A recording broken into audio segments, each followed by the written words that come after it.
I was going to type out, I'm literally still in the reply window. I was going to type out an extensive response to you, Billy, but then I looked at the time, like the countdown. I could just say it out loud. Still won't be able to see the stream when school starts. It's not early enough. Well, the plan is in about a month's time to increase to 6 hours per stream. And for the Tuesday, Thursday streams, that means an hour earlier for those ones.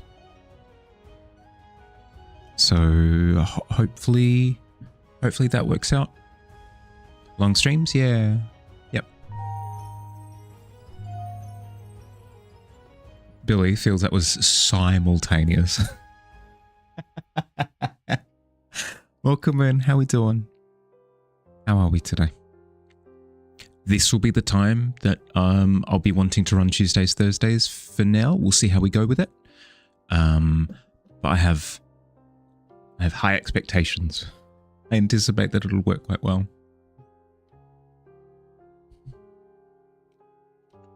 At a mark? Ooh, okay. Pat, if you want to shoot me a message on Discord with what you'd like your image to be, what you'd like your mark to be, and where you'd like it to be as well. As I said before, we've got like a little bit of space down the bottom on wood, but then otherwise it would be embroidered up in the sails up the top. What, do you got to roll to take Billy's first place? Unfortunately, that's something that's interwoven with fate at this point, at least for today. A Nexus event, I think. That's the term, right? Where it can't be shifted. I'm too hot. Why am I wearing a hoodie? Hi, Digi. Welcome in, bud.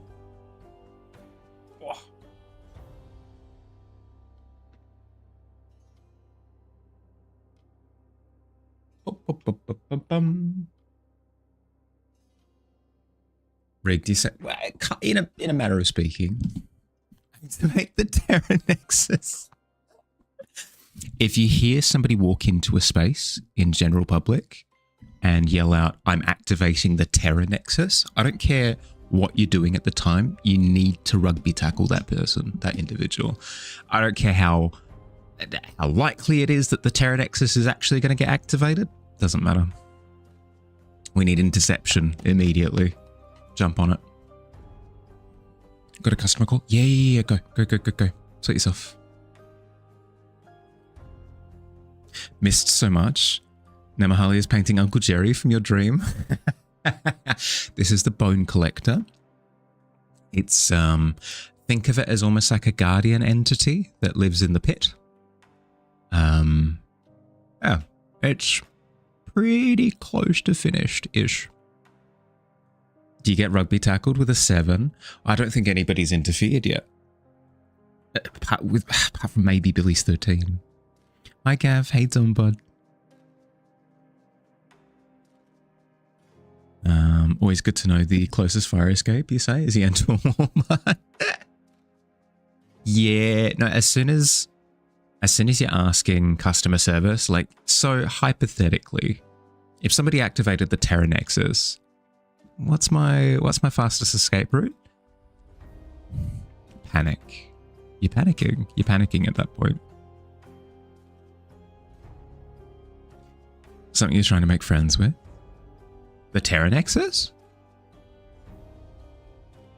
I mean, I guess you can't judge a book by its cover. Just because it's called the Terra Nexus doesn't necessarily mean it's a... No, I'm not even gonna... I'm not playing ball with that. If it's called the Terra Nexus, it's probably crimes.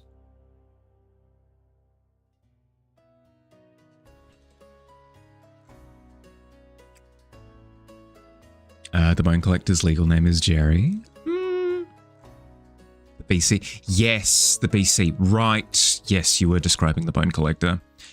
Yes, the Bone Collector is somebody that Slinky is trying to make friends with, correct.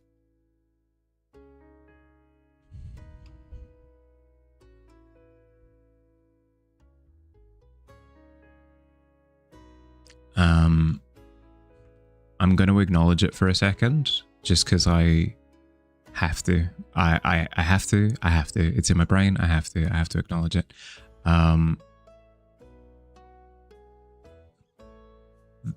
The tavern has gotten more and more populated very quickly.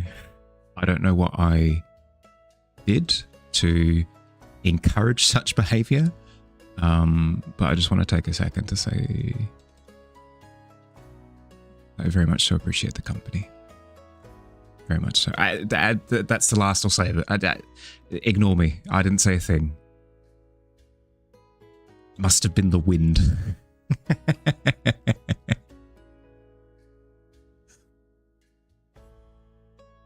I appreciate all of you.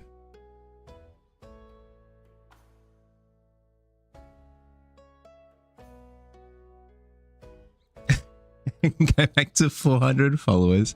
I mean, I'm not going to harp on about it. Absolutely will not. But that wasn't that long ago. We were at 400 like July last year. What level is the Terra Nexus? I don't know. What level of spell would the Terra Nexus activation be? What are we talking? It's a work in progress, getting there slowly. You got this. I mean, you're 2 out of 3 on a higher roll than 18, like 18 or higher, on retrieving a bone of the century. So if that bribery doesn't go down flawlessly, I don't know what would. Hey Phil, welcome in, bud. Roughly around the this time last year, which is when you joined. You didn't join this time last year. Fields, we've known each other for like 2 years now. At least I'd say check your follower date, but it's gonna say last week. Me when I lie, correct. It's a 5th level spell at least. Okay. Because if it's like a 5, yeah, there you go.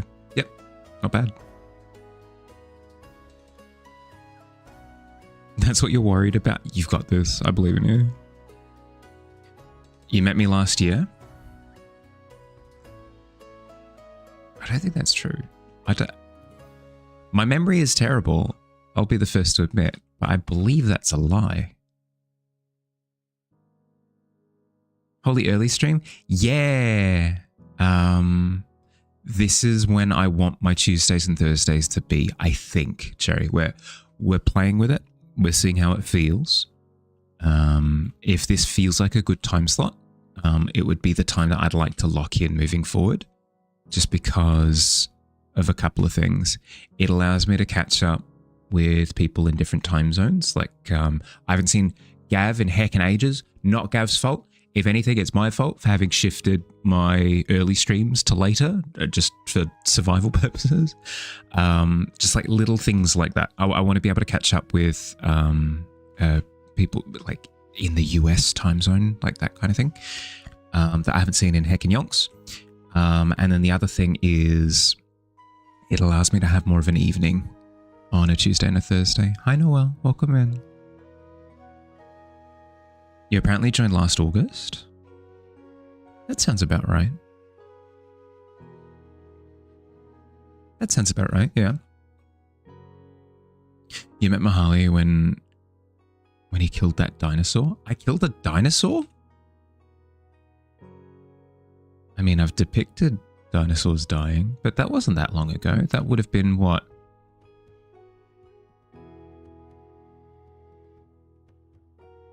November. That was November last year?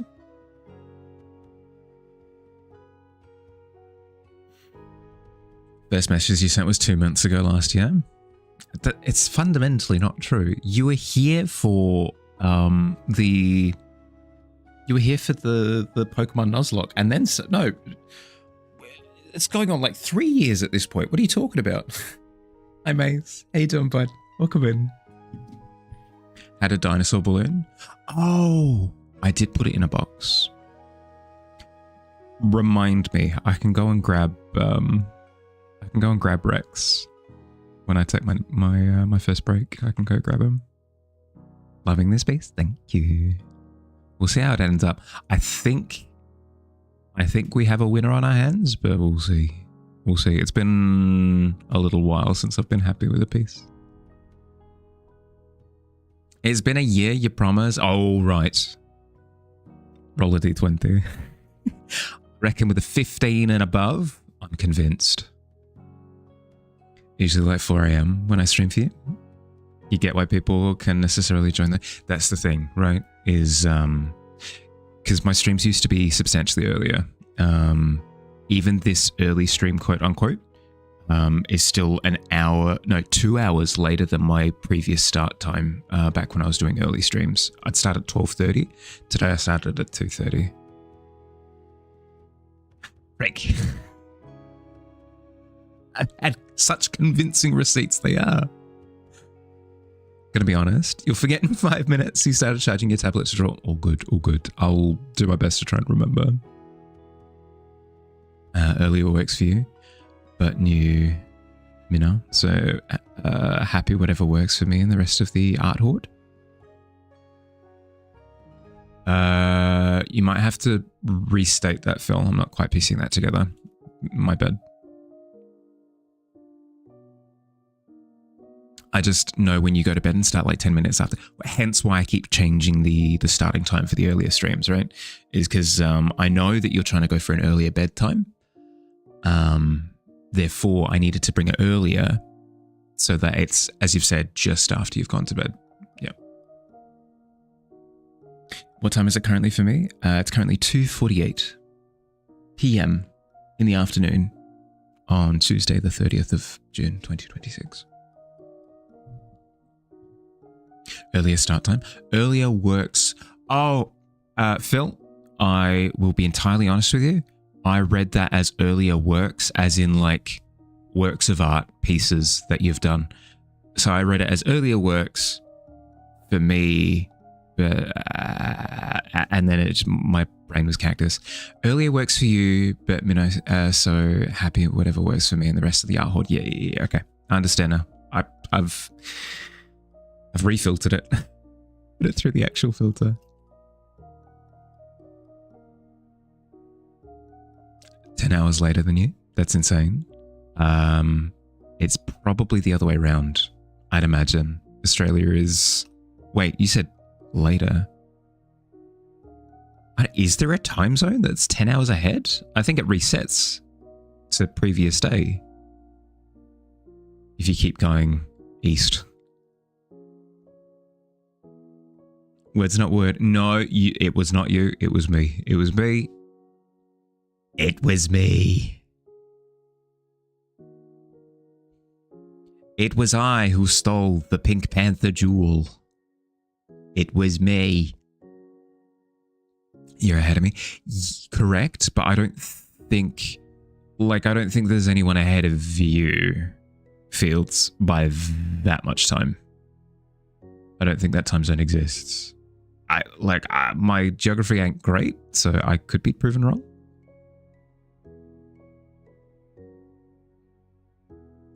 You're stupid. You thought Australia was ahead. Australia is ahead. I'm confused. What? So does that mean that currently for you, it's 12:50 a.m. of the 30th? Is that? Have I deduced that correctly?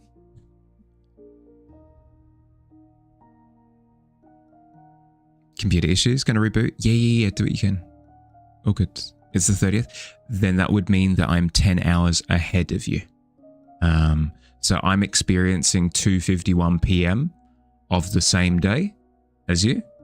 So I'm experiencing 2:51 ahead of you. So once you get up to 2:51, I've already been there. I've already done that.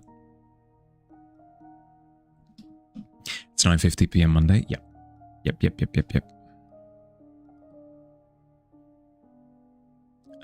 How am I this time of day?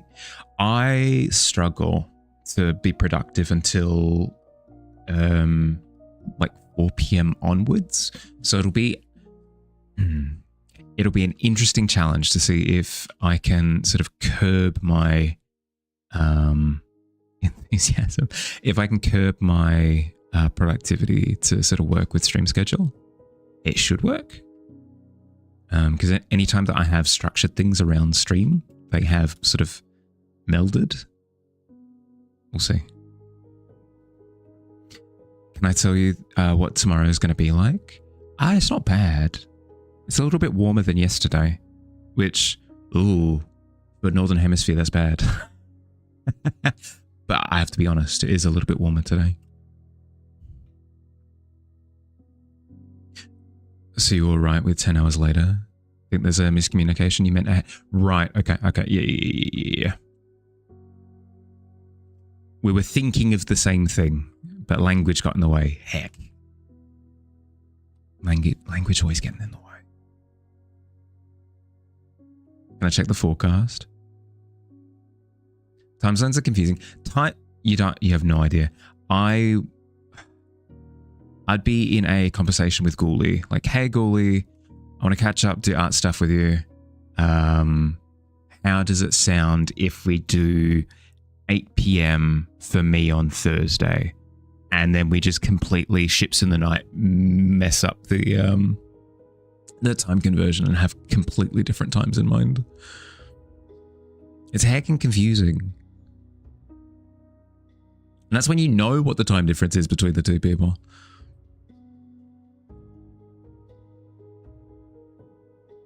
Don't know how right you are. Got a heat wave coming in. It's going to be mid 100s by the weekend. 100 degrees Celsius is going to be tasty. No mean Fahrenheit.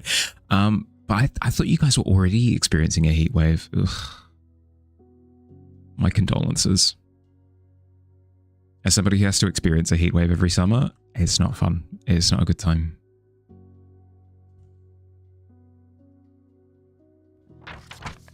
Well, hi Squid. Improvement. You've gone up by 1. That's like 40 degrees, yeah. Tuesday here? What's a time zone? Isn't it just 2:30 at 10:53 p.m.? I'd like for it to behave like that, but that's coming from somebody who doesn't really pay too much attention to where the sun is in the sky at the time. Like, I'd love for it to be just like, no matter what, everybody sticks to the same clock. So it could be the middle of the night, but you're going around doing your work and stuff. It's not how society works. It probably wouldn't work like that. It probably would just be fundamentally dysfunctional. So I have to grumble and put up with it. Egg has a time translator on Discord. Don't know how it works. I will admit that I use a third-party site that I jump to do time conversions that I then copy and paste into Discord. I should look into something native to Discord because that would make my life substantially easier. You can type, oh, here we go, #time, then time, and it'll auto-convert. Ooh, speaking of exactly the thing that I'm looking for. Okay, I'll give that, actually, you know what? I'm going to write that as a note in my private Discord server. Remember who you are, Simba. Remember.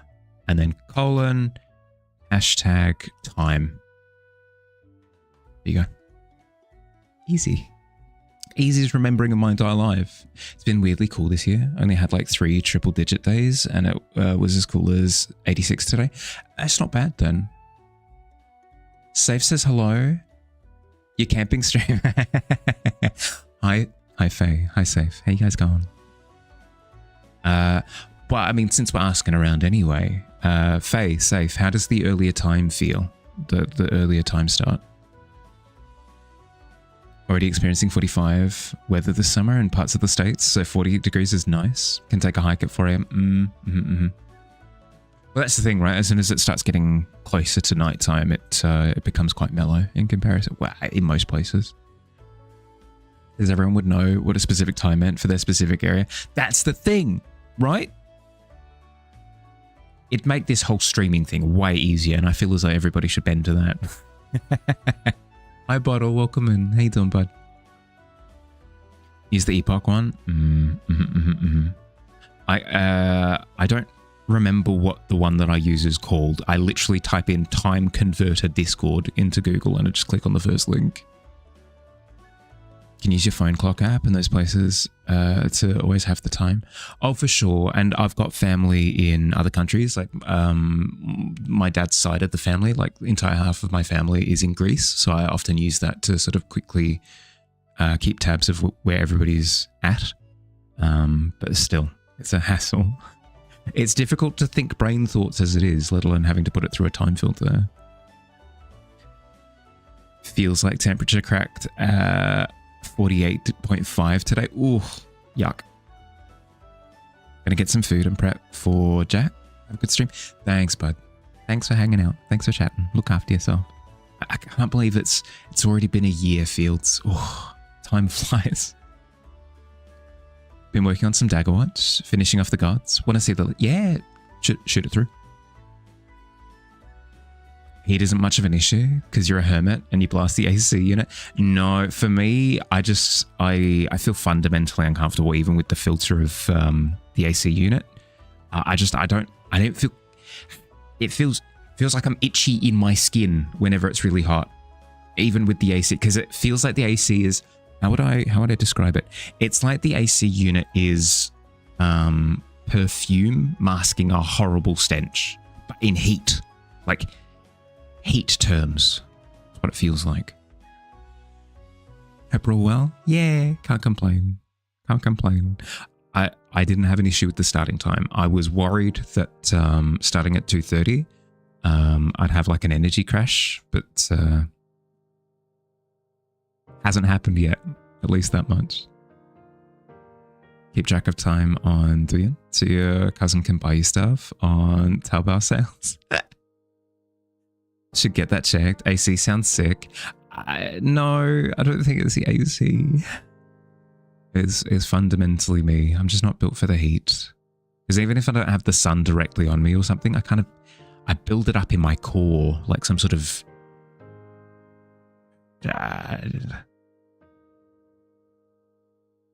some sort of heat battery.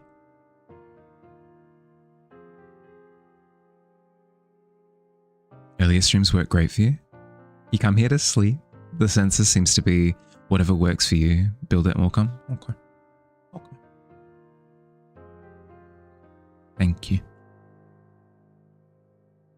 There was a heat wave here like 2 weeks, like above 40 every day, and then your power went out for a whole week. That was the worst week of your life. Yeah, no, I can imagine.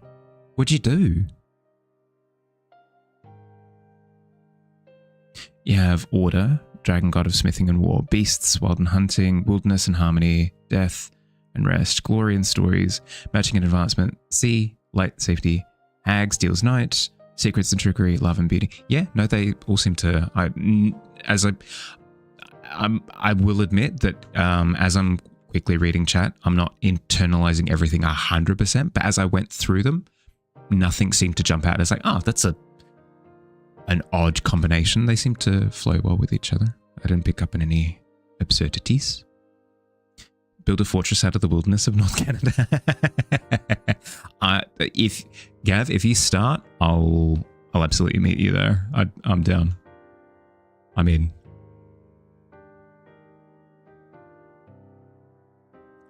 Sorry to be that art monkey. How do you do the Inviso mode on images? You did the da and the text goes hidden, but can't seem to do the same thing with images.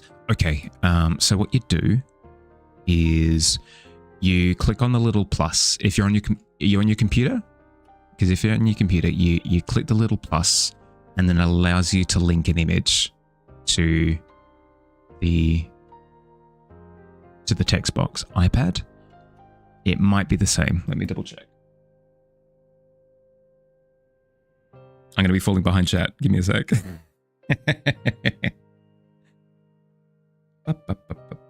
Loading. I don't care about Monopoly Go. Stop advertising to me. If I go to link this image. Yeah, okay. So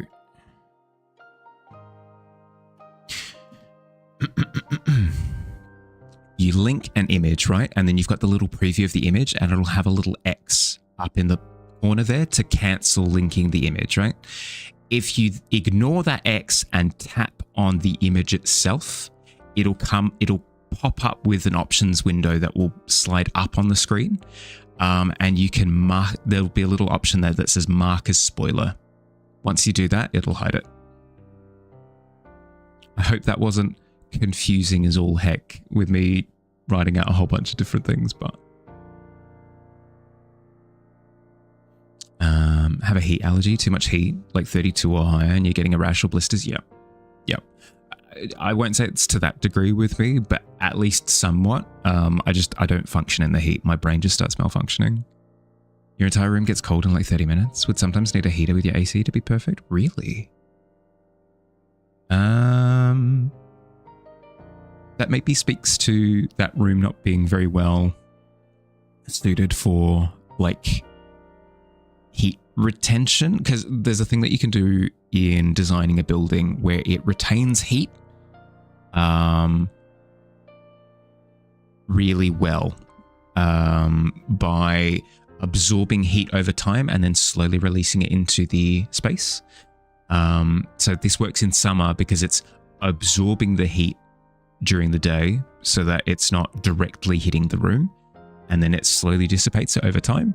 But then it works quite well in winter because that slow dissipation sort of keeps it at a higher temperature than it would be otherwise. It's been a while.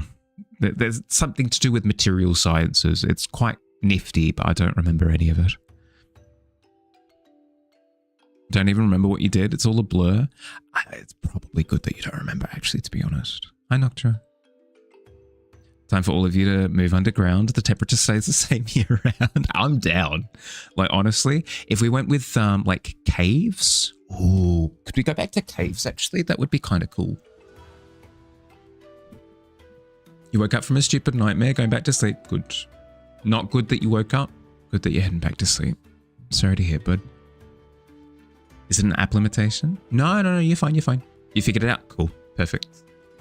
Your tablet is charged, so you're going to clock in. Oh, yeah.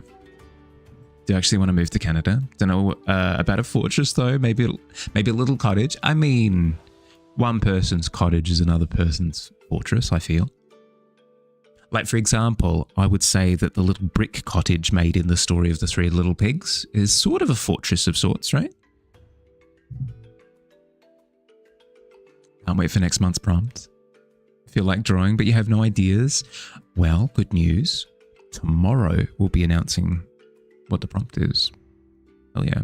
And if you're really looking for something to do, occasionally, when you're not paying attention, a quest becomes available. If we're all in caves, writing on the walls. I mean, I feel as though it's allowed, right? You're not allowed to write on walls in houses, but caves, it's carte blanche. From the Peanut Gallery, do Mr. Bone Collector and Quill the Owl hang out since owls regurgitate bones? Is it an advanced form of gift giving / crow behavior? Do they know each other? I don't think they behave. I don't think they interact often, given that Quill hangs out in the tavern, which is above the pit, whereas the Bone Collector is exclusively like a guardian of the pit. But there might be little instances of interaction. It wouldn't be a case of symbiosis necessarily, I don't think. Cottage Hamlet turrets, hell yeah. Did you check out the quest? Okay. You walk over, you grab the parchment and you read. Hawthorne the Barkeep is wanting a new tavern decoration. Choose at least one challenge. Style, realism, as realistic as you can make it. Technique, have parts of the image fading away, or detail. Add something to it from the tavern. Add something else to the tavern decoration from the tavern. I guess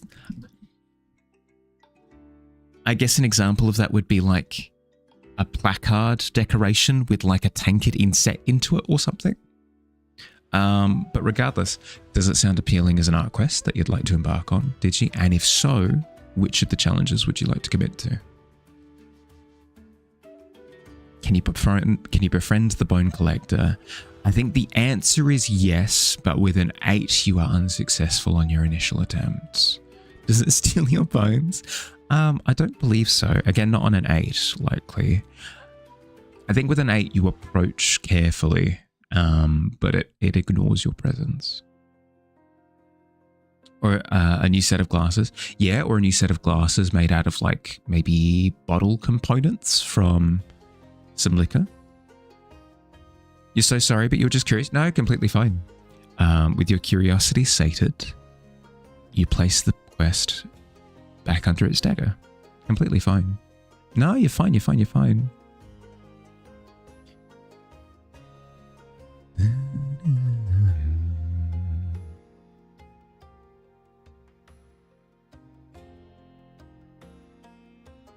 If anything, it's had the knock-on effect of informing everybody else. They've also had their curiosity sated.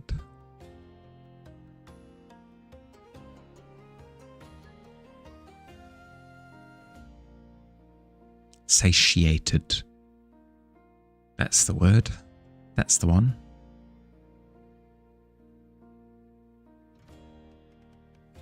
They've also had their curiosity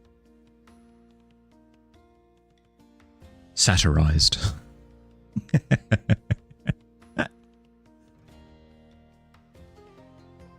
Ooh, that kind of pops. I do like the image of the jawbone kind of fading away a little bit. That kind of does things that I like.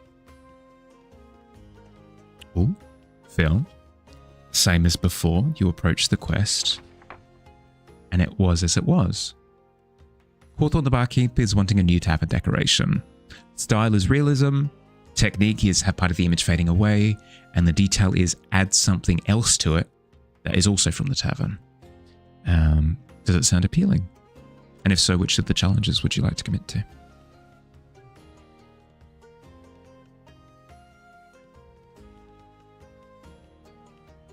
All challenges? All challenges, please. Okay.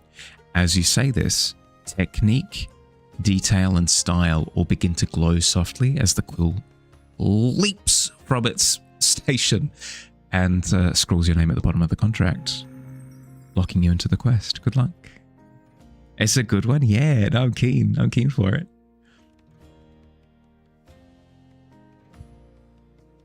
No. Phil, there will always be more quests. Please don't ever feel guilty for taking a quest. If you are keen for it, go for it. Go for your life. There will always be more.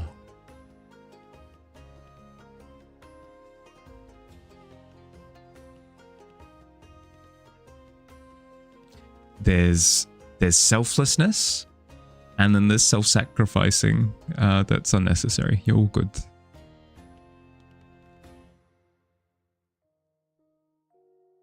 Can't wait to see what you do. Yeah.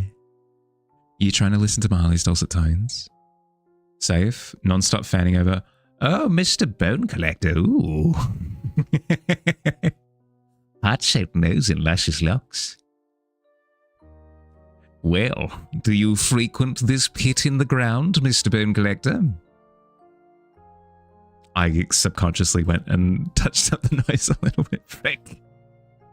It's having an effect on me. Just to be clear. Just had a clear idea. Yeah, hell yeah. You've been storing your watch time coins since the start. You now have 9k. Hot damn.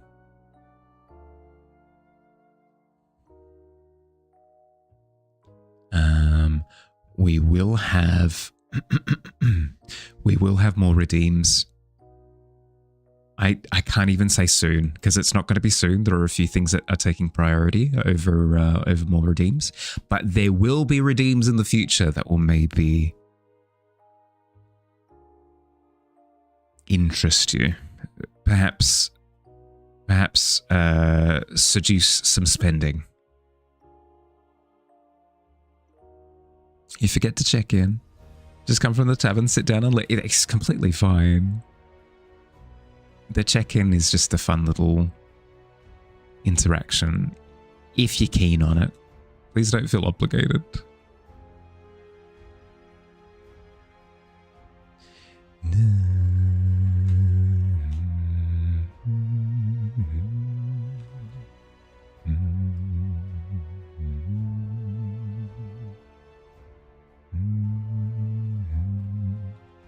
Yeah, honestly, it's just it's a way of being able to just like, oh, pop it in, you know? Pit time? Not with a 10.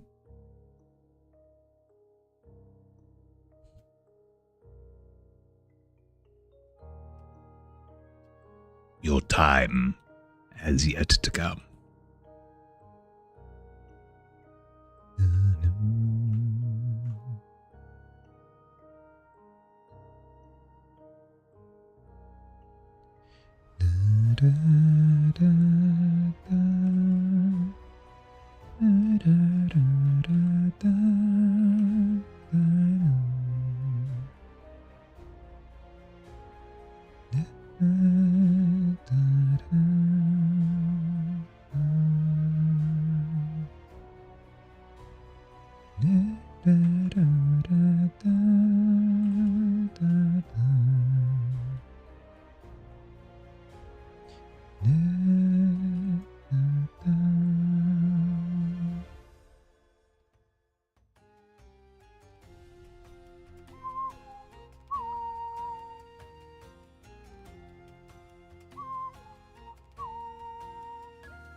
What are the D20s for? Are you familiar with D&D? Okay. Completely fine if you're not. I'm more than happy to explain. Whether you go to the pit or make it into the tavern, just a fun little roll. Yeah. Kinda.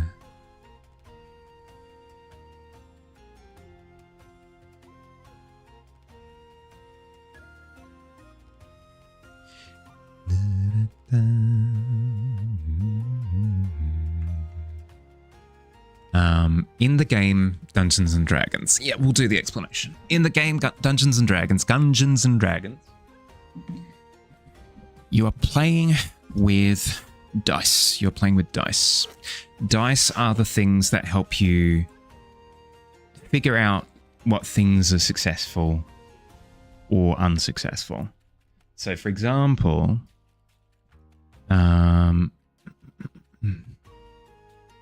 what's a good example? What's an example that I can give? You're attempting to convince somebody that you are secretly a dragon in disguise, right? So if you're attempting to convince somebody that you're a dragon in disguise, you find out if you're successful or not by rolling a dice. And if you roll high enough, you are successful. If you roll too low, you're unsuccessful. Is basically how it works. Is the premise of the balance of the game. So let's quickly grab a dice. Like Skyrim skill trees, kind of. Yeah, kind of. No. In D&D, you do have skill trees, kind of. You'll have stats. So you might be pretty good with sneaking, or you might be really good with talking to people, or you might be really good at jumping long distances or whatever, right? Which will then add to your dice roll. So the D20 is a 20-sided dice. If you can see this, it has 20 sides. The image is reversed, but that's a 20 that you're looking at there.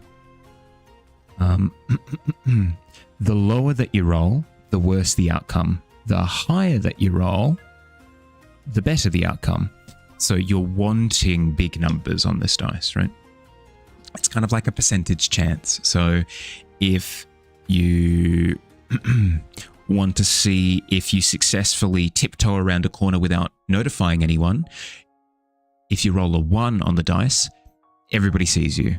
If you roll a 20 on the dice, nobody sees you. You're like the wind, or wispy smoke. The higher you roll, the better the outcome. The lower you roll, the worse the outcome is basically it, right? Yeah. So you roll the dice. I rolled an 18 on this dice. That's very high. So I'm more likely to succeed at the thing that I'm trying to do. It's basically how it works. So what a few people will do when they jump into chat is they'll use the exclamation point D20 roll as a way of determining outcomes. So they'll say, Mahali, I would like to raid the kitchen without the chef realizing that I was in there. And then they'll go exclamation mark D20. I rolled a 5. Therefore, I'm unsuccessful. I fail at the thing that I was trying to do because I rolled too low. And in some instances, I get banished to the pit. Makes sense. Seems like it keeps things fair too, as opposed to playground games or pretend. Yeah, exactly. It's a way of... D&D is fundamentally an improv game. Think like drama mini games. Think like comedy shows and stuff where everybody's working together to tell a story. The dice helps to anchor that storytelling in something that is real and unaffectable by the players. If you roll a dice and it rolls low, that's fate. Fate has said that even though you tried your best at that particular thing, you failed, and that's just how it is, and it determines the outcome of your role playing and your storytelling. It's almost like an adjudicator. It's a judge. You're going, oh, dice, did I succeed? Nope. Okay, and then you have to roll with the punches, and you have to storytell around that outcome. No, you're fine, Maze. You're completely fine.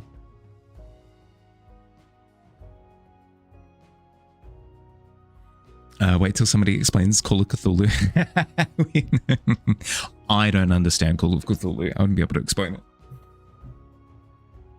Also helps keeps things unbiased as possible. Yeah, that's what I mean. Is like it's a way of determining outcomes where you're not just checking with someone like, hey, do I succeed?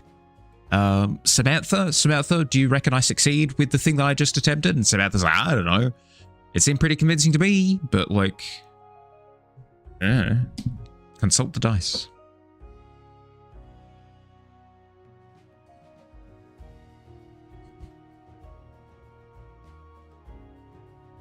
Apologies to anyone in chat named Samantha who feels particularly called out right now. Called out a random name.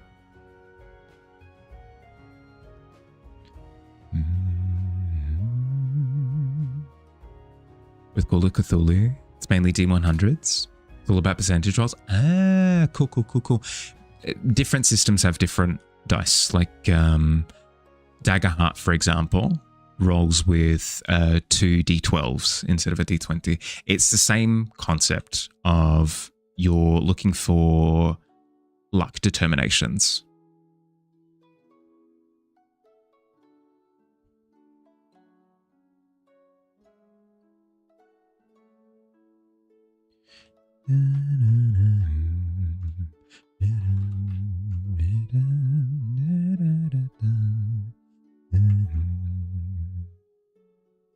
Hi Simp, how you doing? Welcome in. With Call of Cthulhu, it's mainly, but I had read that already. Glad that your name is decently unique, so you don't catch many strays like Samantha. Speaking of strays, I think you just unintentionally said that anyone who has the name Samantha has a bit of a generic name. I mean, my actual name is quite generic as well. So Samantha, I empathize.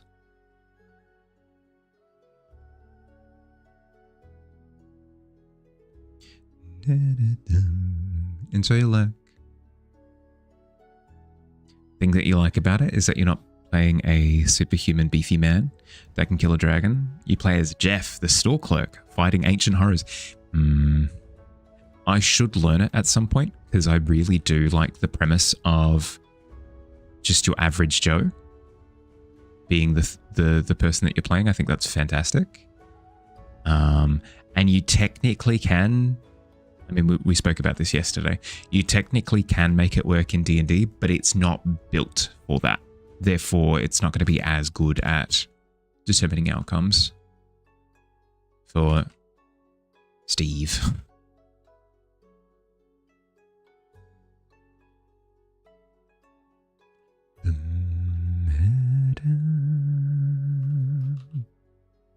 Steve. But what happened to Steve? Question on each of our lips.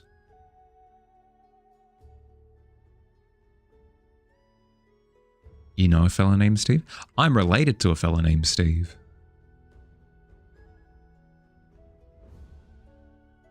He's approximately 30 stories tall. I mean, yeah, the one that I'm related to is pretty tall too. Not 30 stories, but I mean, getting there, surely. Taller than me, at least. Minecraft, Steve. No, we're not doing that. I coast through life pretending that the Minecraft movie doesn't exist. I keep forgetting that one line delivery of, I am Steve. That just exists in the universe now. So whenever I say the word Steve, it's competing.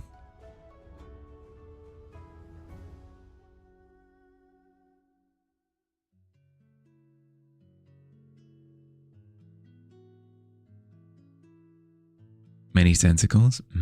I can imagine. Speaking of many tentacles, how you doing, miss? How's your day been?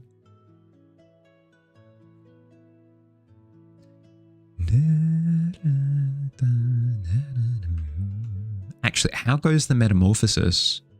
Because you started the healing process that this would have been almost a month ago at this point? You okay? Just finished eating? Yeah, getting ready for stream? Hell yeah.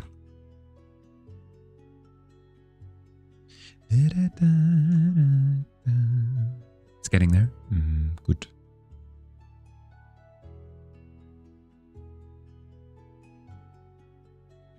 I think it's wonderful to have your character growing and changing over time. It's a wonderful thing.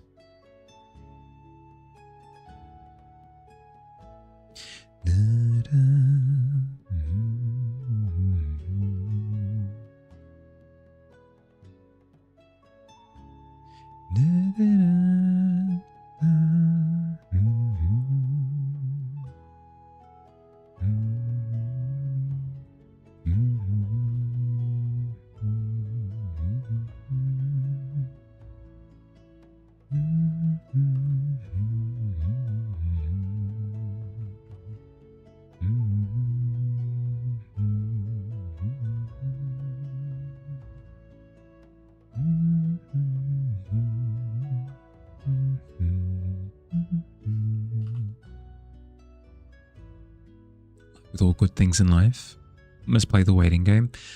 Yeah, you can say that again. You can say that again. We've got a... Unless you're Steve. Steve's a dick. Oh, for sure. Plus, I mean, you can get away with a lot being 30 stories tall as well, I'd imagine.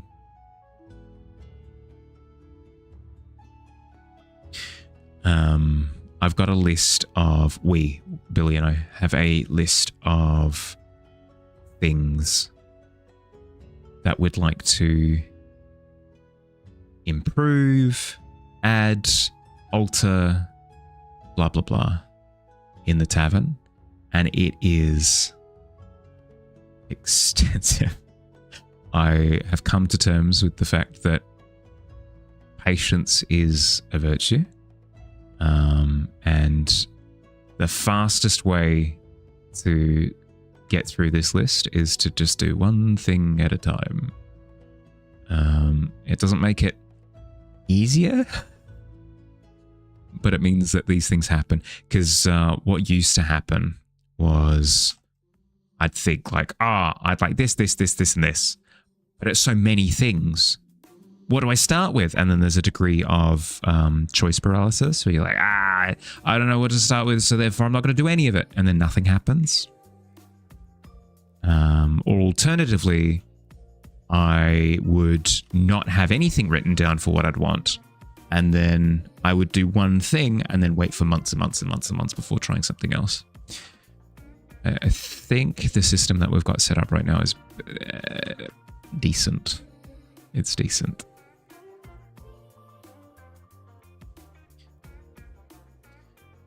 The thing actively in the works as we speak is the combination of the animated starting soon screen. So like the one where like water is moving and things are moving around, the trees are sort of waving in the wind, that sort of thing.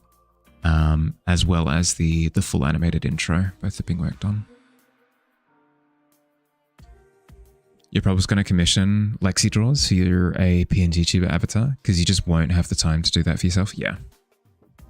Yeah, that's another reality that I'll need to confront at some point. Is at some point in time I will probably need to reach out for help because there's only so much time in the day, you know. It is technically something that Billy and I could work on in isolation for the next 5 years, but at a certain point you have to go, you know what, I can set aside some of the stream budget to commissioning some stuff. I think it's a good way to go about it, especially with so many cool creatives in the space, you know.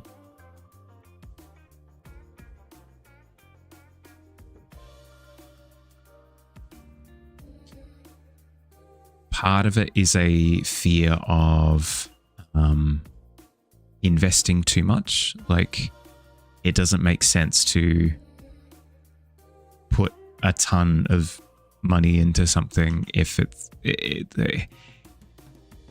if you're just holding on, you know. But at the same time, I feel as though investment is worth it at this point.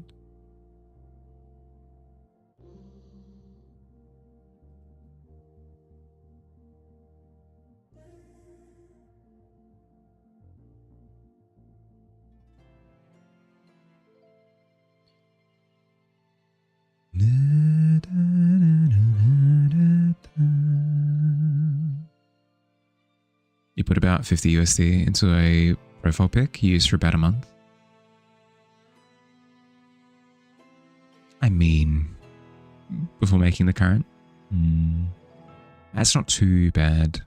I think I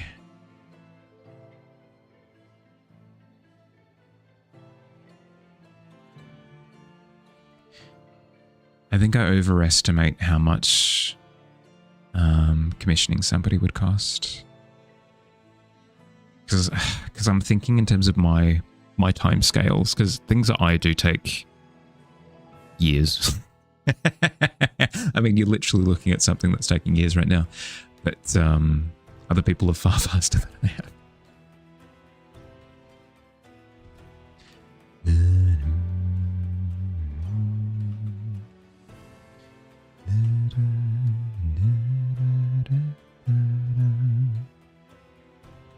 It was bundled with your banner, which is about 250 or 300.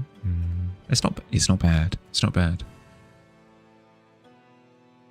Faster! Yeah. If this was a commission piece, I'd be concerned about how much time I was taking, but because this is something just for me, I'm happy to take my time with it. Because if I'm constantly rushing with both work and play art, I would burn out very quickly. I have been there, I have done that.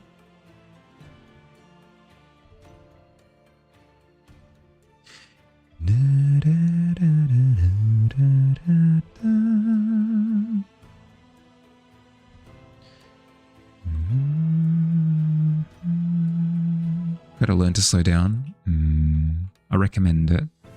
Enjoy your workouts. I recommend learning the skill because you need it to self-regulate.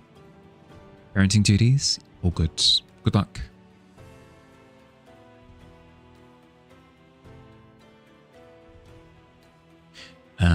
But yeah, it's an important method of self-regulation. Recognizing when you've pushed yourself a little bit too hard and understanding what options you have to slow down. Hi, Shura, how you doing? Welcome in.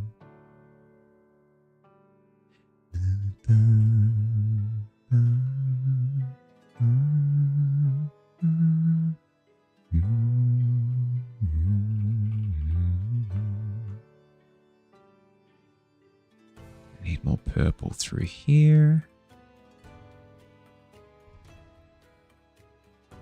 Because I've got the green through the top because you've got that light bleed from above. Purple for the shadows, and then I want green through the lower bit of the body here as it's being pushed into the distance. You have a habit of taking on too much at once. Sometimes it can't be helped. And in instances like that, you just kind of have to implement whatever's going to help you get through it. But if it is self-inflicted, yeah, it's a skill set that you have to develop. Recognizing where your limitations are and not pushing beyond them. You can push them a little bit, but not throttle, you know. You having a million hobbies, does that help with self-regulation? Yeah. I mean, having a million hobbies isn't the worst. It's only a problem when it brings you stress. Like, I know that I get particularly stressed if I've got 3-4 hobbies and I know that I'm dropping some of them. Like, oh, I want to be rock climbing more. Like, I want to be bouldering more and I'm just not. And then that acts as almost like a little tax on my mental health. 2 of which are on the back burner. I've been there for like a year. Yeah. Hi Skull, hi Shika, how you doing? Welcome in. Welcome to early stream. And as of next month sometime, it shall be even earlier. By a little bit.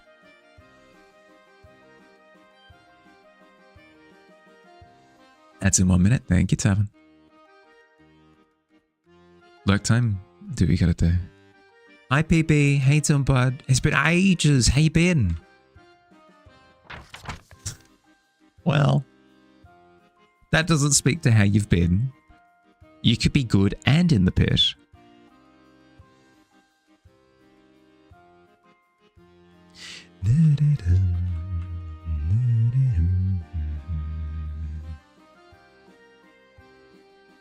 Oh, as the final little explanation, Faye, as well, because I did forget to mention, in terms of the D20 sending people to the pit, that's basically if you roll a 5 or below, something bad happens where one of the planks in the tavern shifts, because the tavern does have opinions as to who should be in the pit, and you fall below.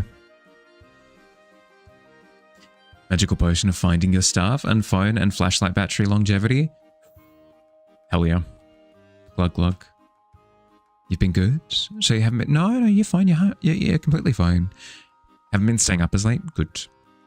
I was going to say completely fine for whatever reason. If you're like, I wasn't hanging out because I didn't feel like it. That's completely fine too. But it's good to know that you were looking after yourself. As I mentioned earlier, this is the new stream time that I'll be starting at for Tuesdays and Thursdays. Is this earlier time slot? And as of July, sometime in the next month, I'll be moving to 6-hour streams instead of 5-hour streams. So it means that instead of starting at 2:30 like I did today, I'll be starting at 1:30. So hopefully, this means that I can catch up with more people that I haven't seen in a while. You like the pit? I mean, who doesn't? Speaking of things that everybody should enjoy, I should take my break. It's been an hour. I need to go do my stretches so that my back doesn't explode. I recommend that if you've been sat for the past hour, get up, move around, grab a drink, grab a snack if you're hungry. I'm going to run 3 minutes of ads in the meantime so that we don't have to suffer through pre-rolls for the next hour or so. I'll see you soon. Be happy.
Hi. Did we take breaks? Search for lore on the Terra Nexus. Ooh, 16. What do you reckon, Digi? What do you think the Terra Nexus is related to? Do you think it's something to do with the weave? The core? Is it something a little bit more metaphysical? Like, maybe it's a bunch of, like, negative energy associated with fear or something? What's the Terra Nexus? I'm fishing now to see if Digi has an understanding of it. Think it's connected to weave magic? Okay. So maybe where people have figured out how to, like, harness the weave in a way as almost like a power source, potentially.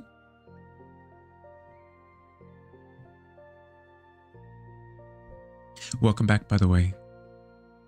Quick little reminder, because it's relevant. Tomorrow we'll be celebrating Art Fair.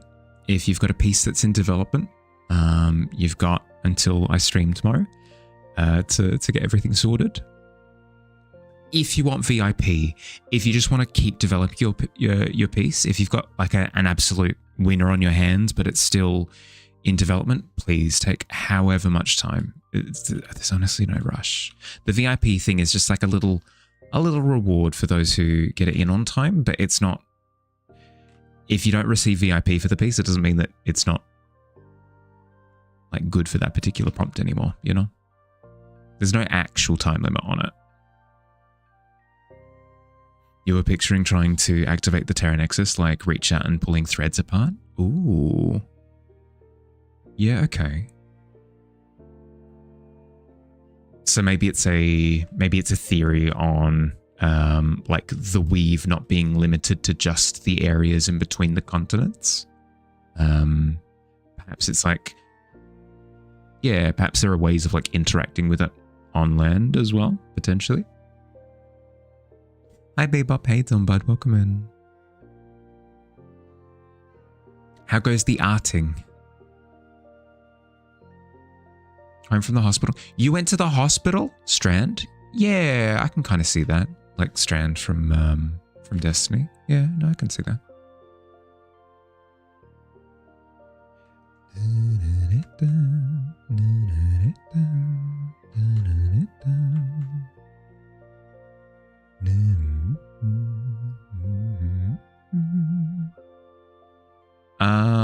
I'd imagine for it to work, it would need to be something along the lines of strong versus weak magnetic fields type of deal, where the strong magnetic field exists sort of tightly around the core, but then there's almost like a weak extension of the weave above the like around the entire planet, if that makes sense.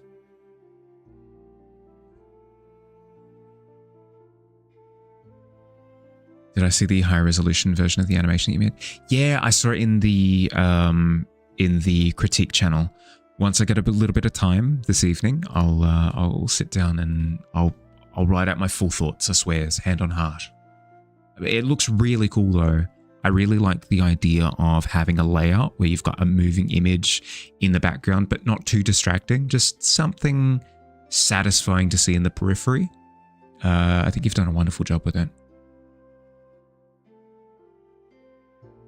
The effect is a mass fear spell. We'll have to workshop, I think, because I'm not quite seeing the logic, but that's not to say that the logic isn't there.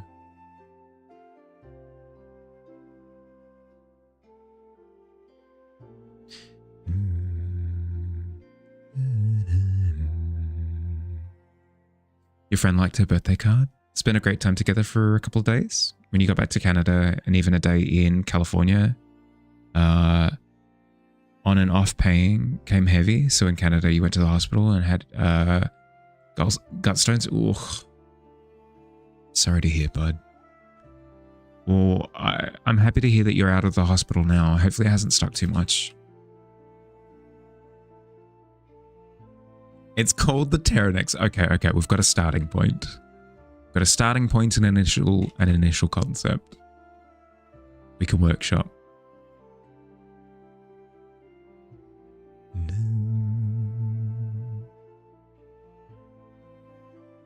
You're kind of ripping a hole in reality and letting out something other. I'll see how I feel about it, just because I did say pretty early on that we wouldn't have like other planes. But maybe this isn't planar. Maybe this is something more akin to like the warp from Warhammer 40k or something, where it's just the one, you know? I wouldn't have an issue with like one alternate thing. I think that'd be fine. You're home now. Took 4 days before you could go home. Can finally stomach food. Yeah, good. Again, not good that it happened, but I'm glad that you're recovering. Definitely like the warp. Yeah, okay.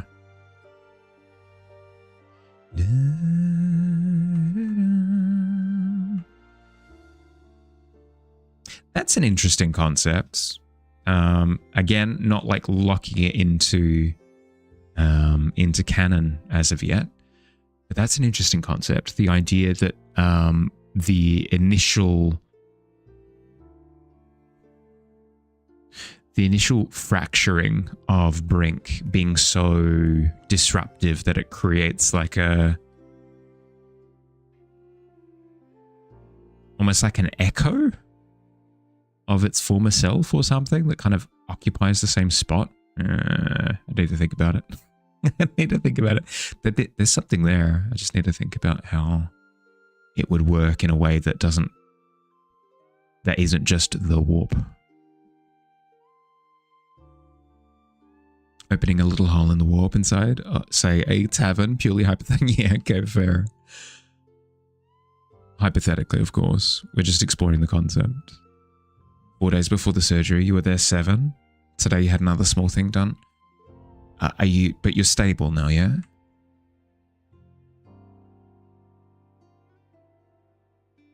Only thing that sucks is that you can't carry 20 pounds for the next month. Can't submerge or soak in water.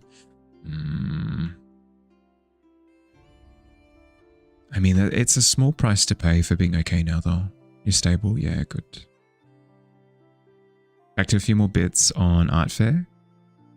Good start and Art Quest. Just needed to get it down before Mind Drift fiddling. Shall continue later. All good.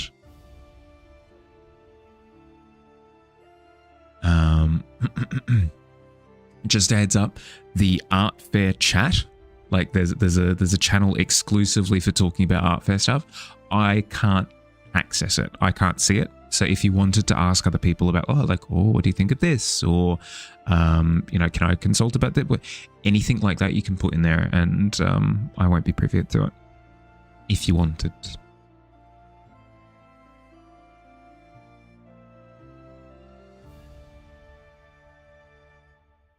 Had too much caffeine? No, you're too wound up to draw properly.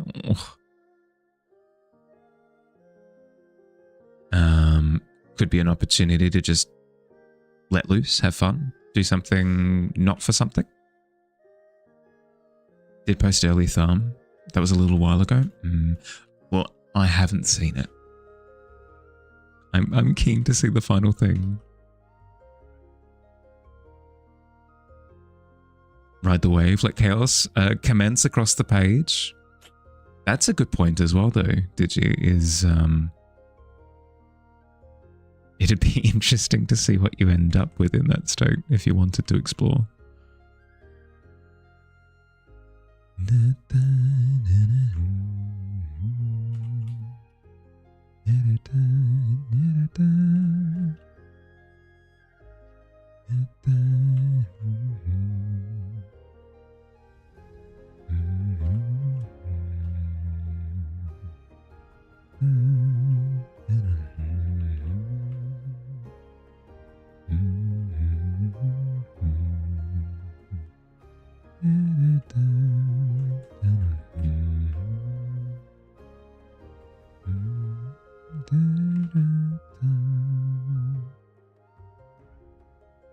You do work faster with more caffeine, just a bit more erratic and random sometimes. Oh, apologies for this piece of work. It's a little bit messier. I was on caffeine at the time.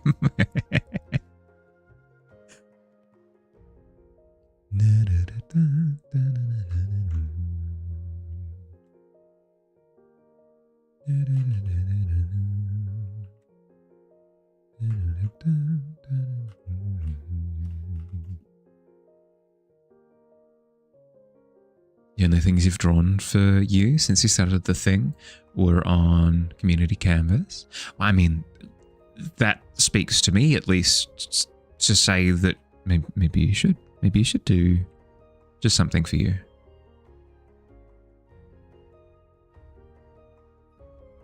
Especially if you deem that you're not in a state to do something for the thing, it's a good opportunity to let loose a little bit, right? Too much inspiration around here? It's a good problem to have.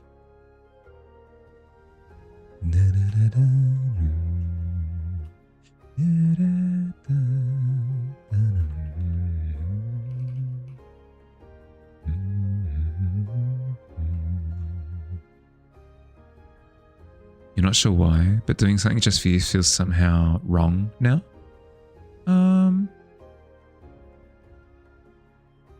I would argue that that's something that you should fight against, because if it becomes exclusively for work, it'll eventually sort of numb you to the joy to a degree. You're going to say something along the lines of like, yeah, but I feel happiest when I'm making something good for work. Sure. You got to play sometimes.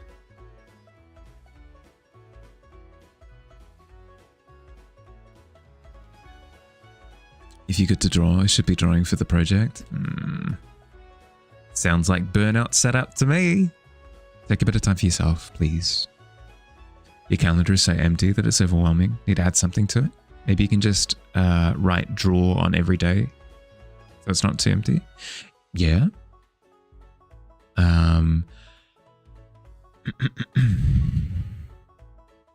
It depends. I don't do too well with calendars because I fill them up too quickly and then they become overwhelming. But I tend to find like diaries help me quite a bit and to-do lists. Those help quite substantially as well. Calendars are good for things that are outside of your daily routine, I feel. Like if there's something that you want to start doing once a week, adding that to the calendar would be pretty good. Like if you want to go out on a walk once a week, or if you want to go to the library once a week, or if you want to go to the park once, like if you want to go do something once a week, plugging that into the calendar is a pretty good method of filling up your schedule a little bit with something pretty benign.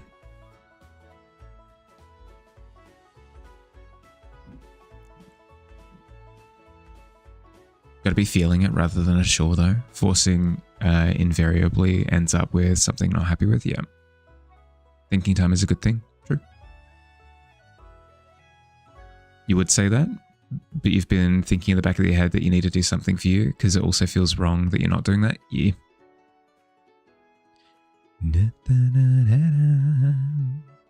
I tend to find, at least for me, whenever I'm working on something for a job, I am not taking any risks. I'm just going through what I know to be good because I don't want to risk doing a thing poorly for the client. So doing things for myself is oftentimes an opportunity to innovate, try different things, go big, you know, risk-free. Is that a hand reaching out from the rubble? No. This hand is connected to the body of the bone collector that's wrapped around like this. It's just intentionally made a bit murky because the lighting is murky as heck, you know?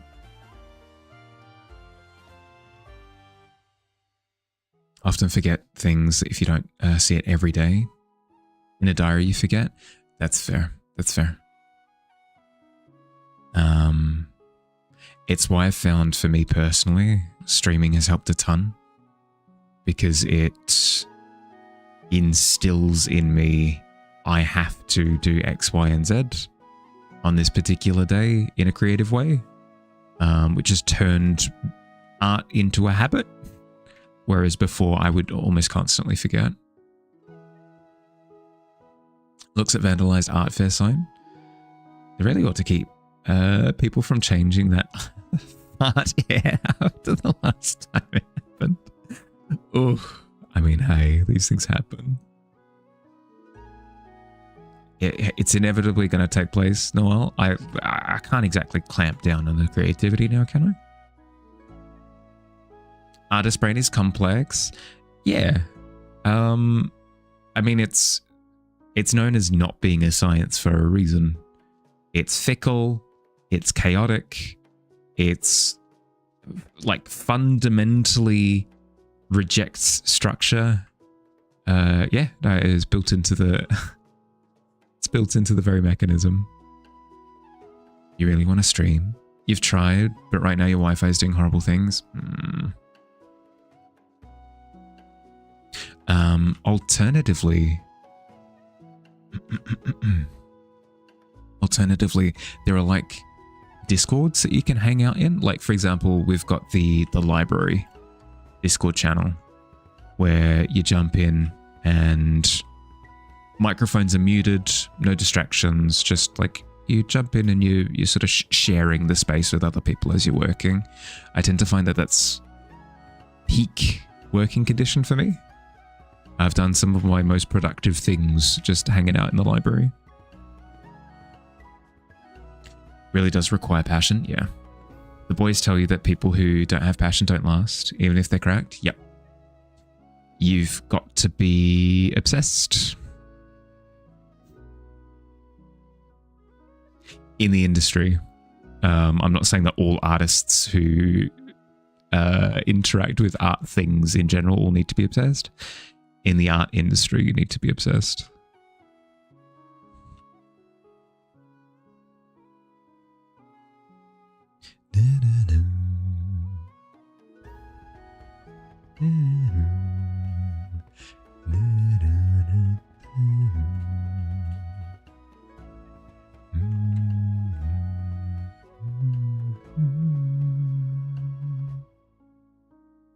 Creative itch won't scratch itself, yeah.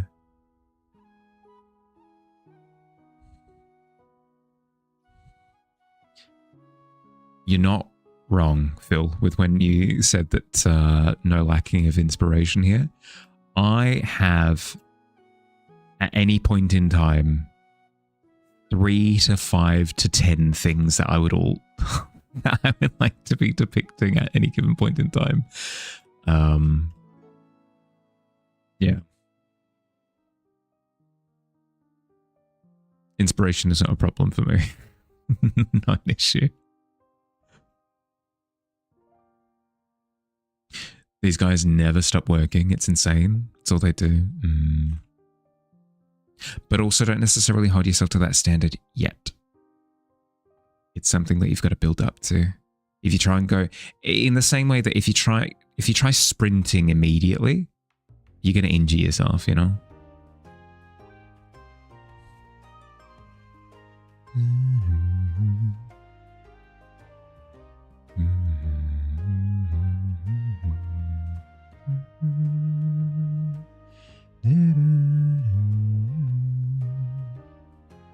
What layer is this? Hi David, how you doing, bud? What layer are you? Pile. Of course it is. Should not be an issue. We shall see.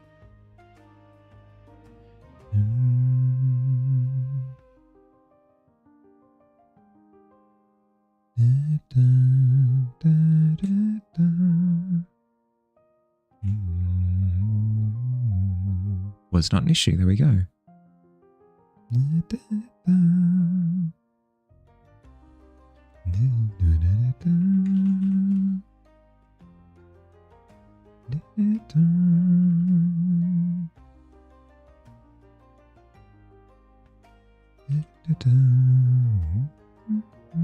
It's like lifting weights. When it comes to 5-minute scribbles, do I like prompts?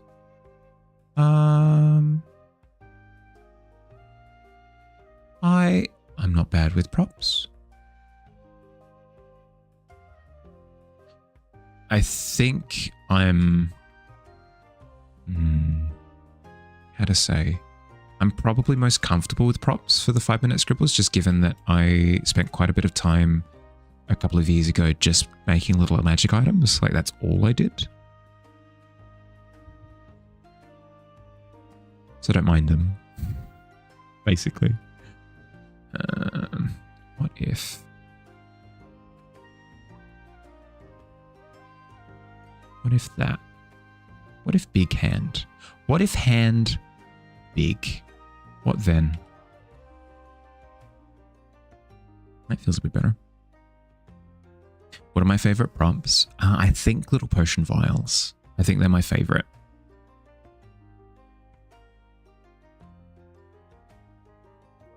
I really like lighting. Lighting is my favorite thing, hands down. And Potion vials kind of have everything, right? They've got opaque things that light is being absorbed by. They've got reflective things. They've got completely transparent things, liquid, air, solid, the whole thing. You got little samples of all of it.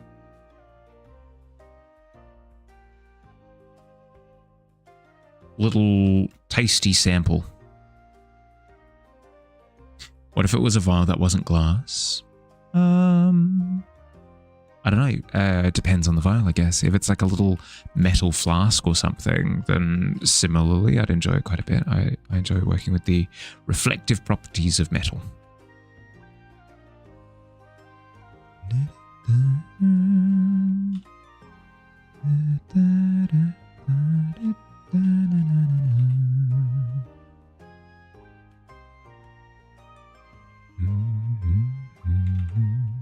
What if it wasn't metal either? Give me a material example. Because then I'm just guessing. Is it foam? Is it made out of foam? Is it made out of wood?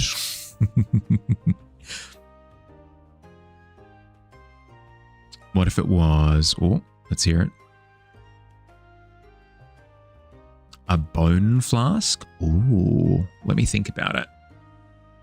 How would I make that work?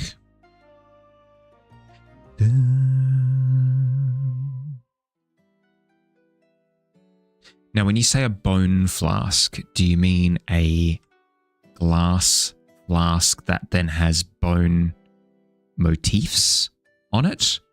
Or are you talking a bone flask that is made of bones the whole way down?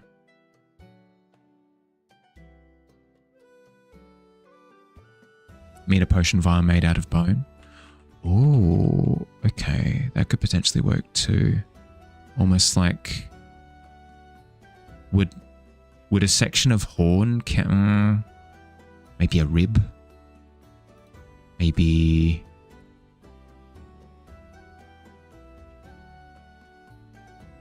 Maybe a bone shard or something like this, and then it's... Yeah, that could work. Horn works for you? You'll allow... No, I've got a better idea. I've changed my mind. Okay, 5-minute scribble, here we go. 5 minutes on the clock. We'll start with a dark canvas.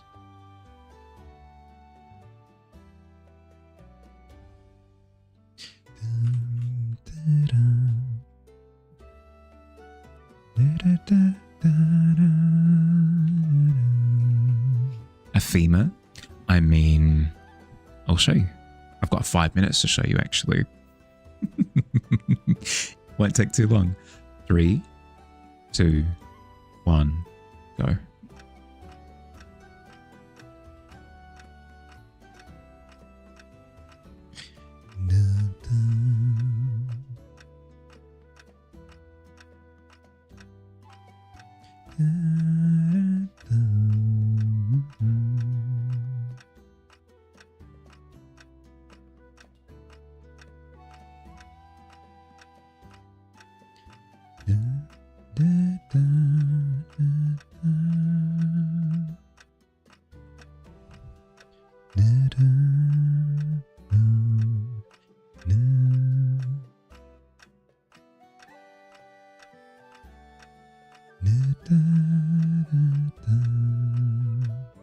Doing a little bit of cheating by incorporating metal into the design, but that's okay because you didn't say exclusively bone. I mean, you kind of implied it, but hey, is what it is.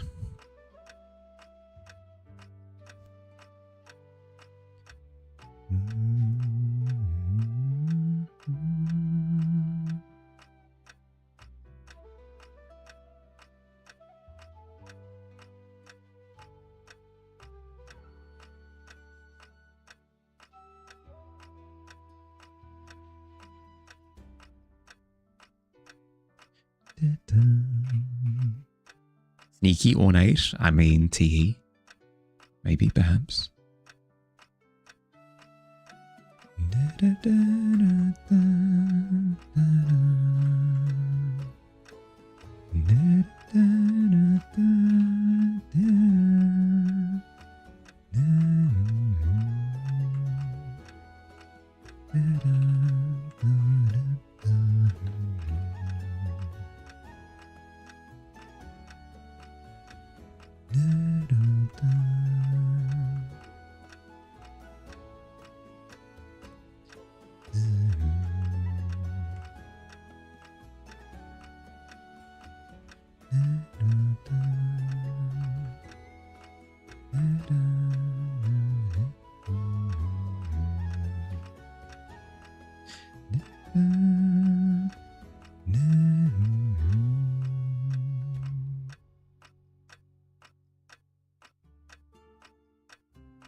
You like it? Thank you.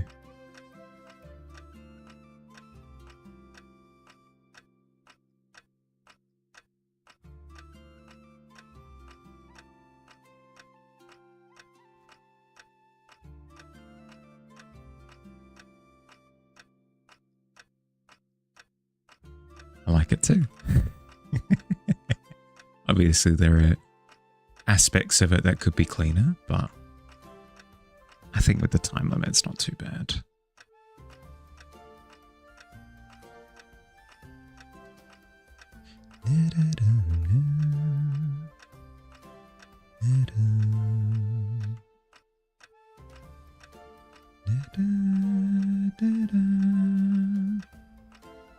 And then we scrape into it.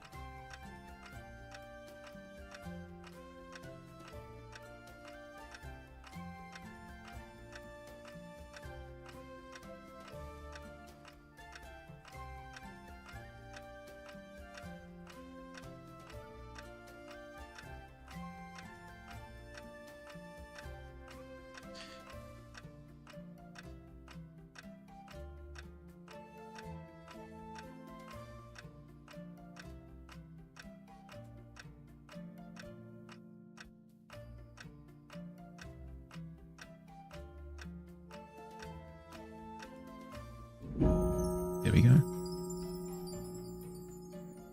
Give me another minute. No. Text is done. Boom. It's called the bone broth. What does it do? Oh, you have to take it to find out.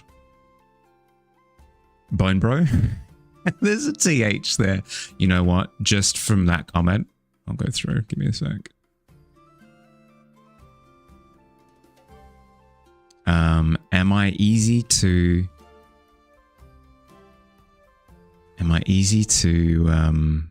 oh, what's the term? Taunt. Yes, I am. Correct.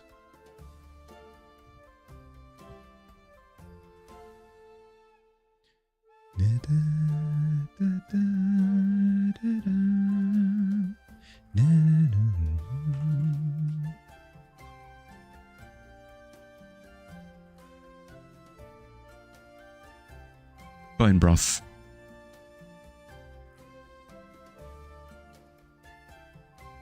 H is not gonna fit. Don't try. No. The H is wrapping around the bone.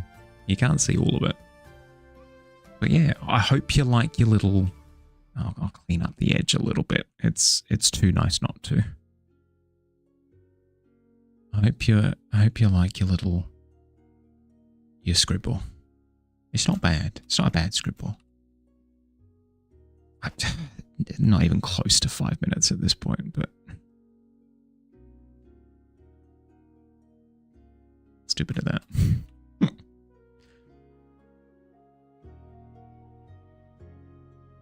Yeah, locking it in.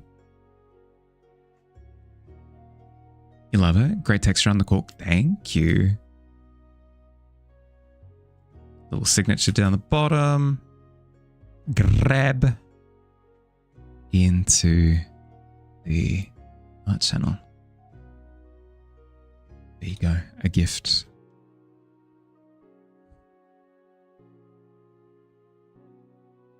Isn't bone broth essentially gravy / consomme? Emergency gravy, always handy. That's what, yeah. If you drink it, does it give you a boner? Yes, it is a form of aphrodisiac. That's the term, right?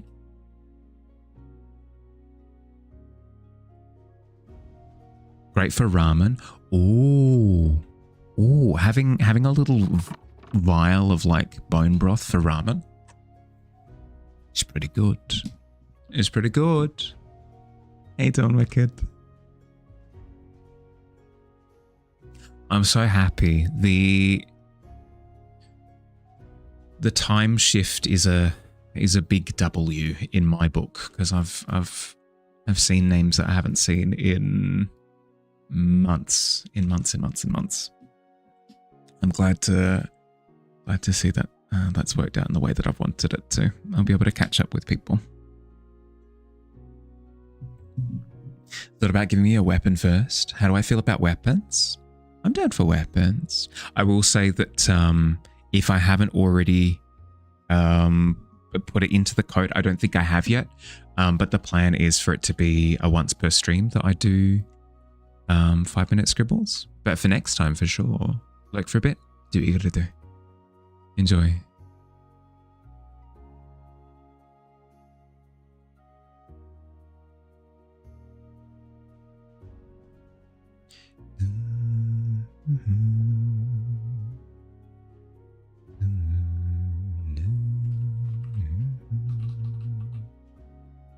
That bit there should not be green.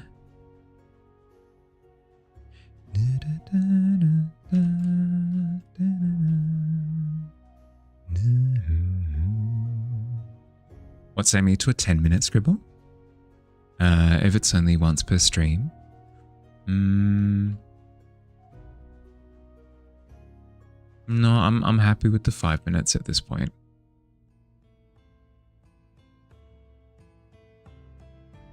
I won't completely poo-poo the idea. Like I'll consider it, but at this point in time, I'm not looking to shift it. Lighting in this is Chef's Kiss. Thank you. We're getting there. We're getting there with it. I've got an idea of what I want to do, but it's not quite there yet. Like I feel like the lighting on this left hand is not accurate to what I want it to be. I need to get the hands down there. But I'm happy with, for example, like this arm retreating into the distance. I'm happy with this arm retreating into the distance. I'm happy with that arm coming forward a little bit. I feel like I could maybe push it a little bit further forward, but we'll see. See how we go. I feel like 10 minutes would make the painting twice as good. It would, but the point of the 5-minute scribbles isn't to make a good painting per se. The point of it is to see what I can do with 5 minutes.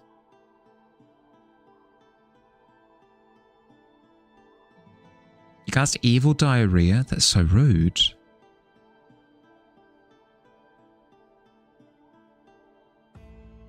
How you doing, Bucka? It's just an exercise? Yeah, it's just an exercise. Counterspell? Does it work?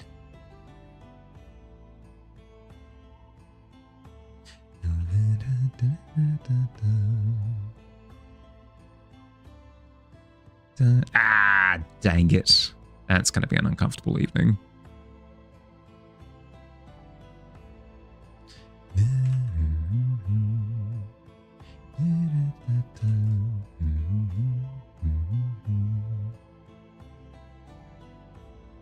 How you doing, bud? How's your day been?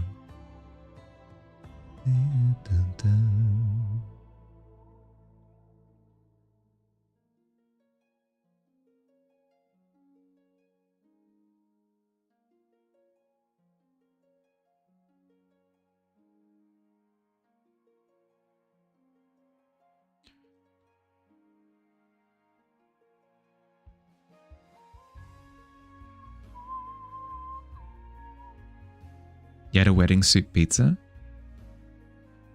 Deconstruct that for me, please. I recognize the words that you've used. I'm not recognizing how they've been used. Remember, an art teacher would make you draw something, and you only get to look down twice over 5 minutes. I feel like I got a good sense of drawing exercises during some life drawing classes that I went to. There was one that was you got it was like 5 to 10 minutes. I can't remember what it was exactly, but you couldn't look at the piece that you're doing the entire time. You had to look at the subject exclusively, and you were drawing with your peripheral vision. That was quite good for sort of absorbing the information quite well instead of just concentrating on the drawing itself. The other good one was you couldn't take your pencil off the page, so you needed to do all of the gestural stuff in one go. That was also quite effective, quite punchy. Another one was you were limited to 3 colors, but you needed to clearly differentiate things with these 3 colors. You needed to do like quite an intricate drawing, but with just 3 colors. It feels like the more limitations that you place on yourself, the more you sort of have to think about how you apply those limitations. Fun exercises, yeah. You've returned. Welcome back. Topping the spinach chicken, mini meatball, some kind of white sauce. Ooh. And of course, cheese, of course. I actually prefer those pizzas over. I don't really like pizzas that have the cured meats on them. So like bacon, ham, prosciutto, like anything like that. Not really my thing. But like pizza with a bit of chicken on it.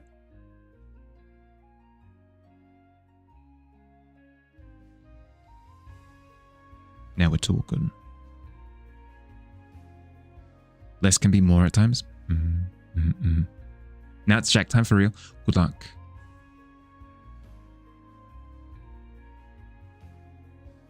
Want to play some Halo Master Chief Collection? Don't reject me in front of these people. You can't. That's the heckin' rude. But yeah, no, I completely agree. Less can be more.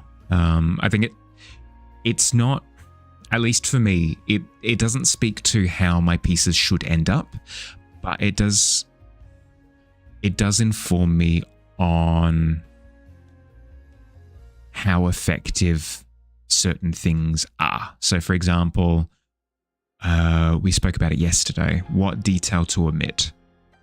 If you're quickly sketching something for five minutes, you can't afford to sit there going like, and the birds 3 miles away, we've got to render the beak on those, and we've got to go through and like mark every sort of little bit of grain on the tree, and it forces you to make quick decisions as to what is imperative to what you're actually looking at. So maybe the one knot in the tree, okay, maybe we include that, but then we need the branches. We can't just sit there focusing on the wood grain. And then when you look at it afterwards, you're like, oh, you know what? That communicates the image very efficiently, and it does a good job of summarizing what I'm looking at without it being too much detail. It's a good teaching method. Yeah, don't have time to overthink. Exactly. Might be like a butter. Might be like a butter sauce, like how white banana pie. Yeah, okay. Sounds delicious. Sounds like my kind of pizza. Save some for me if you will. I'd destroy a pizza, I reckon.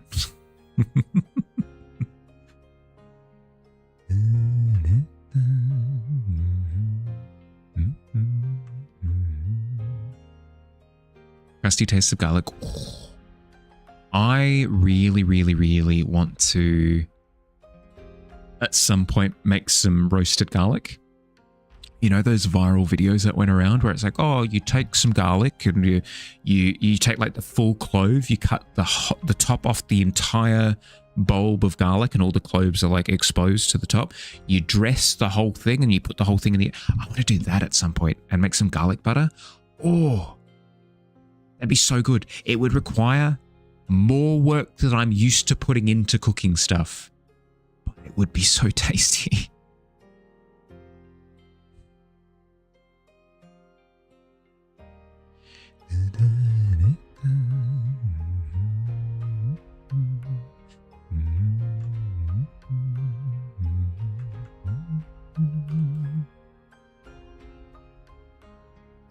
Good way to learn working a whole piece quickly, then adding details after. I completed a piece last year this would have been the start of this year in January. I completed this piece. This was my first time implementing that sensibility, that idea of I'm going to depict a whole scene, but I'm going to be hyper conscious of where I apply detail. And I was really, really, really, really happy with how it turned out. So I've tried to bring that skill, kind of, I guess it's a skill. I've tried to apply that logic. We'll go with that. I've tried to apply that logic to pieces ever since. And I've been quite happy with the outcomes.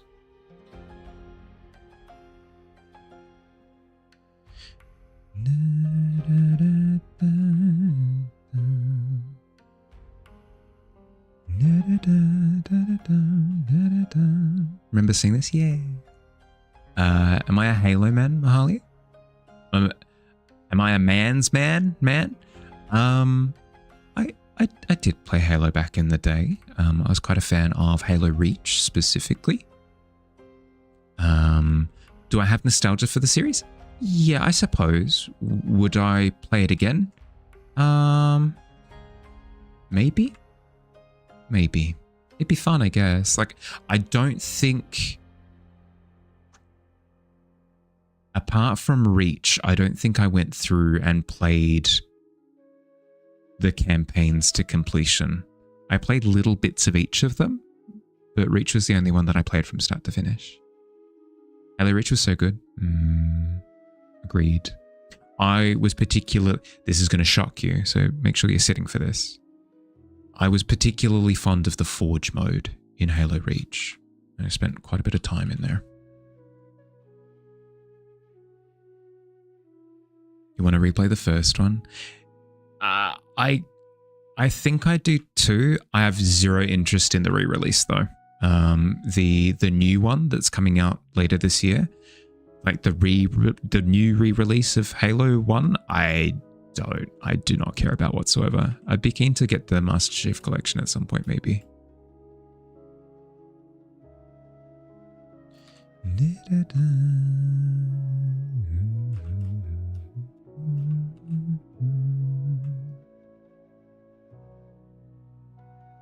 Campaign evolved.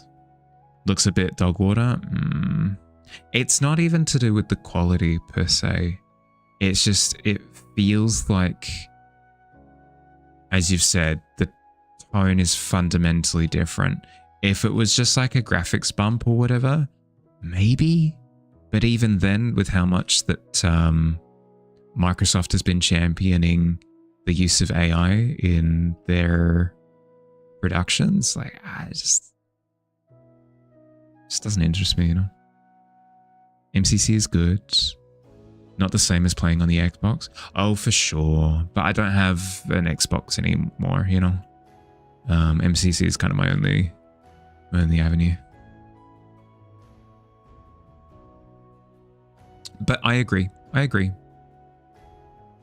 There's something about using the old hardware. Quality looks really high, but the tone is like self-parody. For me, it just kind of looks generic now, I guess. Same, don't have an Xbox anymore, yeah. Yeah.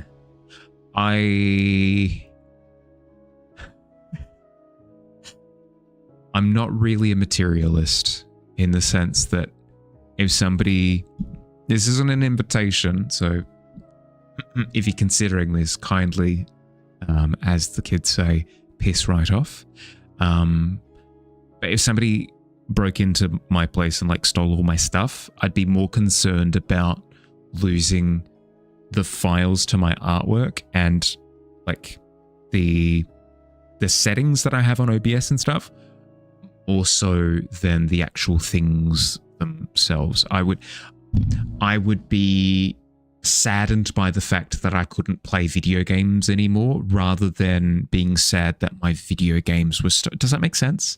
I would I would mourn the loss of the experience. Buy Marley an Xbox? I'm good. I appreciate, but no thank you. I'm good.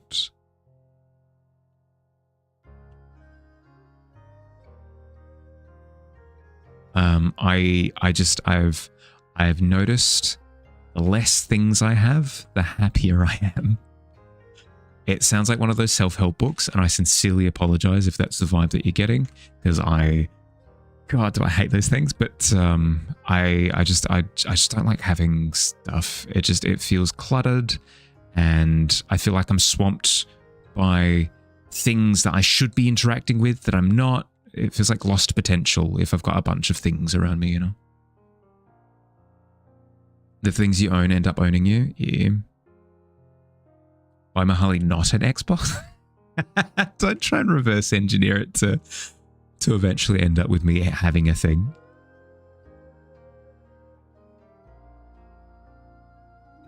Fight Club? How did it end up there? Buy Mahali Fight Club. Hire people to turn up to Mahali's house to do fighting. Do I give the impression that I'd enjoy a fight club? I think I would be really bad at it. They'd be like, all right, so time to punch this other guy. And I'd be like, why? What do they do to me?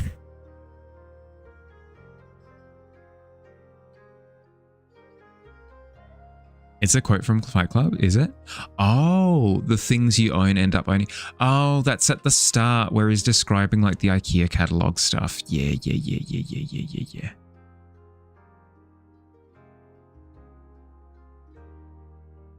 Meet at Mahali to team up and fight kangaroos. I wouldn't want to fight kangaroos. I'm terrified of kangaroos. They'd win every time. My poor schnoz.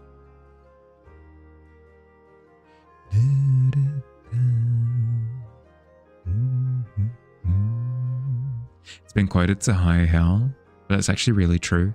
I mean, I presume by the fact that I've essentially paraphrased it with my thoughts. I agree with the notion. I feel as though there's a difference between agreeing with a sentiment in Fight Club and agreeing with Fight Club.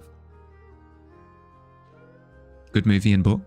I think the movie brings up interesting questions, but I think I fundamentally disagree with the conclusions that it comes to. But that's not too surprising because I'm very much so not an anarchist, so...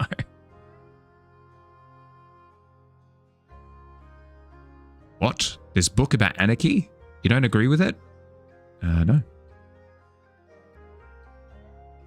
You've got my back. They'll never win. David, I feel as though you're fundamentally underestimating the power of big kicks.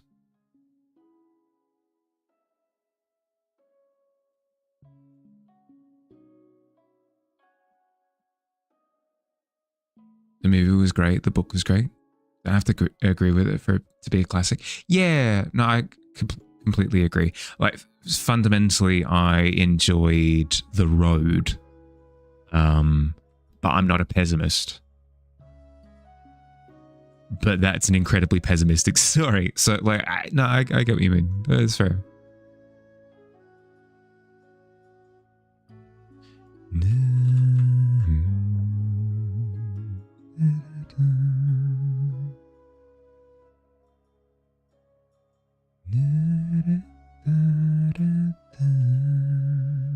Such a good book, yeah. Your cat just started drinking your tea and you only just noticed. Ah, sharing. It's caring, you know. Might need to brew another cup. Oof. More of a rejection of materialism in the modern world.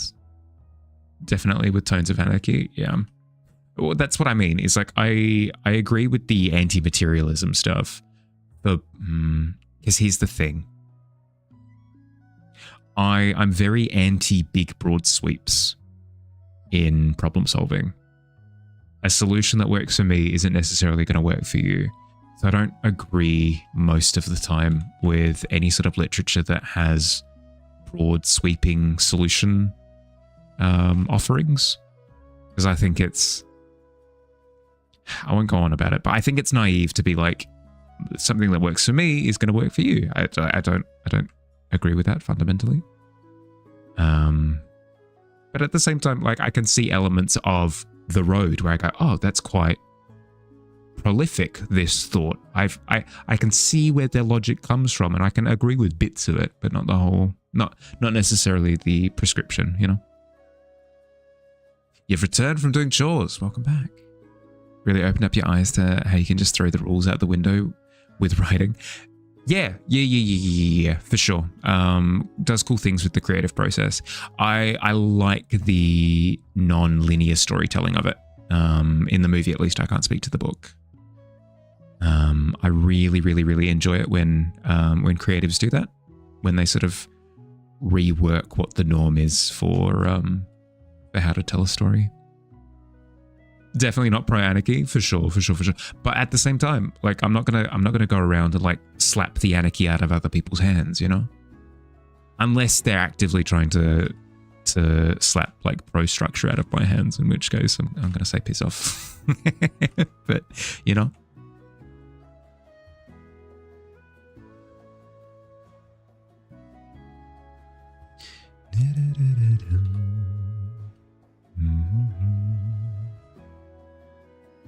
You have some anarchist sentiments. Don't believe anyone has the right to tell you what to do on any level, but you see it's needed for civilization. That's the thing, right? I don't trust humanity to self-regulate. I don't think it's very good at it. I don't think it's very good at doing that. I think it's actually quite terrible at self-regulating. If left to its own devices, it will fall to pieces. We've seen many examples of it. Many examples of it.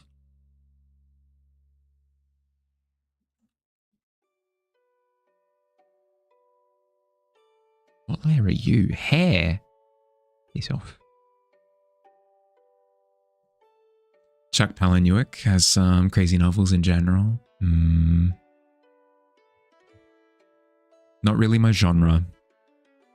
But I mean, I have been known to sort of taste test around places, so I might come around at some point.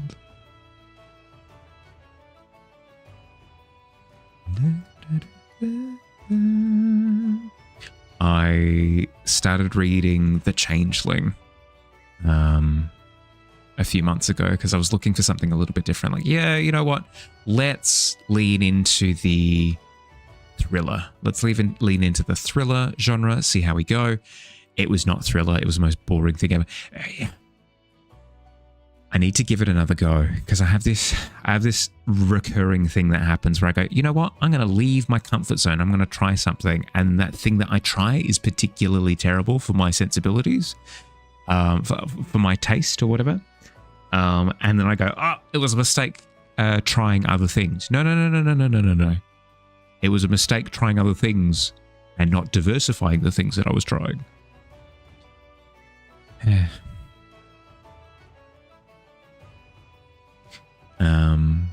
They just can't do it. But on a personal level, you don't believe any person can tell other people what is right or wrong. Is that controversial? Is it brave? I don't think it's controversial.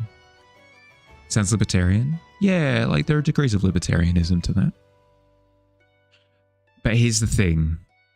I like the sentiment, but I've also seen where a lot of people have proven that they can't self-regulate.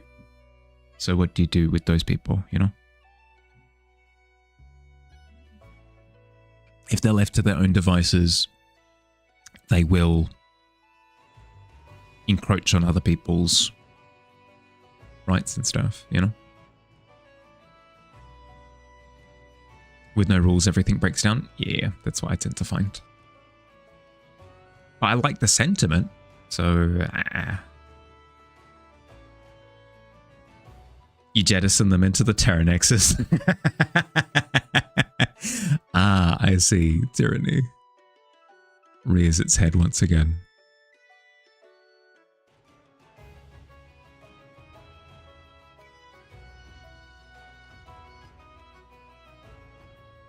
A rose by any other name.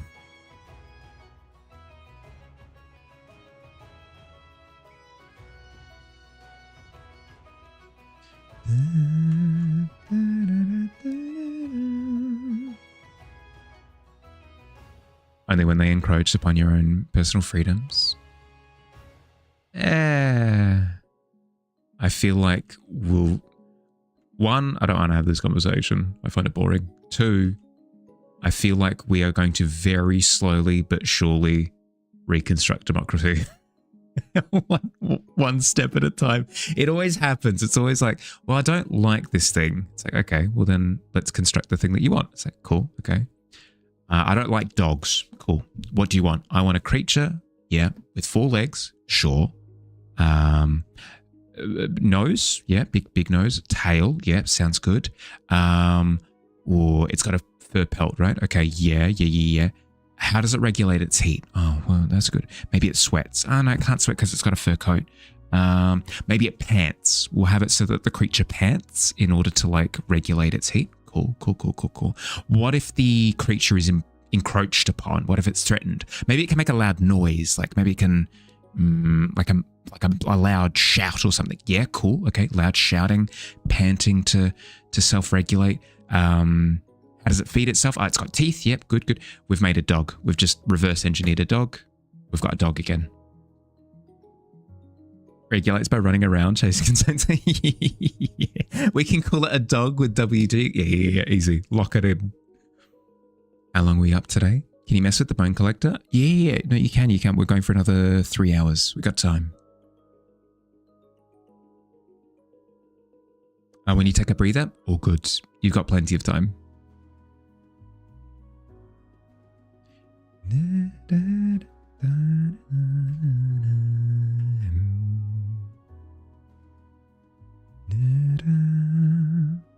That's in 1 minute. Thank you, Tavern. Enjoy your work, folks.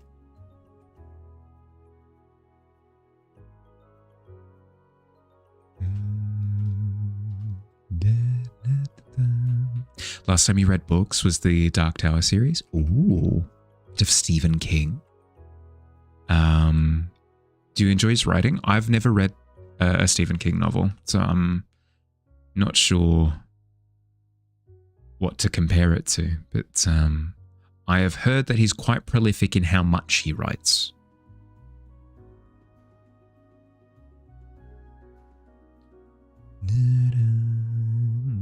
You haven't either? Yeah, fair.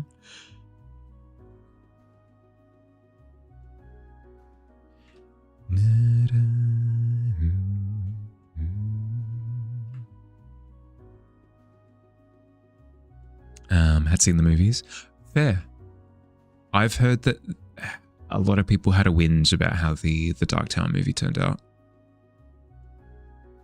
So it makes sense to sort of go back to the book at that point, if that's the general consensus.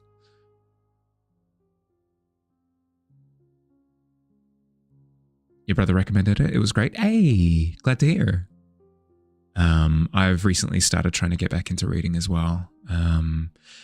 Last year, I binged the entire Cradle series. That got me sort of back in.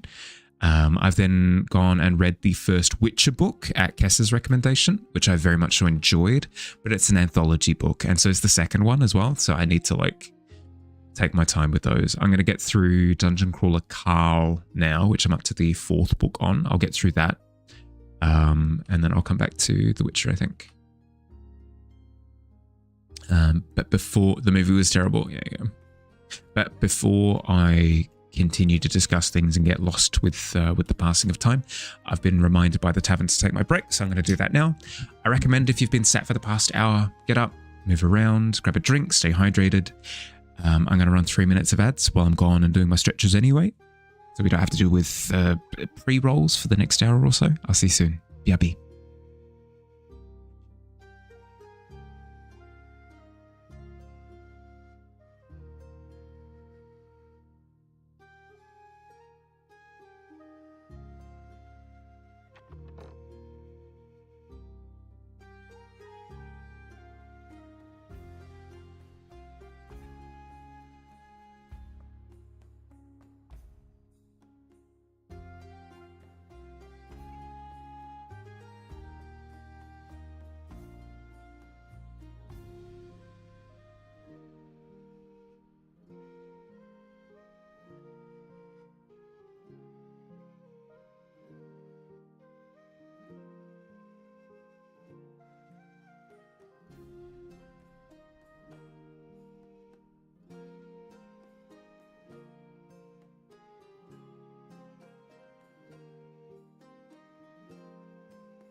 I completely feel you.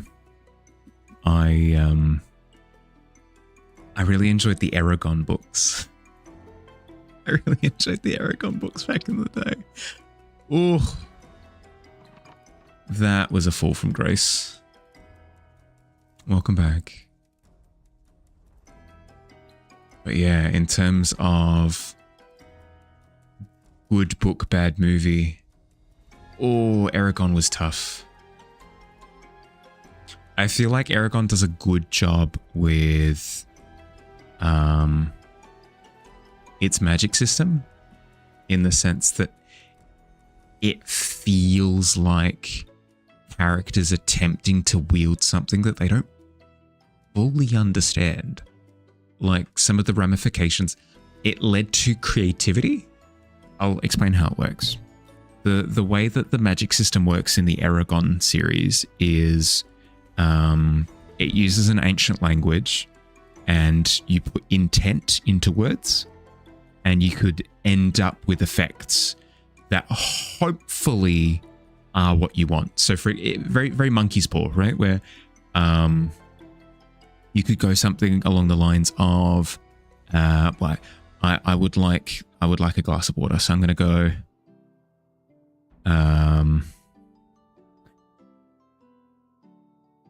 fill container with water, and you say that in the ancient language, right? And it fills the container full of water, and you get to drink water or whatever.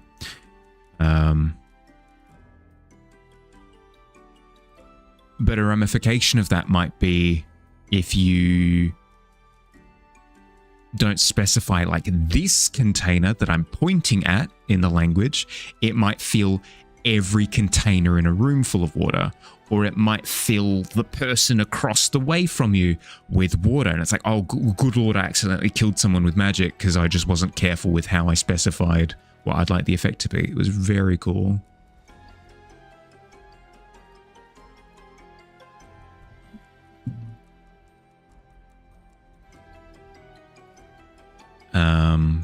But yeah, so it meant that characters could be creative with the system, but it wasn't infinite creativity. Like there are risks involved.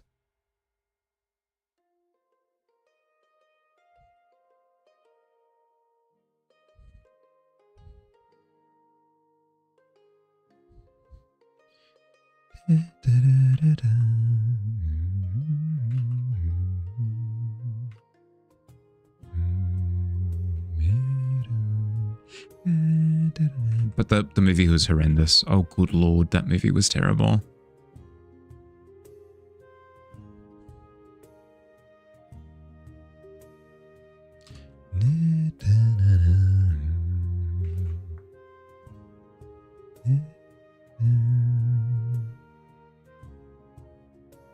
A series that starts with A, Fire Upon the Deep, is so good.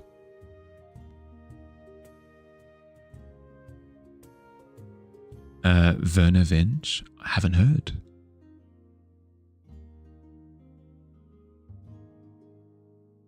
Is it a completed series? Or is it one that's still in the works? Because I will admit I am more inclined to start a series if I know that it's finished. It's finished? Yeah, okay.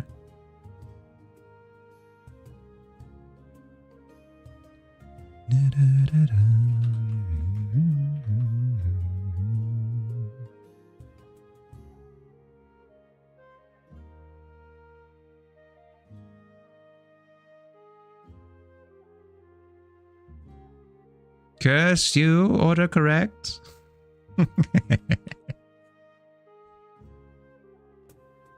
Oh, another day, another opportunity to remind people.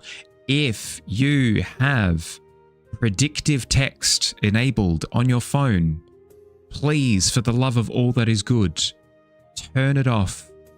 Predictive text is that feature where, as you're typing in a sentence, the phone then will attempt to predict what you mean by the sentence and try and finish your words for you. Like it'll jump ahead and complete sentences. It's horrendous. You end up doing terrible things. It's not so bad. It just led to a lot of frustration on my part. So I wish to spread the good news. Why? It just ends up saying things that you don't intend to say. I guess if you enjoy it as a feature, by all means, go ahead, enjoy. But I found it to be incredibly frustrating. It makes typing fellow fox a lot faster. That's fair. That's fair. I'm half memeing when I say it. But if you are finding that autocorrect like things are frustrating you, yeah, I said it correctly. It's a way of sort of curbing it a little bit without necessarily turning off autocorrect completely. Hate that feature, yeah.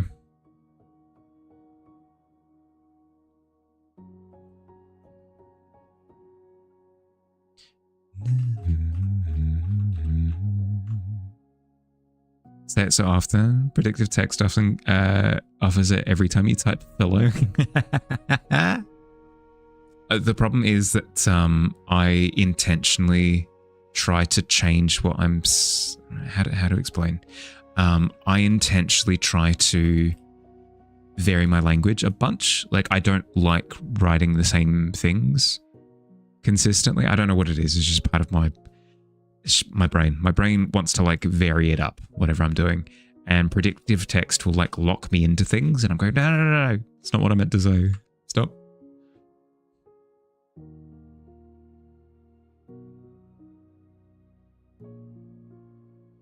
All you gotta type is FE and you got the rest. The way that your predictive text only clocks when clicking on it. Oh, yeah, no. What I would have is I'd be typing out a sentence and it would just add the words. It wouldn't check with me. It would just automatically plug it in after whatever I was typing. Very, very, very frustrating. Yeah. Autofills? Yeah, it was. It was autofilling.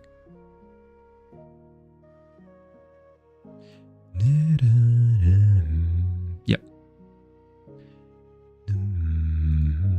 Apple? Yeah, I'm on Apple.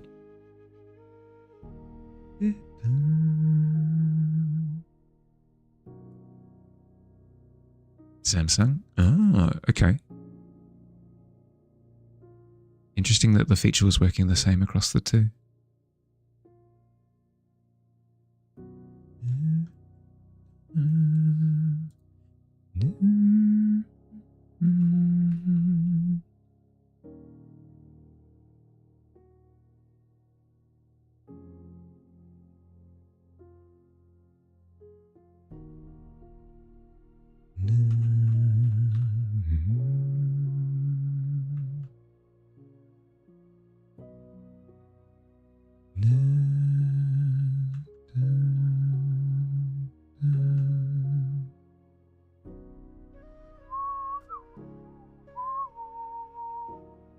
Android predictive text is, it offers you 3 words.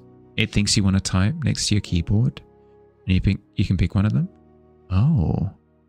I think I still have that available. It might be a distinctly different type of predictive. Hi Fluffy, how you doing? Welcome in. I will use Evie. I read Fluffy first, don't mind me. Hi Evie, how you doing? How's your day been?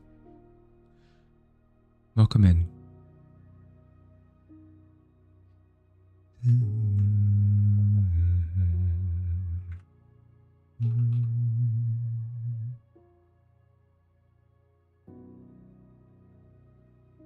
You hate repeating yourself? So it's only very useful for bits? That I wouldn't mind opting into it. That's completely fine. It's the predictive text where it overtakes whatever I'm doing and completes my sentences for me. It can be romantic if it's with somebody that you care about or whatever, but I don't care about my phone. I don't want my phone completing my sentences. It's not romantic at all. Yours, you had to turn it off. Doing well. How about me? You also go by Fluffy or Evie, either works? Okay. Thank you. I'll try to lock in Evie, but we'll see how we go. I'm doing good. Can't complain. I'm doing an earlier stream than I usually do because I'm wanting to maybe stream during this earlier time block on Tuesdays and Thursdays. And so far, it's been good. It's been good. No complaints from me.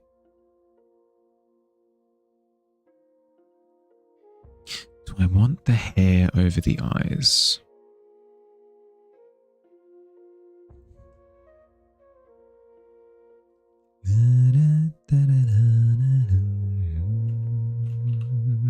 I hope you're doing well too. Hope you've had a good week so far. We're only at Tuesday. I hope your Monday has been good.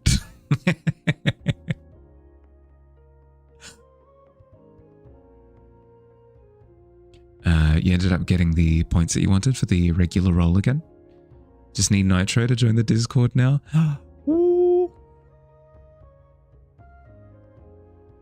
If you've already... Did you already redeem the regular roll? If you have, I'm more than happy to just wait until you join the server and then grant it to you. You don't need to redeem it once you're in the server specifically.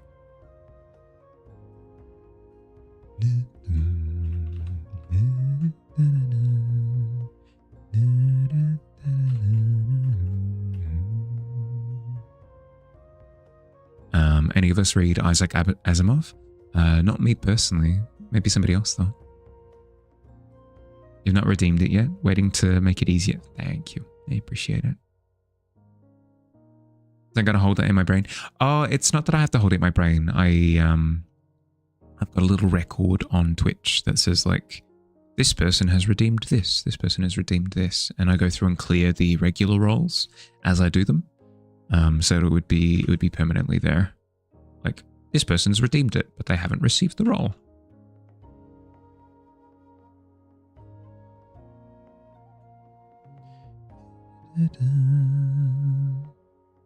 There you go, easy done.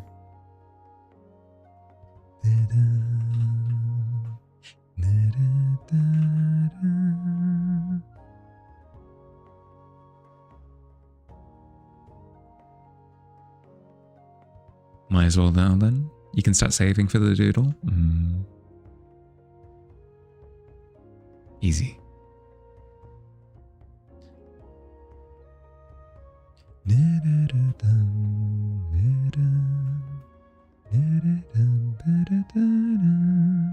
Bit of a sci-fi, hard sci-fi enjoy.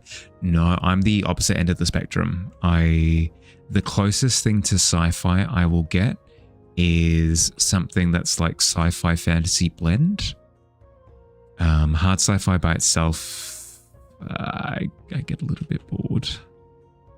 Like, for example, I really enjoy the Destiny universe because it's pretending to be sci-fi, but it's actually fantasy in how it actually presents itself.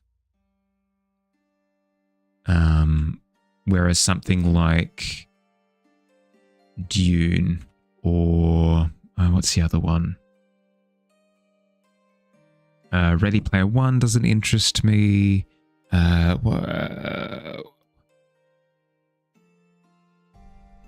What's that? What's that series that's Something's War? It's the series that's based off of that kid that's brought in to run war simulations, but then the twist for the first book. Hey, it's been Ender's Game. Aha! I didn't need to spoil it. Ender's Game doesn't interest me either. Like I've tried to give those stories a go. I just it's tough. I lose interest very quickly. Totally recommend Star Trek. It's very optimistic about the human condition, very utopian. So give it a season or two. Where even Star Trek, like I can tell you from now, it just wouldn't be my speed. Is it like young adult fiction? Not really meant for adults, if you remember correctly. It's not about the writing style, it's about the subject matter. I just find the subject matter fundamentally just not very interesting.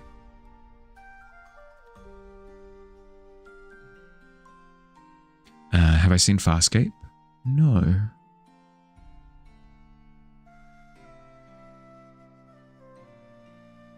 there might be examples. I will say that there might be examples of like pure sci-fi that I'm not as interested in. Hi Moonstone, how you doing? Welcome in. Thank you for the raid. How'd you go? What'd you do? A biotic factor? Ooh.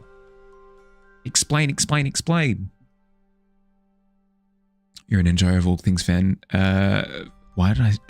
Fiction, science, or otherwise? Yeah, fair. Try and refocus now later. Yeah, all good, all good. Do what you gotta do. But yeah, welcome in. How you doing, Moonstone? How was stream? How'd you go? What'd you get up to?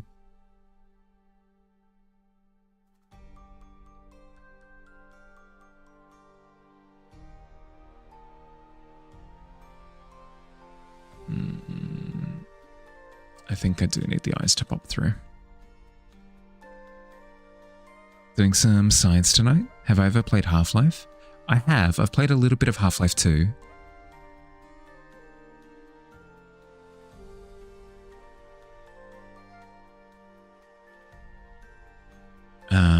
Is it kind of similar?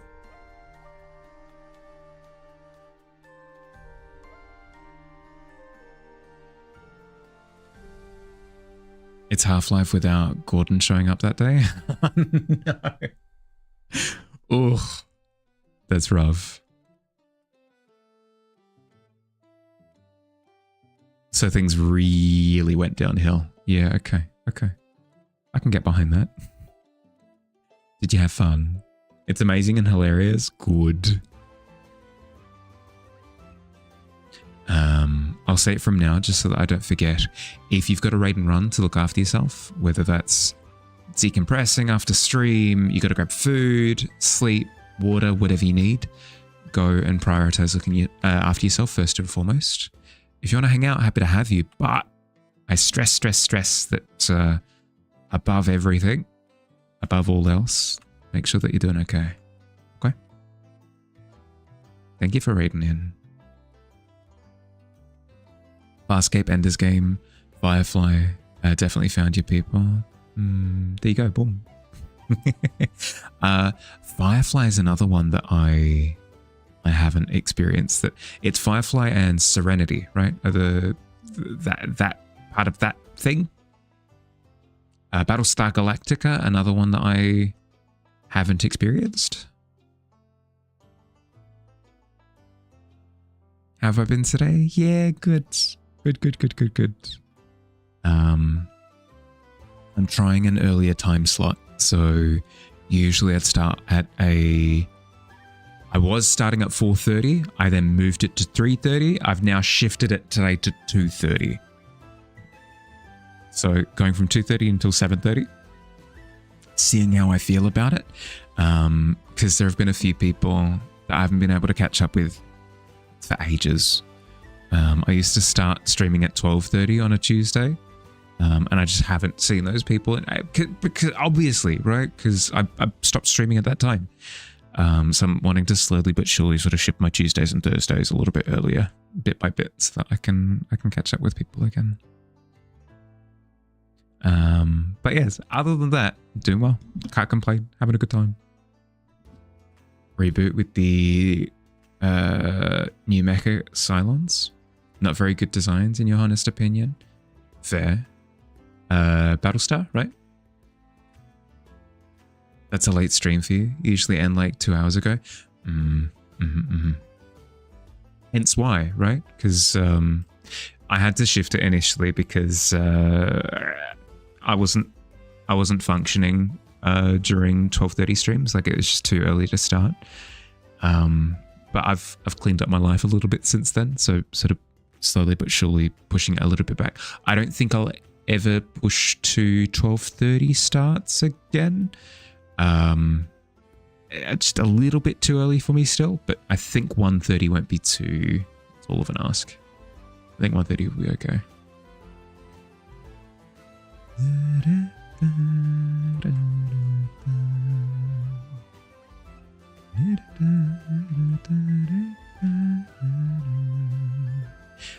In terms of what we're working on today specifically though, this here is the Bone Collector. It's a creature that lives beneath our feet here in the tavern. I've had a little image of it for the longest time.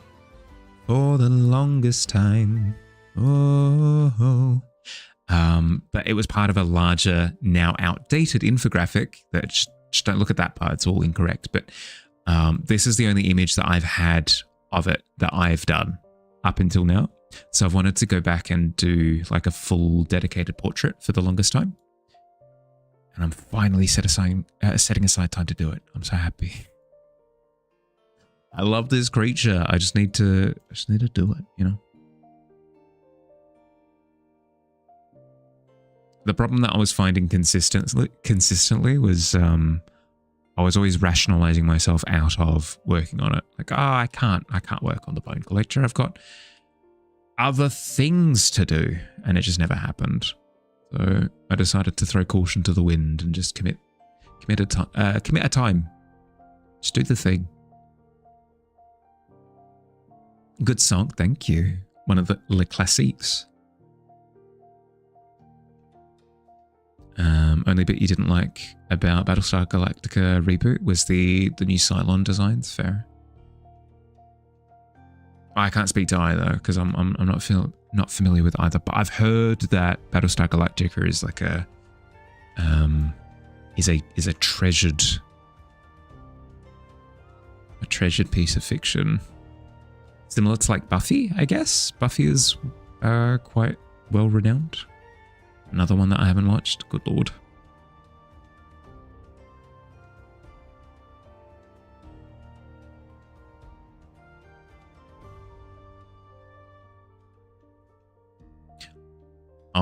I'll break at some point. I'll break and I'll go through and binge all of those series that I never watched. Stargate is one that no. I've heard that Stargate is very Monster of the Week, and I struggle with those storytelling formats. I need like an overarching story that the series is heading towards, because otherwise I zone out so quickly. You like your vampires in the Anne Rice variety? The actor from the show? I'm not familiar.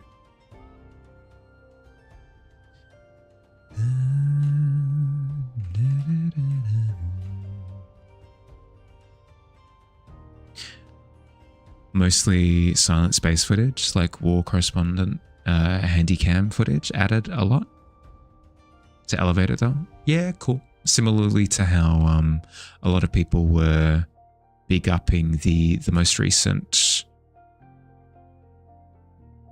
what's he? Maverick. Top Gun movie. For having those like POV shots and stuff. Yeah, that's cool.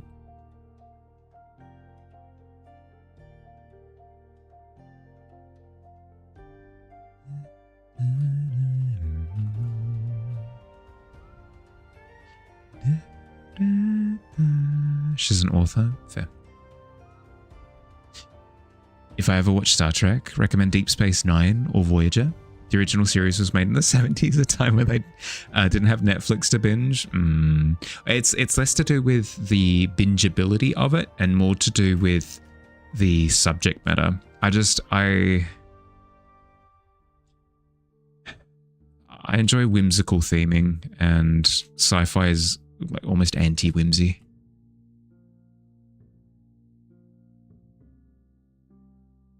And Rice's most famous novel is Interview with a Vampire.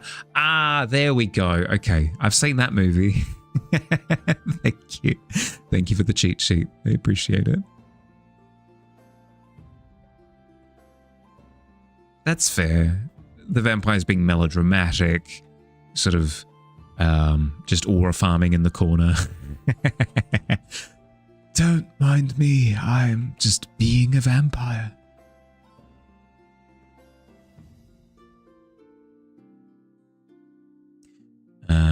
Used to be all about Anne Rice books once upon a time. No, I've never gone through a period of time where I've binged a particular author or tone. It's always been series. I've jumped from one series to another. Skipped to second or third of Stargate. Right? Oh, Star Trek Next Generation. Right. Good to take a little while for woodiness to ebb away. Speaking of Dark Tower series earlier,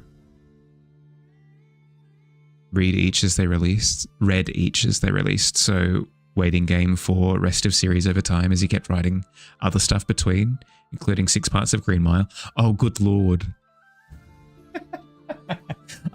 I think that would destroy me. At least it wasn't a case of what George R.R. Martin is doing at the moment, where he is getting on in years, and there is a risk of him never completing the series. And then add to that the fact that he's going off and doing a bunch of other little side projects.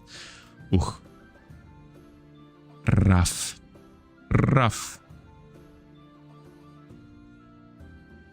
Lots of well-read peeps, yeah? Oh, yeah, no, better read than I am. I've got little pockets of knowledge on books, but not well-rounded at all. We're art nerds, yeah. Thank you for the follow, Evie. I appreciate it, bud. Oh, cool, man. Fantasy can just be like cool dragons, anyway. Fair. You feel likes to tackle some level of realism to the human experience, for sure. Fantasy can just be like cool dragon, anyways. I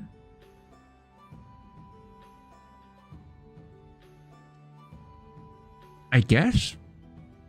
When I say whimsy, I mean...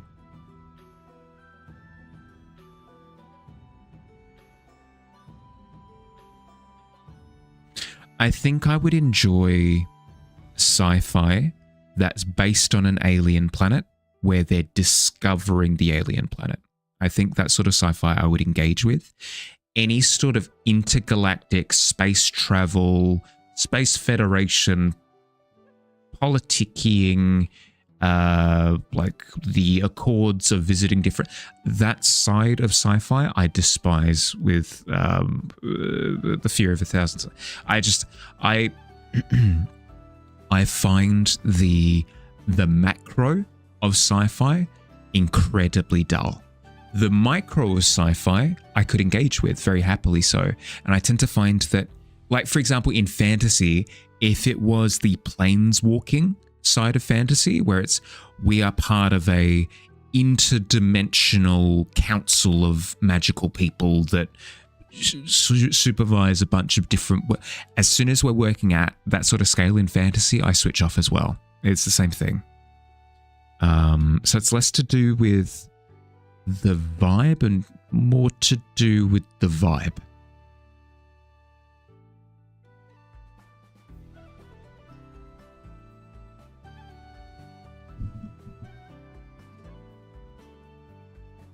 He's enjoying his retirement. Of course he is. But also, if I were invested in his books and I knew that he was never going to finish them, I'd be a little bit tilted, I think. Read a lot of the classics, but that was for school. Similarly, like I went through and read The Road, The Book Thief,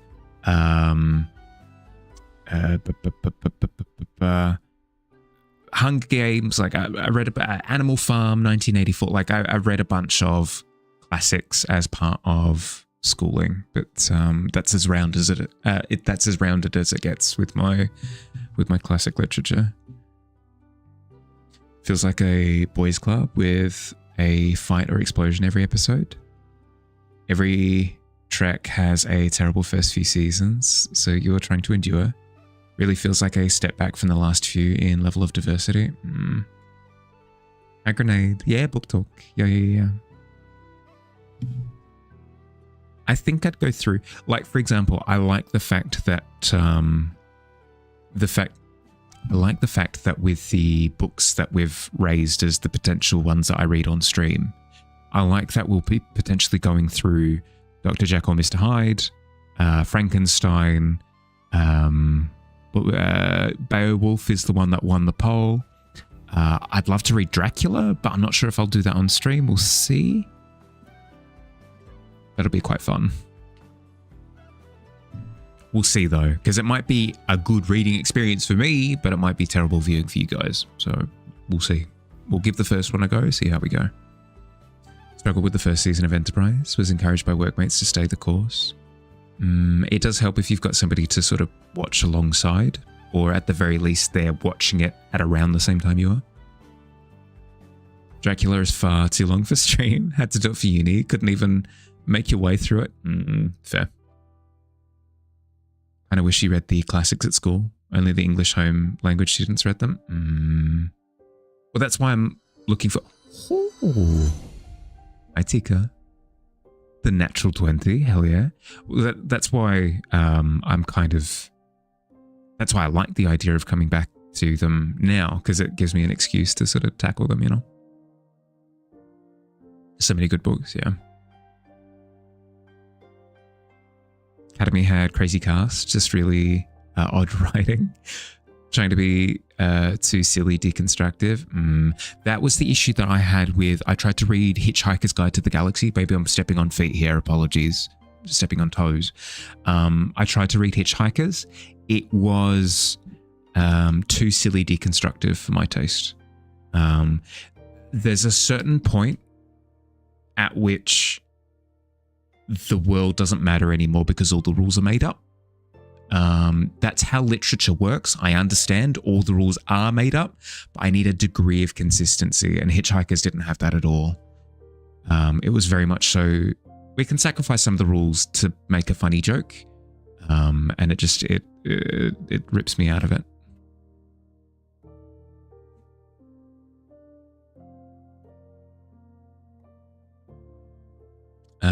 Camilla by Sheridan. Sheridan Le Fanu would be fantastic. Or do you know if it's public domain, at least in Australia? Deep Space Nine not going anywhere and dwelling on religion too much. I also struggle with that. If a series has terrible pacing and it just lingers. Your roll matched your breakfast. Of course it did. Had white chocolate cheesecake. Whatever. I also had a tasty breakfast of Up and Go breakfast drink. No, I'm glad to hear. Glad to hear it was a tasty breakfast. Ever read The Giver? No. Any good? Just the first season of Deep Space Nine's for you was a little bit of a chore. Fair. So once you get beyond it, yeah, okay. It's before Dracula, you believe? First female vampire, you want to say? It's been a while since your Irish Gothic module, but this book was great. Okay. I'll be cheeky. Would you be able to DM me the title of the book just so I don't forget? Rest was great. Good to hear. Not the gambit of opinions in here. I know. Quite diverse we have. The Giver was a good book. What genre would you say that it is? From not going anywhere to massively expanding the verse. Yeah. One or the other. You don't get one. You got to one and no, both. Both. You don't get. You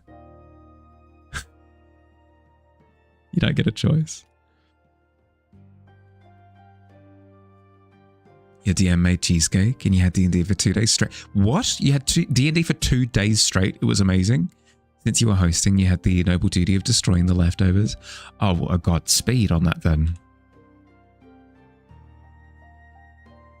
Incredible. 2 days of D&D. Good Lord. Absolute, like, monolithic, monumental effort by the DM. Did you have a good time? You'll have fun. Yeah. No, I'm absolutely blessed by, as was said before, the diverse opinions. I very much so appreciate it. It can be a little bit boring if it was all, hey, do you agree with this? And then everyone says, yes. End of conversation.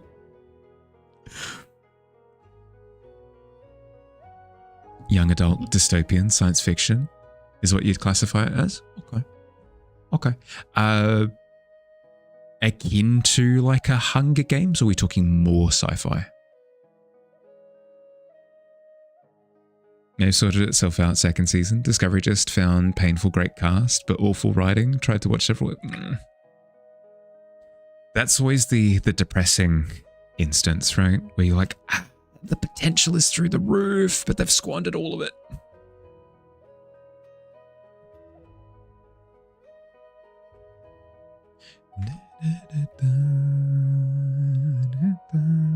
Classic one shot. Had to schedule a third session, but since he had already scheduled hanging out day after D&D, could just swap the hangout for another day. Oh, fantastic. Beautiful. Your group is amazing. Had a blast. Learned how to make character sheets on actual paper, like Yolden style. Yeah, that's how I would do my character sheets previously. I've since learned, well, I'll be entirely honest, because of all the DMing that I've been doing, I've bought the source books on D&D Beyond, so I've been able to plug my things into D&D Beyond digital sheets. But if I'm going for more of a homebrew character, I absolutely pull out the pen and paper again.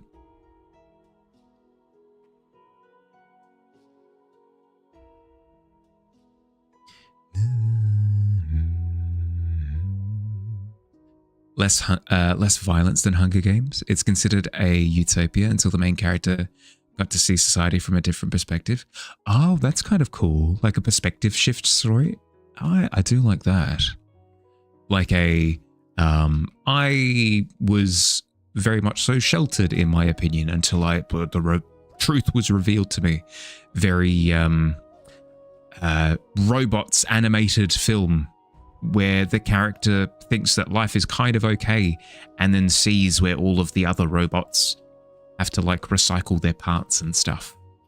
It's not entirely one-to-one because the main character also has to recycle parts and stuff. Yeah, I get what you mean. Basically, yeah, cool. All of your character sheets are traditional. Wish to doodle in the margins. I mean, it's free real estate.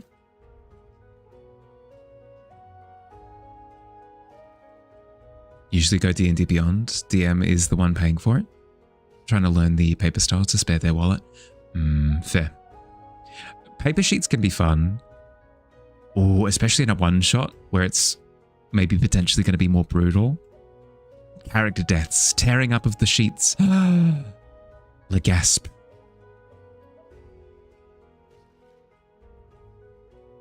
Currently reading Gideon the Ninth by Tamsin Moir, and it's really good. But from the narration that it was a young adult, and it's not, so it reads a little bit young, but it's the first sci-fi book that you've read in a long time. Hey, cool. Hiss at D&D Beyond always gets things wrong, does it? Play D&D how you like, of course. Just don't dislike. Yeah, fair. I haven't found too much with D&D Beyond. The issue that I tend to have with it is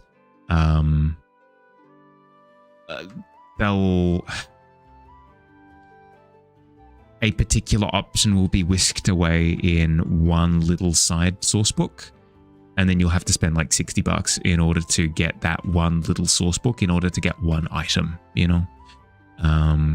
That's where it gets a little bit frustrating. But if you're working with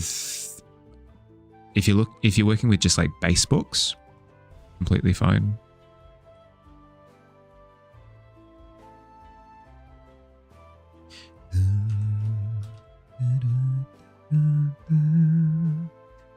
It's great as a reference, yeah. Not a fan of their money milking ways either. I do like the fact that you can get like a campaign account where you all put money into like financing everybody's access to it. I think that's kind of cool. I wish more services did that sort of thing.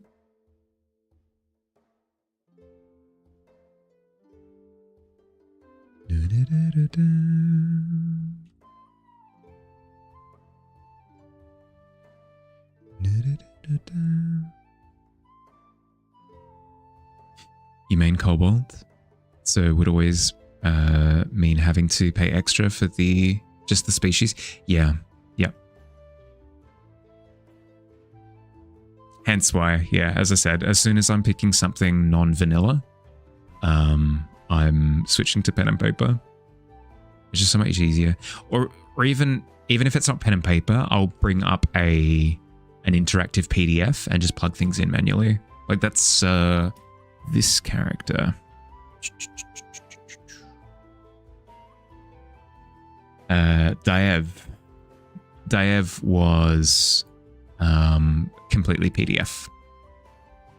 I had all of his spells and feats and all of his items and stuff. The sweetheart, yep.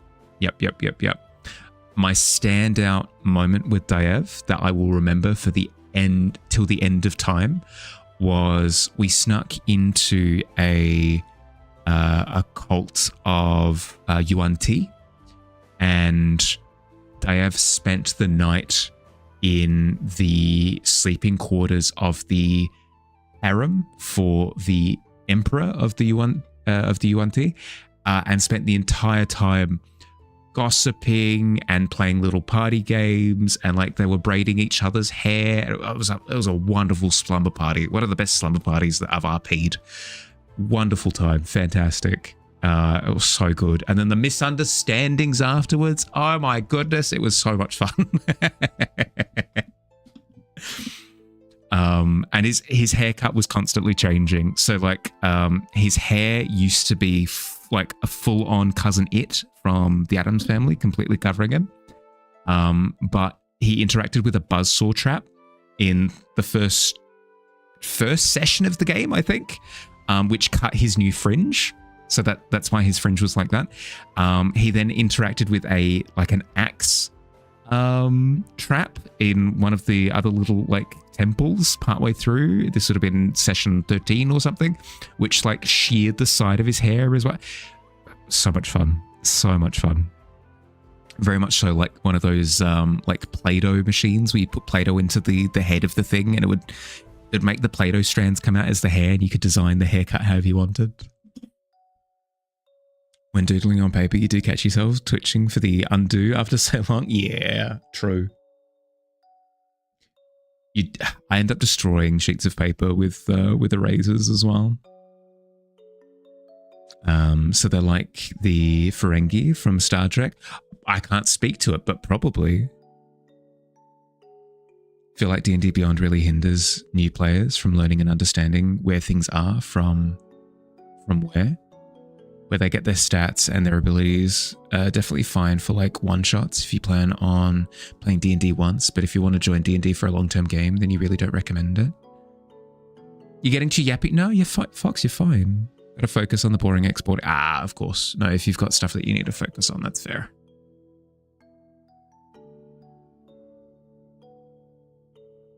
Doodle in pen, forcing no rubbing out.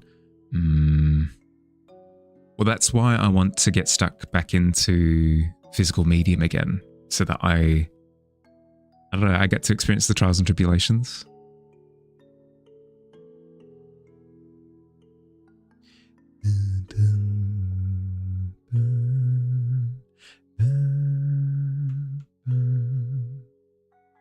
Embrace Bob's mantra. Yeah, happy little accidents all over the place, you know?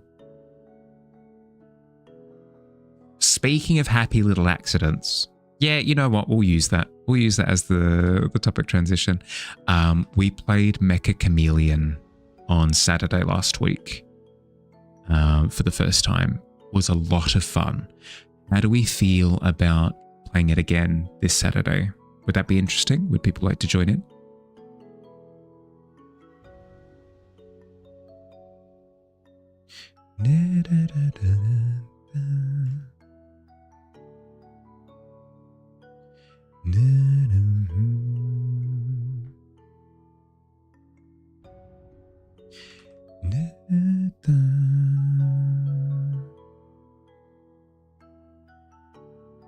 People, as in anyone in chat? Yeah, yep.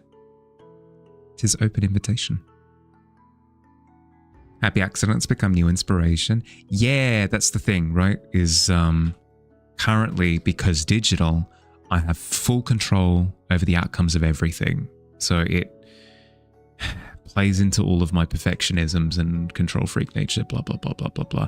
Whereas if I'm working with something like ink, I've got no control over both how it like how it bleeds into the paper. I've got no control over being like, I'm not backspacing anything that ink does. You'd love to try joining again. Hopefully you sorted out the problems. Please don't feel like trying and seeing if your internet is stable or your PC is stable. Like, that's not a problem. Yeah. You're keen AF, but you'll be on holidays. Actually, I have no idea if you can. No, that's fair. That's fair. You'd be down, but Saturday's busy for you. Completely fair. I'm floating it. I'm floating it to see what people feel like. Should be getting to bed. It's late for you. Thanks for hanging out, Evie. Look after yourself. Sleep well. It is nice to be able to go back. It is, but it leads to me min-maxing what I do with a piece in not always a good way. I sit there sweating over everything. Whereas if once I commit to a decision, it's just is what it is, then I don't know, there's a degree of freedom to that. Hi, Katya. Let's be honest here. You'll be taking your computer with you, so you probably can play. No pressure. If you're free, if you're keen, we'll likely be playing. We'll see.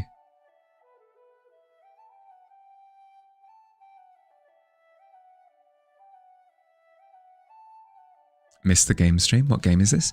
Mecha Chameleon is like a hide and seek game where you paint yourself into the environment around you. It's very fun. I wasn't anticipating having as much fun as I did with it.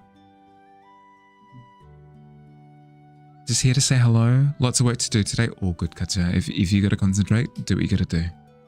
Have a good day. Yeah, you too, bud. Look after yourself. Look after yourself, okay? Look after yourself. Really just want to play. None of your friends have the game. Playing with completely strangers in a random server isn't as fun. Yeah. Yeah, no, I get that. I mean, it's fundamentally a party game, right?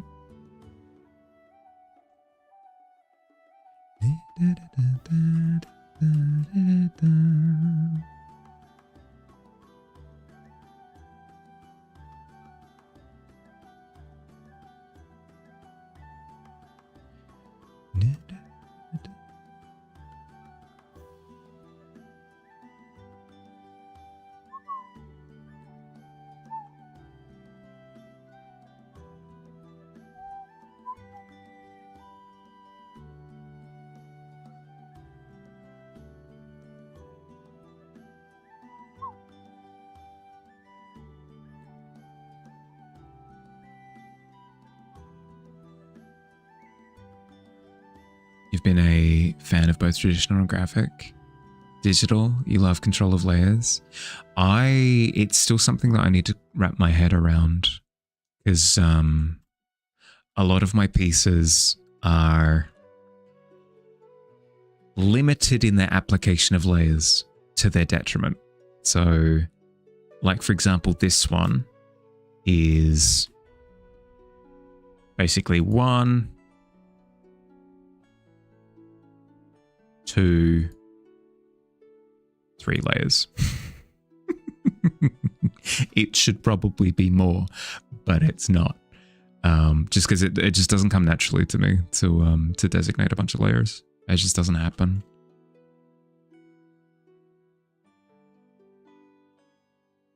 That's wild. It's not something to be proud of, because I'm actively undermining myself by doing it this way.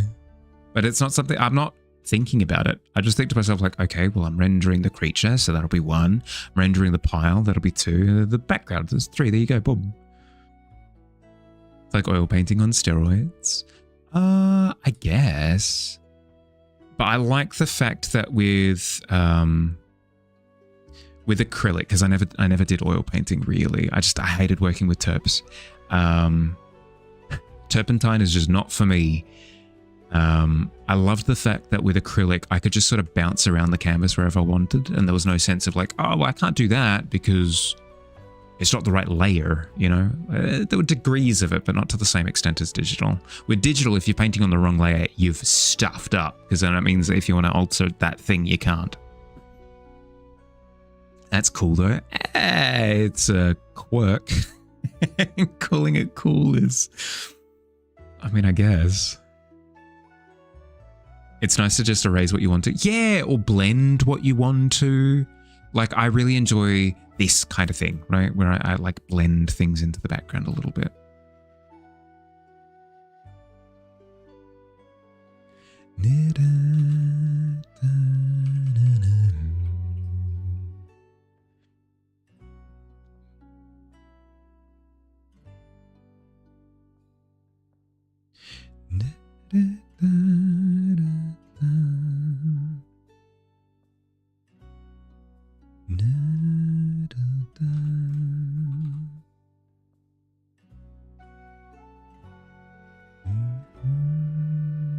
Still can't find that brush that I use.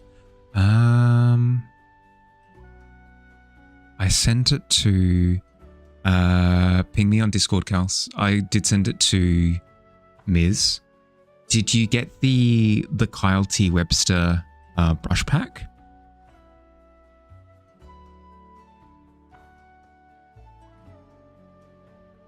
Because it's in there. You did?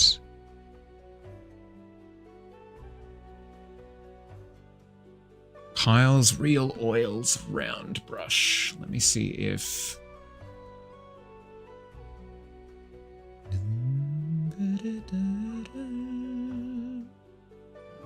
Is there any way to bring up a menu or something?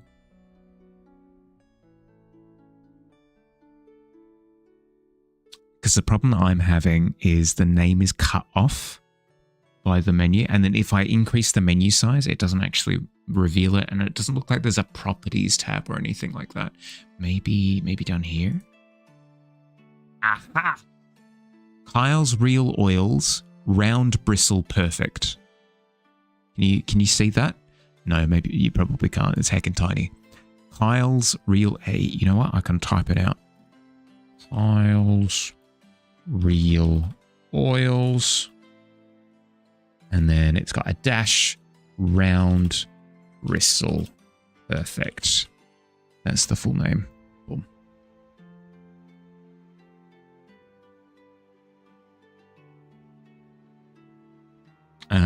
Give that a search if what you're using has a search function. If it doesn't, my condolences. Your ADHD brain. All your layers have names too. Yeah, mine do too. They're just not very good. They're fine. They do the job technically. No, that one's bad. Let's rename that. Background color. There we go. Makes a bit more sense. Brush pack. Just use default round brush, occasionally old brush defaults. Missing something clearly. Yeah, you can get brush pack. Like for example, if you look at, can you see this? Can you see my brush being previewed? It's a little bit difficult to see. You can kind of see it here. There you go. That's the shape of my brush. So it means when I'm making a brush stroke, it makes that shape. It just means that I end up with more texture whenever I'm painting things. You think you had 50 plus in one piece?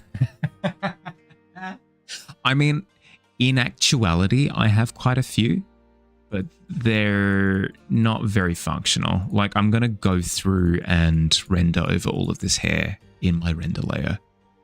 They're just like little bits and pieces.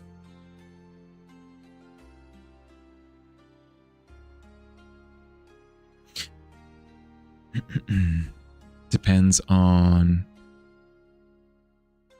making a tuba or a painting. If you're making a tuba, then the layers are labeled and colored religiously because there's like over 300 layers on a big... Yeah, fair. No, you have to at that point, right? Because otherwise it's dysfunctional. You're wanting to go through and export all those files separately, and if they've got no structure to them, it becomes chaotic. You're going to screenshot what it looks like for you? Oh, does it look different? Weird. Shape jumps around. Feels more random, natural. Looks like you can get for Procreate. Yeah, exactly. It means that you're not ending up with like very stiff looking images.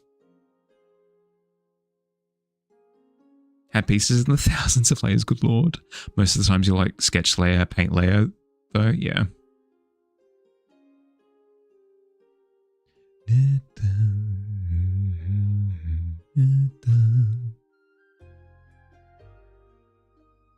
Sketch, paint, and background.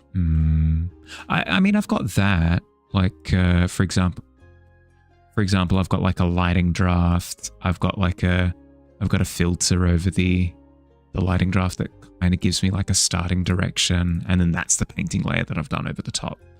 I've got little draft layers underneath that I've hidden. But in terms of the final product, functionally, there are only 3.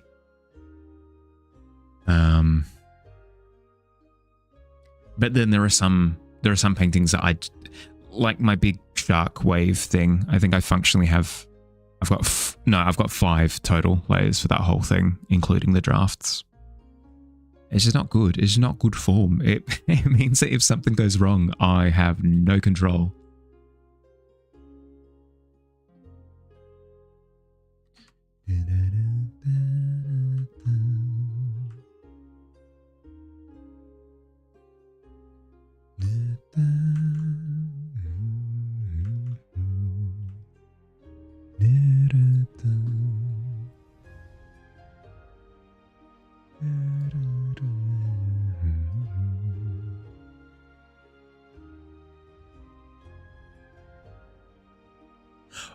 Oh, Pat, I did not see that previous message. My apologies. Files, real oils, round bristle, perfect. Oh, yeah, it's not keeping any of the texture. What program are you using?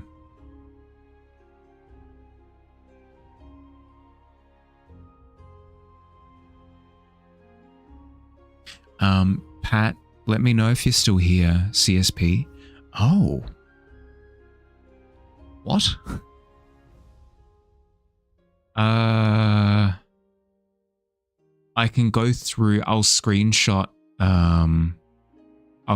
my brush settings, like in terms of brush amount of paint, density, that sort of thing. That's the only thing that I can think of. Brush shape, perhaps. Tip.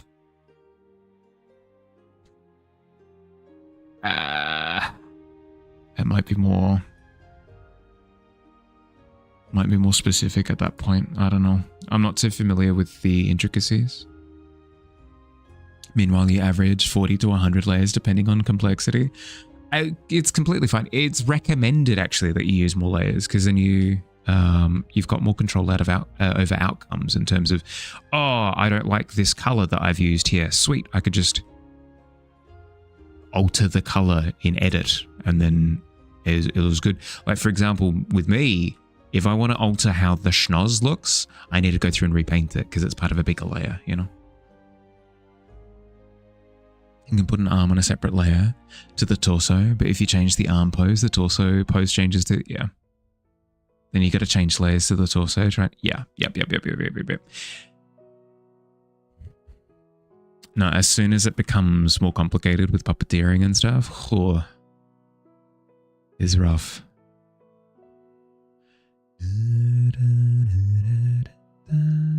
Since it's Photoshop for you, got a lot of color control, but also can't recommend Photoshop to others. Yeah. Yep. No, I jumped off of that off of that wagon last year. I'm glad that I did.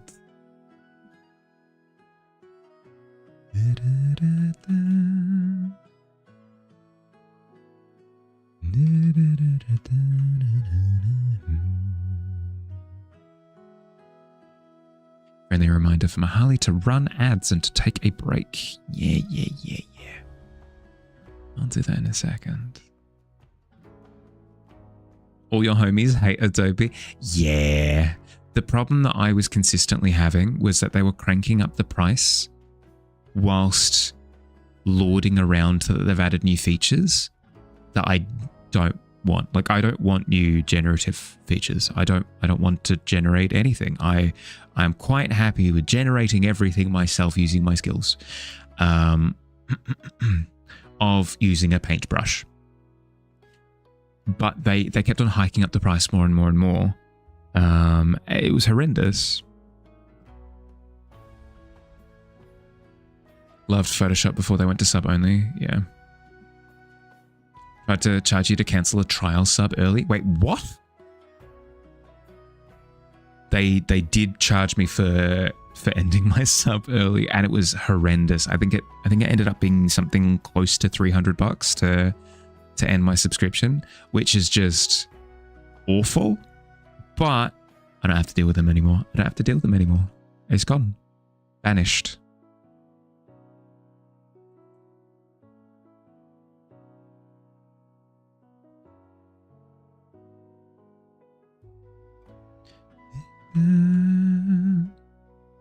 Would be acting crazy in their emails until they gave you your money back. Yeah, I'm built like a small forest creature. I don't. I'm not one to fight. Well, here's the thing. It was less expensive to buy CSP outright than to cancel my subscription to Photoshop. AI scraping from Adobe whilst cranking up subscriptions can do... Yeah. Yep.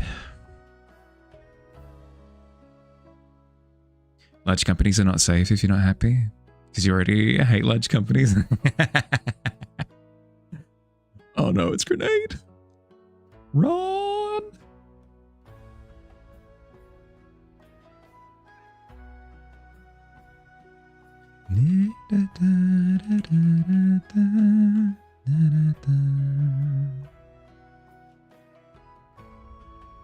Alright, I should take my break for real. Self-terminating Adobe can only bite the hand that feeds it for so long. Not the only horse in town anymore. Yeah, that's the thing, right? Is clearly there are better alternatives out there, at least for me. No. But yes, I need to take my break. If you've been sat for the past hour, get up, move around, grab a drink, stay hydrated. I'm going to run 3 minutes of ads while I'm away stretching, just so we don't have to deal with pre-rolls for the next hour. Look after yourselves. I'll see you soon. BRB.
Hi, hi.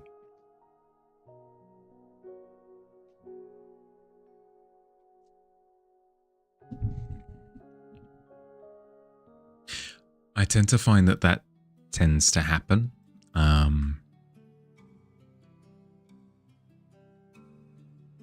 Is that creatives come up with a concept, then it's sort of vampired by like the corporate side of the company, and then it essentially becomes an empty husk. It never works either, in the sense that the product eventually burns out. Happens every single time. Like Destiny 2, for example, is a wonderful example. I say wonderful, sort of, you know what I mean? Where the corporate side stepped in, took it for everything that it was worth, I guess, and then now it's just like an empty husk.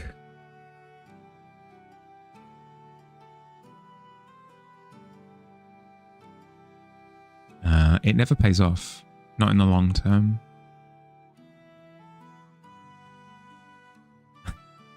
I forgot about this. By the way, for anyone wondering, this is Calcifer, who fell into the pit and was depicted in the background falling a great distance.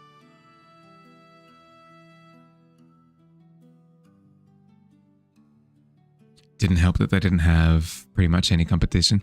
Yeah. But now what you're finding is that that's you.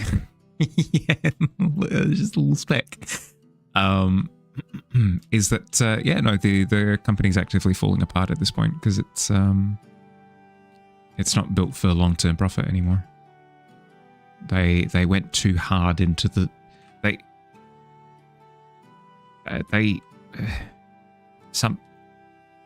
what's the term? Hi Pumpkin, welcome in. How you doing? Ooh, streaming games and demos? Hell yeah. What'd you get up to? Can't understand why someone would willingly attach a financial leech to their product, that you always have to pay more. Yeah. Hey buddy. How was stream? What'd you do? You did NDA art today. Got nothing you can check there. It's completely fair. That's all good. How does NDA art on stream work? I'm asking for a friend who's also doing NDA art that would love to do it on stream in a way, like work on stuff on stream but not show it. Moved on some way from Days of Apple. John Nolan, his brother. Yep. But yeah, no, I hope you had a good time. Thanks for writing in. Just have a co-working app on so people have something to watch. That'd be kind of cool. Putting up something like a magma canvas or something in the background so people can tinker in the background. Cool. Pumpkin Patch Gang Raid. Hi. Hi Sept, how you doing? Welcome in. Got a good bunch of work done? Yeah, good. That's actually a really clever way of doing it. Because at the moment, I've got like commissions that I can do on stream and then commissions that I can't do on stream. Too spicy, no, because as you've said, NDA. And I've always thought like, okay, well then, you know, I'll do those like in my own time. But I could do that. I could do something, if you don't mind me being inspired. That's a wonderful solution. Sorry. If you've got any work that you'd like to share, Pumpkin, it doesn't necessarily need to be recent. It can be a whip for something that has been in the works for a while. It could be something from your previous body of work that you'd like to share with everyone. Would love to see a little bit of art tags. Use Goff. It's a co-working Pomodoro kind of app. Oh, of course. Yes, please. Oh, as in, oh, thank you. Work is work. Got to get stuff done. Yeah, that's the thing, right? I tend to find that I'm the least productive on stream, but I'm the most consistent on stream. So consistency tends to win out in the end. So consistently working on stuff would be kind of good. You've got old stuff? Hell yeah, let's go. Welcome in everyone. Quickly before I switch back to the other screen.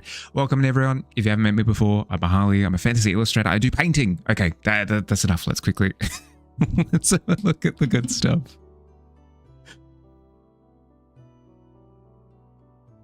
Ooh, a very good one indeed.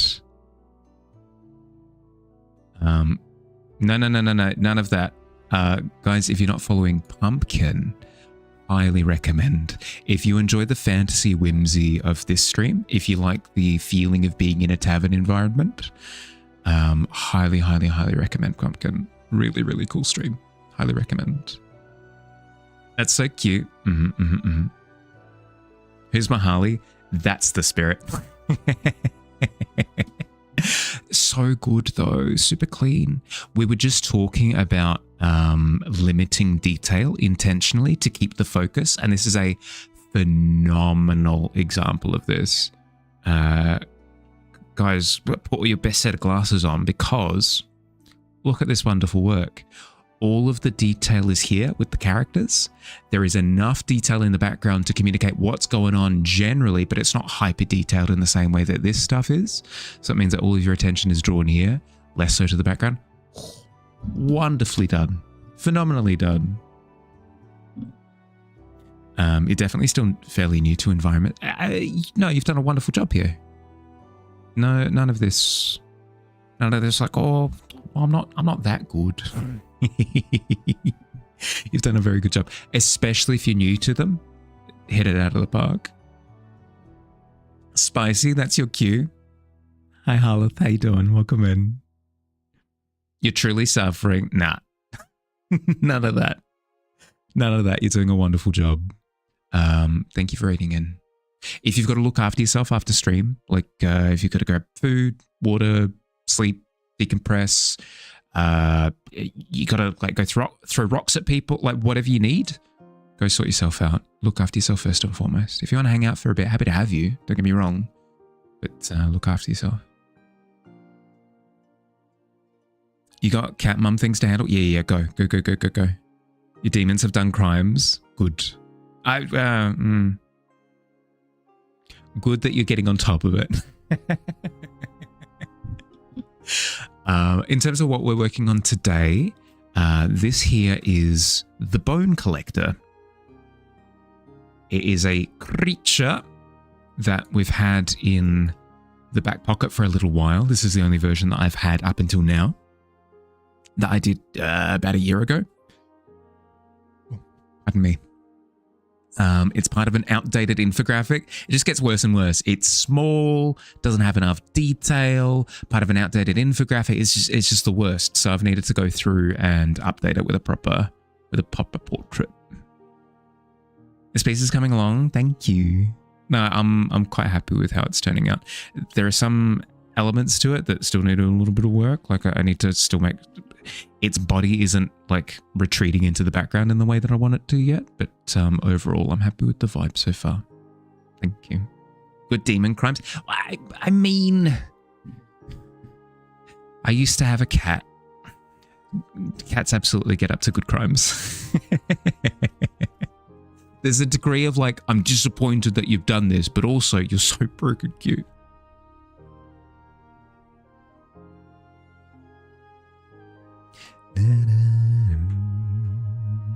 Yeah, exactly. But you gotta be careful, right? Because you can't let them see how adorable they are. You gotta be stern, but your heart's like exploding at the same time, you know? I can't even be mad. You gotta though, you have to at least pretend to be mad, you know? Because then otherwise you're gonna turn around and have done the exact same thing, because you've reinforced the behavior. You got to bully them sometimes to put them in there, like, yeah, exactly. Throw your weight around. All right, cats. Cough up the dough. Raise your voice a little. Yeah. All right, it's time to show them who's the boss around here. Guys, can you stop your mischievous behavior, please? I don't like it. Yeah, that'll show them. Yeah, really stick it to the man, you know?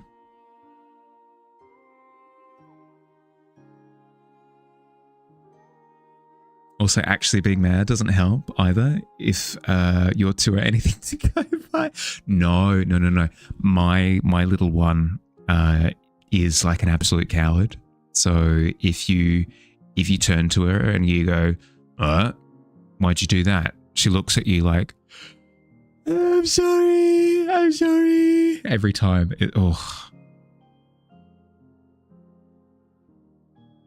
You truly believe cats are too smart?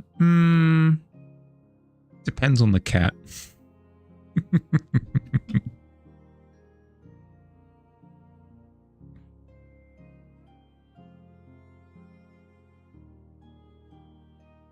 Stupid smart? Yeah, I could probably agree with that. Like, I would say half the reason why my cat doesn't understand me sometimes is she just has no idea what's going on. Where you're like, what are you doing? It's 2 o'clock in the morning. And she's looking at you like, yeah, and what do you want from me? More clever? Yeah, clever is probably a good word for it. Not a single, yeah, exactly. Just like nothing, absolutely nothing. No registration of anything. One of your cats got up on the sofa and pissed off while staring at you, and you just cried because it was like 1:30 a.m. and you're exhausted. Now there's pee on the sofa. This was a year ago. Clearly haven't forgiven him. Ugh. No, I feel you on that. There was an instance of a little bit of poop on the hallway, and there was a moment of I just don't have the brain for this right now. Cats are lovely, but jerks too. It does in the breed, yeah. Yep. Jerks. My one isn't really a jerk per se. I wouldn't call her a jerk. But I will say that she just gets possessed by demons sometimes. It's not jerk-like behavior; it's more possessed behavior. Is probably a more accurate way of describing it. Like, you'll be having a conversation with her or whatever, and then all of a sudden it's, God, is that you? No, it's not God. It's the demons. Ah! Menace. Yours tried to knock a TV onto your head while you were sleeping, but it narrowly missed your skull, crashed onto the floor and broke. Good Lord. No, none of that behavior from my little goblin. Like any animal, some are evil geniuses and some are where you are. Yeah. Your cat's smart enough to wake you up in the exact same way every morning at 4 a.m. Stands in your bed frame and taps her paw on your head until you give her attention. So cute, but also terrible. Failed attempted murder? Yeah. My one figured out how to ask for different things.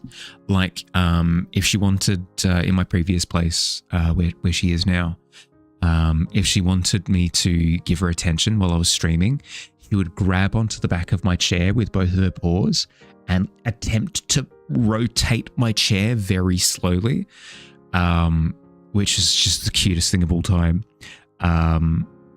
She'd also like tap on my arm, and then when I'd turn to face her, she would look up at me and do like a scratching motion with her paw in the air, like, please, I need it. I need the good stuff, please. They're clever, like they figure things out, but also I also get the impression that she's not the sharpest tool in the shed. That's so cute. No, incredibly so.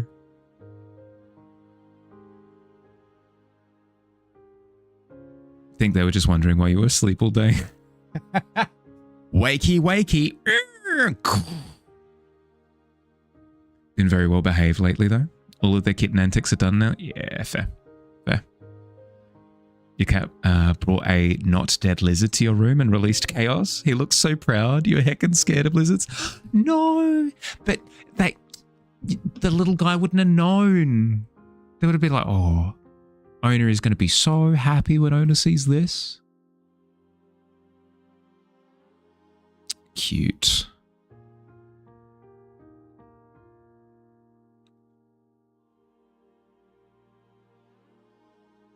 A friend and co-streamer of yours' cat likes to lay on his mouse or keyboard when you're streaming to force him to focus on it. No, we never got to that point. Whenever she jumped up onto like a kitchen bench or a desk or something, she would look at you with the guiltiest expression on her face. Like, oh God, what have I done?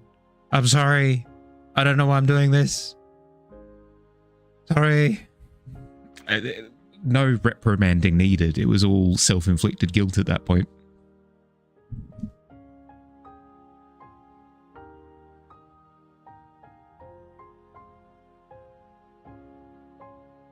How many of us humans are the same way? Well, exactly. Well, they're little people.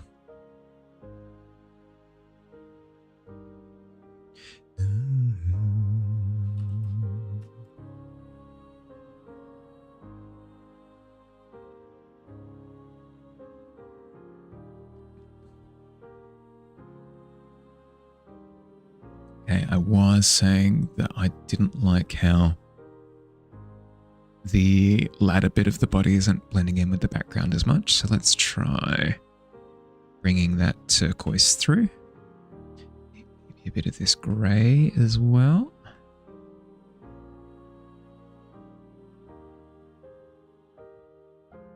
That feels a little bit better. We could push that even further, actually. We could bring this grey all the way up to here. Have that gradiate over a longer period of time.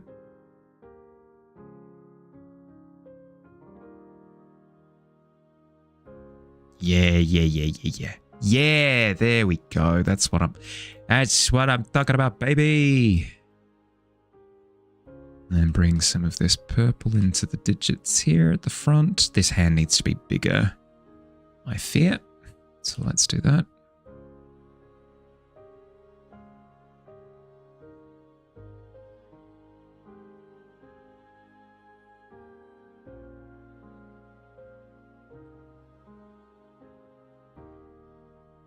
You're plenty of animals that seem smarter than people and vice versa.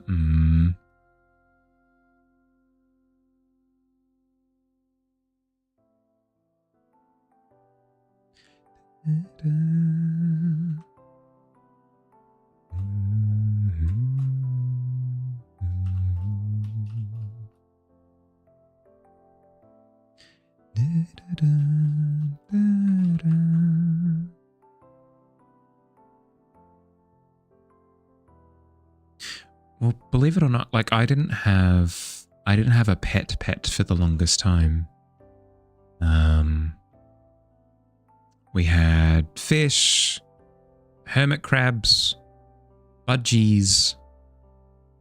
But I didn't have a cat, for example, until a couple of years ago.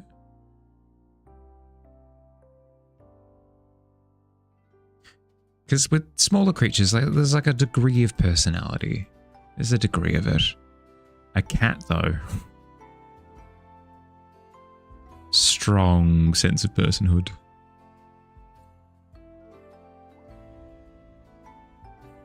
Feels like you're interacting with a toddler.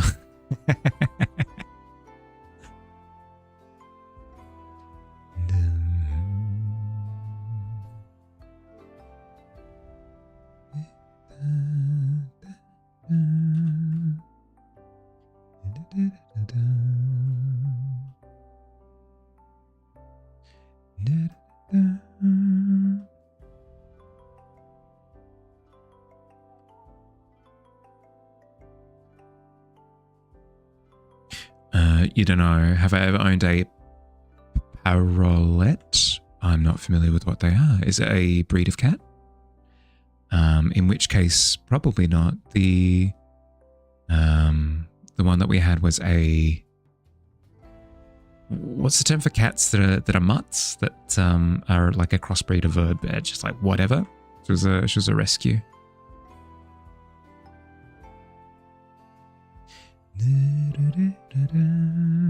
a bird that's smaller than a budgie and it has a huge personality. Oh, no. As I said, budgies were the only bird that we ever owned. But I'd believe that. Like parrots are incredibly intelligent, for example. There would be birds that have substantial intelligence.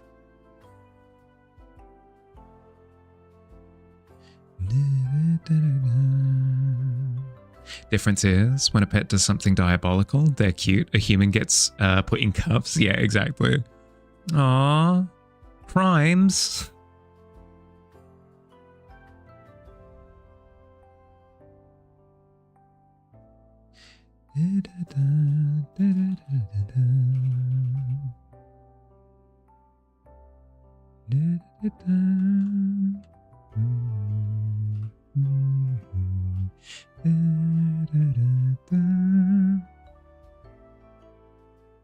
Knew someone with African grays, super smart.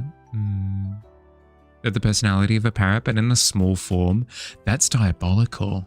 Because at least with a parrot, right, there's a degree of like, this is a big responsibility because big. If little,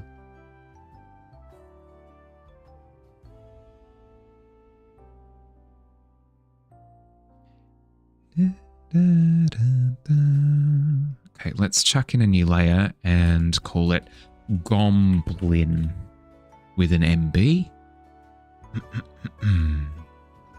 How big is this goblin going to be? They're the size of any of these things, right? So, big-ish.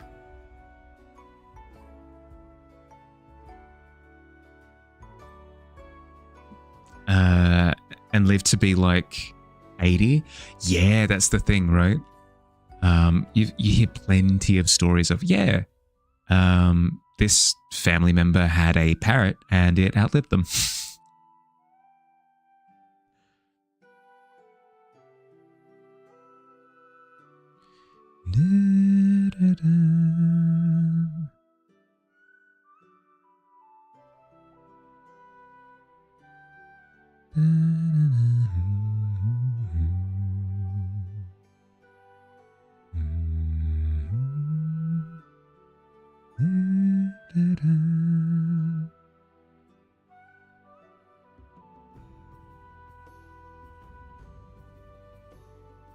You have lived with birds, a good part of your life.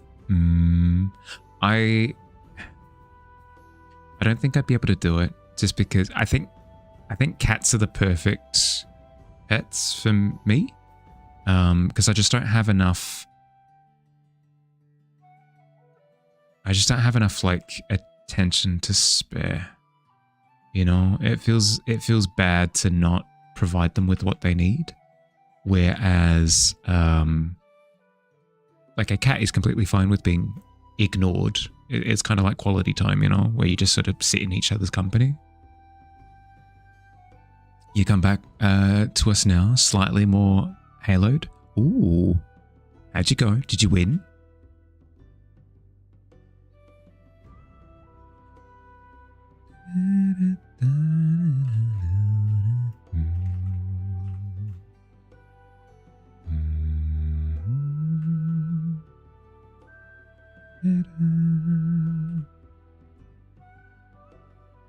You won and then lost and closed the game.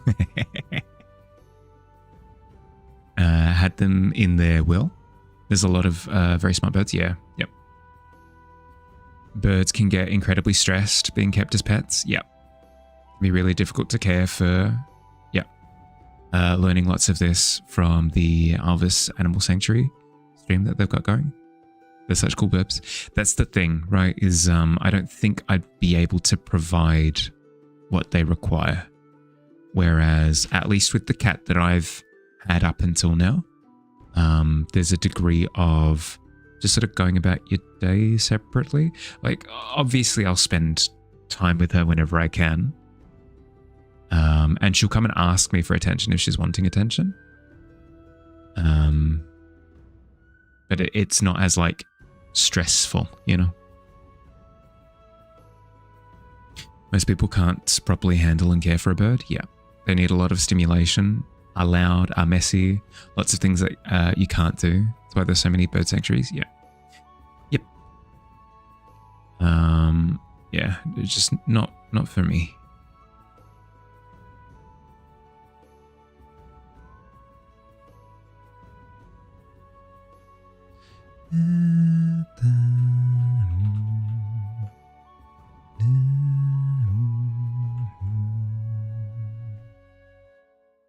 Okay, time to do goblin features.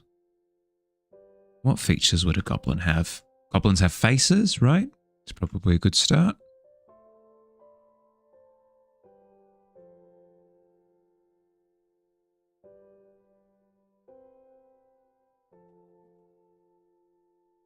Big ears, yeah. They can and do chew through walls, yeah. Yep. That's the thing, right? Is I wouldn't get enjoyment out of the situation. There would be like little bits of enjoyment where it's a case of, oh, hooray, I'm interacting with bird. But half the time it would be a case of, I'm too busy, I can't spend time with you. And that's just mean at that point, you know? Can I somehow convey a lust for gold? Well, I mean, it would be a lust for gold and more of a lust for things for goblins in the pit, right?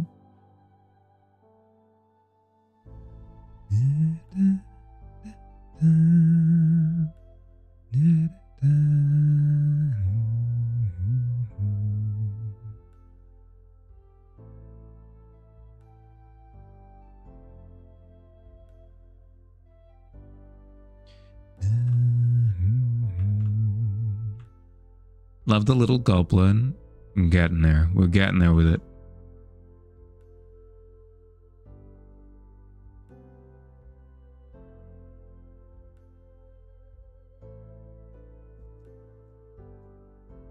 They will chew, bite, explore, etc. Yeah. It isn't like a cat or a dog where they might bite. They will bite if they don't like the way that you've changed your hair, for example. Yeah. Because they're little people. They've got opinions about things.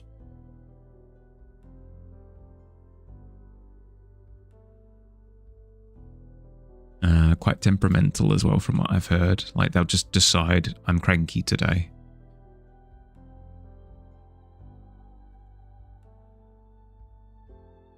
They're just little roommates, so polite and chill.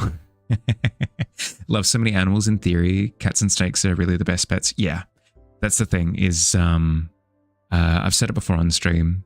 I'd either get another cat or I'd get a ball python, I think. Just because of how chill they are. I need chill company. I'm stressed enough as it is, you know? What kind of goblin do I like? Fan of a WoW interpretation? What would be my favorite goblin?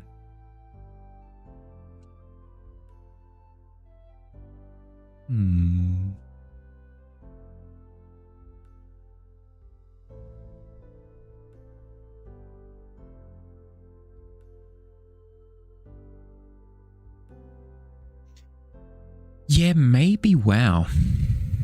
Indirectly, because I've never played WoW to that degree, to where I would have encountered goblins. But I did play Hearthstone quite a bit. And I really liked the goblins from Hearthstone. Really cool. So indirectly the same kind of goblin. They decide who their favorite human is. You were once a favorite human. Currently your partner is a favorite human. That's rough. That's rough. Now, what can you do?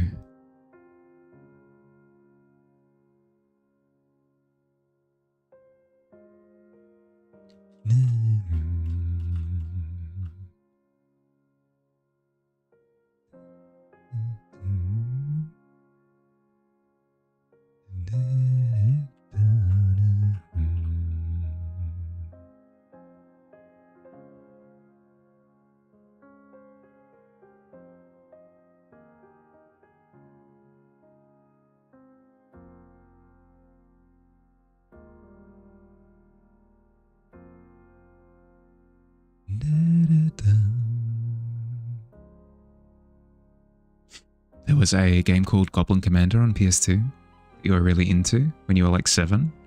Must have contributed to your love of goblins. I think Curiosity, how you doing? Welcome in. I was going to say, I don't think it's necessarily a particular kind of goblin that I'm obsessed with. It's kind of that I just enjoy the temperament. I just like little goblin-y guys, you know? Streaming Pokemon trading card game pocket. Ooh. We're here to drink your beer. Oh, well, welcome in. Help yourselves. Hi, Retro. How you doing? Curiosity. Oriru? Welcome in. How you doing? How you going? Lindsay. Circa. Shaq. Sweet. How you doing? Circa, welcome in. Please correct me if I'm pronouncing that incorrectly, but thank you for the follow. Welcome to the tavern. How you doing? May I call you Basti? If your name is hard to say, will do. How you doing? How's your day been? Hi, Aki. Thank you for the lurk. Enjoy yourself. You're playing Mecha Chameleon with Matsu. Nice! Then you open some Pokemon cards, tried to completing some improv D20 rolls. Hell yeah. Well, I hope you had a good time. Yeah, we tried Mecha Chameleon back on Saturday and had an absolutely amazing time. I hope you enjoyed yourself. But yeah, if you've got any work that you'd like to share with everybody, Curiosity would love to see a little bit of art X. But otherwise, I hope you had a good stream. Thanks for writing in.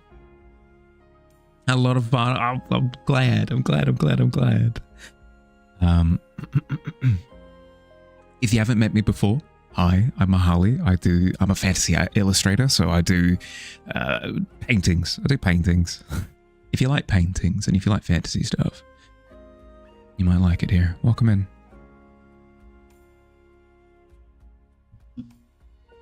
You heard, I just enjoy the temperament of goblins in the most calming voice possible for that sentence. That's a follow.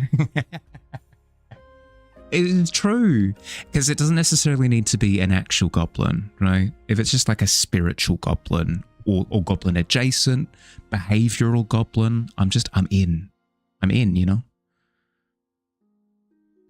D20 roll to see if Mahali hits 1,000 followers next month.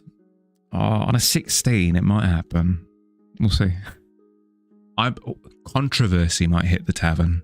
It might turn out that I secretly don't like goblins and then all my followers might dry up. You never know.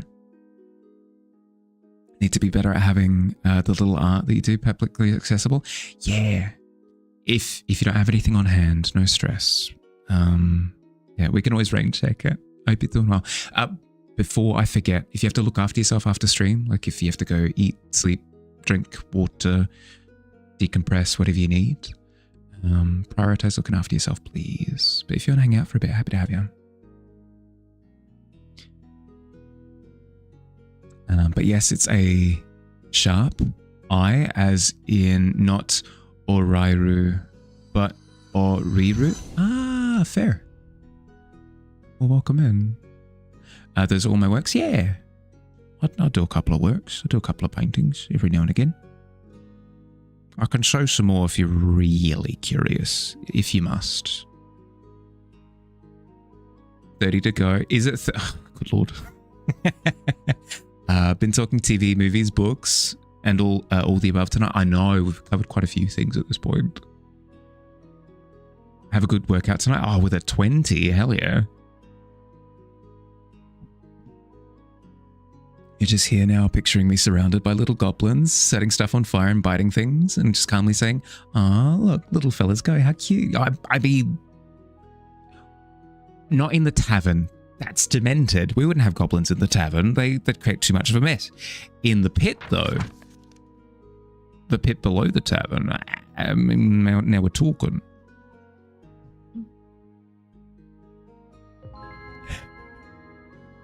Thank you for the follow, Bastia. I appreciate it, bud. Welcome in. I have some talent. Thank you. I appreciate it. I've got all of my... Yeah. I've got all my works on my Insta. So if you want to check out all my stuff, !! socials, and you'll find all the stuff. I appreciate the compliments though very much. So Had a whole Pathfinder game where everyone was a goblin. May have made it a challenge for the DM to keep you focused on the plot. Well, actually, we were playing through Tomb of Annihilation last year. It took us a year. And we were joking the entire time that if we had a full party wipe, literally everybody in the party would come back as goblins. It never happened, but we were foreshadowing throughout every encounter, like, oh, we saw like a little green skittering through the wall. Or like, oh, somebody set off a trap earlier and we found like a little goblin boot. So much fun. So much fun. He's a fake goblin runner. Lover run? Yeah. But the controversy hadn't happened yet. What proportion of your house will you pack tomorrow? An 18. Oh, that's some efficiency right there. Might even commission something for me for an upcoming project when you're wealthy again. Yeah, hell yeah. Feel free to just reach out to me, DM on anything. Sold. Hi, Coward. How you doing? Welcome in, bud. Goblin shenanigans, so much fun. 110%. Hi, Billy. Oh, 60 is not bad. How's the paperwork going? Dives into the pit. Hey-oh. Well, actually, speaking of the pit, this little fella here is the Bone Collector. Think of it as like a guardian deity thing that exists within the pit underneath the tavern. This infographic is outdated. Do not pay attention to the details. They're all wrong. But this is the Bone Collector. It exists in the pit below the tavern. So the tavern isn't up here. It's outdated. That's not how the tavern works anymore. The tavern is down there. And there's a pile of things that keep falling out the bottom of the tavern. The Bone Collector lives in the pile. I wanted to go through and do a portrait of it for the longest time, and I finally set aside some time for it. I'm super happy right now, living my best life. I still don't pay paperwork. Yeah, fair. Not a goblin. You identify as a meat popsicle. I mean, with the heat at the moment. Offer treasures of silver and silicon as an offering to the Bone Collector. Oh, give us a d20 roll on that one. See how successful you are. The Bone Collector doesn't tend to take odd things. It tends to be bones almost exclusively. Yeah, it's what I thought. There were dribbling and hammering noises while you were trying to sleep, but you did manage to somehow. Oh, good. Does the tavern have many customers? Seems kind of like a hazardous place to log into. I mean, people occasionally falling through the floor isn't the worst of things. We do get a bit raucous around here. Got to be a Bone Collector worshipper cult somewhere in the brink? Yeah, probably. I'd imagine so. At least in the pit. Lops off leg, offers it to the Bone Collector. There you go. Now we're talking. Just a flesh wound. It's all right. Not sure sells like potions, tonics, and elixirs, which should I'd imagine heal you right up if you needed a salve for that.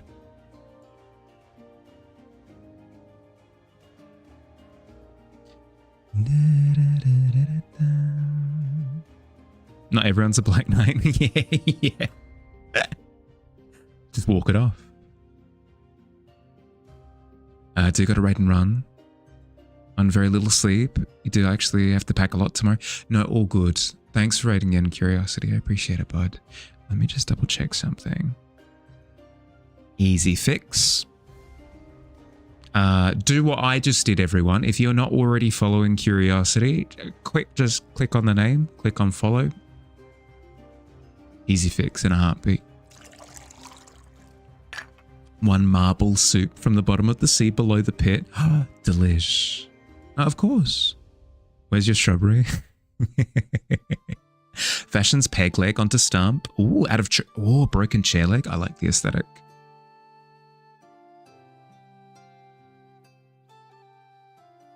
She's fun company. Yeah. I mean, only one way to find out, right? I can't promise consistency, Curiosity, but if times align, I'll absolutely come and hang out, okay? I need to be a realist with how many friends I'm making nowadays. Good news is that you're moving to my time zone. Oh, very exciting. That's sick. Well, safe travels. Good luck. Do I have a text file with the log for all drinks ordered? It could be fun to make that public every month. That could be kind of cool. I don't think it comes up with the details. It'd have to be something that I throw together that makes note of it, because I think I do have a list of the people who have ordered drinks, but not the drinks specifically, you know. Hence the packing. Yeah. Well, as I said, good luck, Godspeed, and let me know how you go.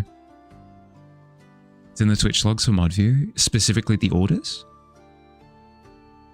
Can organize it if I want. We'll see. I feel like there are things that are a little bit higher on the priority list. For example, I need to put together an actual stream schedule that I can put out there and be like, this is my stream schedule, look at this. Because at the moment, the only stream schedule that exists is below stream, and it's incorrect. So, list of priorities.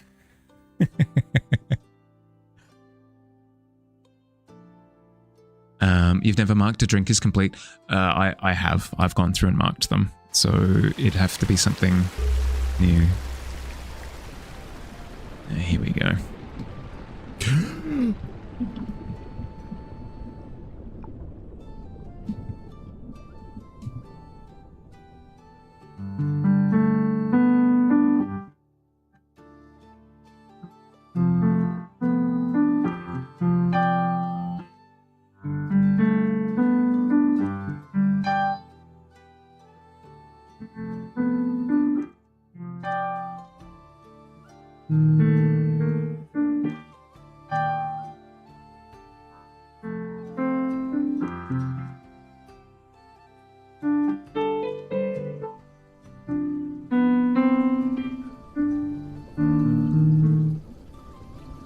Difficult to play piano with a glove on.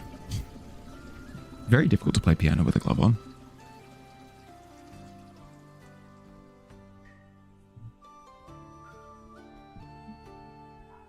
Glub, glub, glub.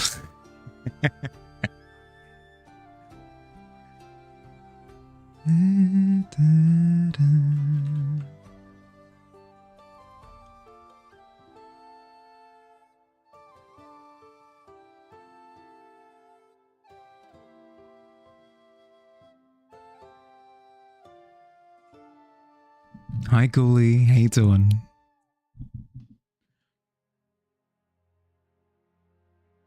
Oh, wrong layer. All of that was on the wrong layer. Oops. I can fix it later. Hi, hi. How's your day?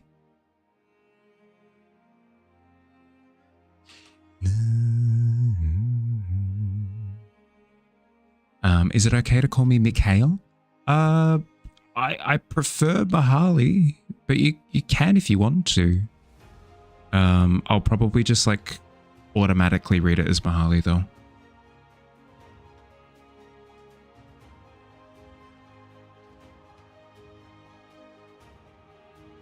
Good morning or evening. Yeah, no, it's getting later in the day. 6:30. Wait, good lord. Wait, we've only got an hour left. Sure. Okay. Time has occurred. Can't imagine. Don't know how to play with the glove on.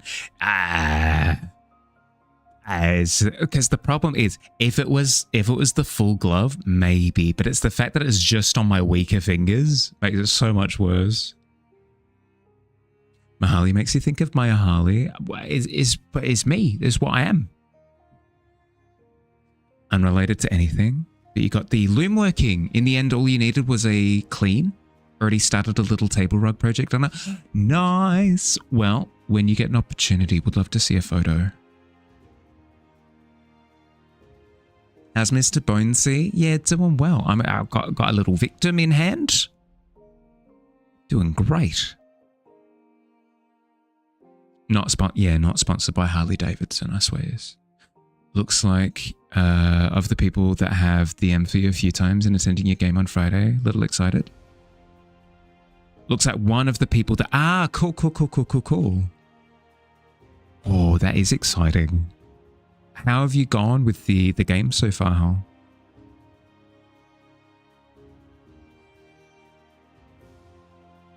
Have you been enjoying the process of running it? Has it been fun? Has it been fun? Because I don't think I did ask you how it went, but did you enjoy the process?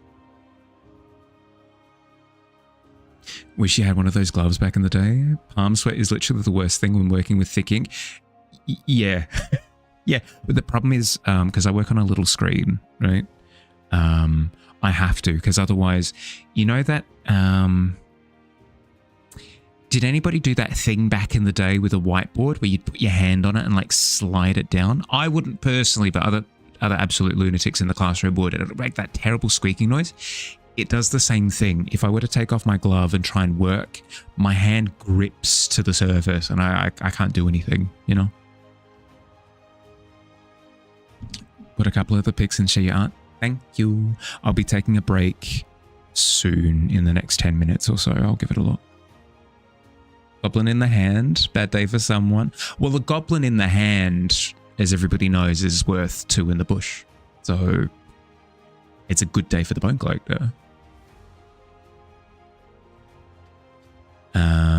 Your actual question is, since I can't do lemonade because of sugar, does that mean that I can't do juices either? It depends. If it's like a freshly squeezed juice, it's okay. Any sort of artificial juice, no, can't really do.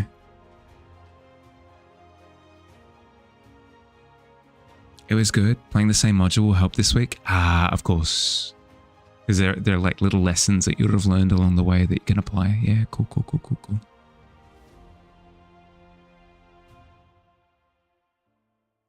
You had a Wacom tablet back in the day for colouring. Most line art you did on paper.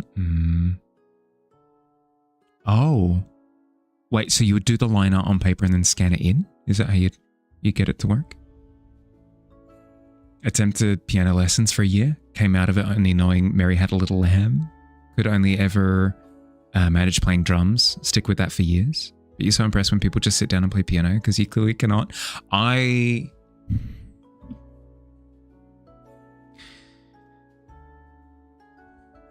It's a skill that you can. I strongly believe that anyone can pick it up. It might take a little bit longer for some people than others, but I strongly feel like anybody can learn it. A glove is nice, even for traditional drawing. I haven't tried it with traditional drawing. I should. Scanned it in when you use Photoshop to finish it up. Don't do that much art anymore. Yeah, that's fair. That is clever though. I've seen other people do something similar where they'll start with the line art and then scan it in to do the coloring, or vice versa, where they'll do the digital line art and then print it out to do the color. That way they can do it sort of stress free, where if they stuff it up, they can always print it out again and start from fresh. You could learn it with your brain, of course. Can't with your hypermobile fingers. Right. Yes. Okay. Yeah. More of a consequence at that point.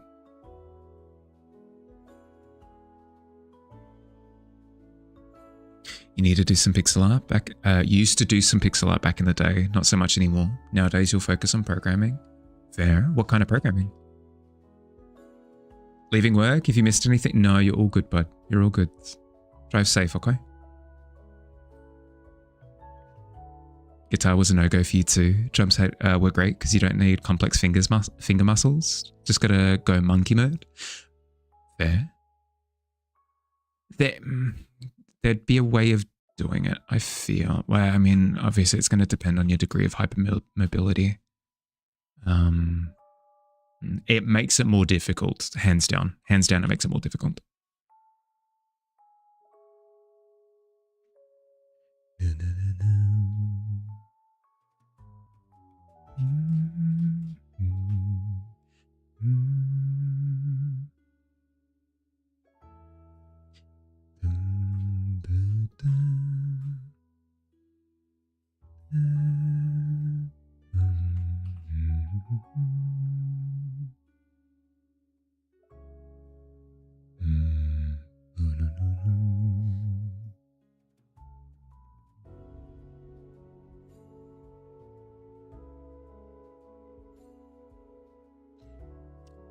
GML, C Sharp, C++, pretty much any programming that you get motivated by. I was meaning more what sort of application for the programming? Like, are you doing them? Are you doing sort of personal projects, or is it part of work? A bit of both.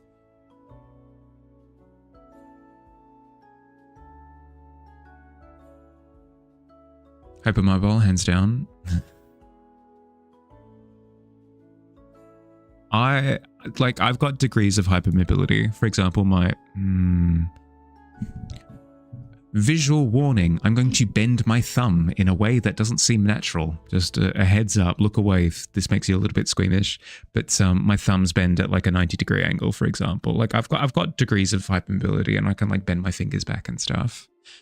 But if you're hypermobile to the point where it actually messes with your ability to press down on the keys and stuff, thumb twinsies. Oh, sweet. You've got the same thing. Hell yeah.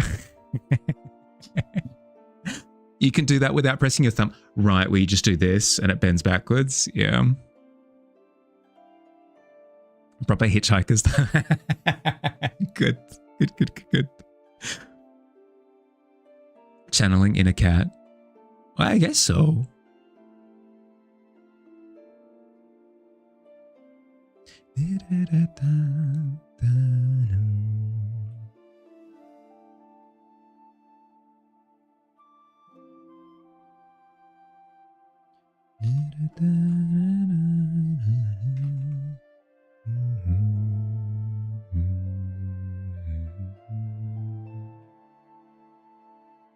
Oh, pardon me.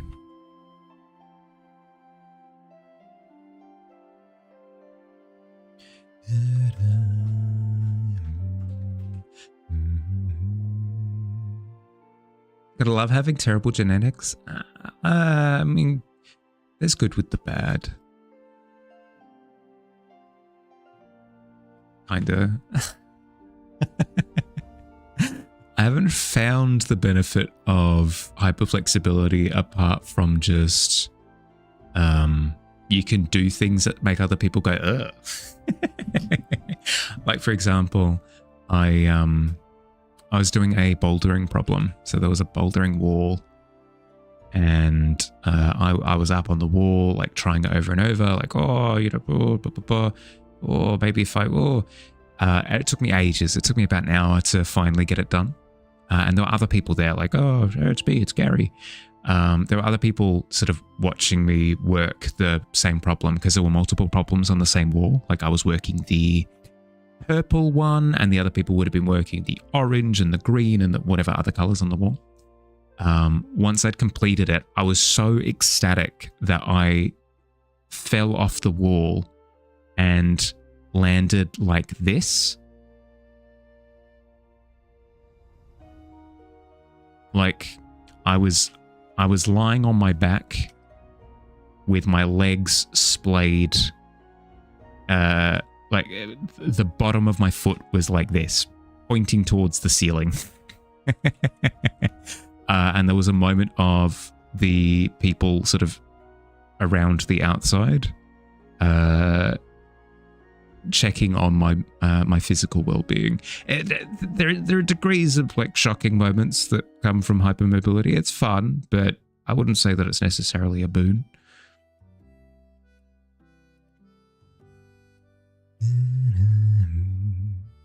Didn't get any good genetics, just soldiering on despite of it. Good.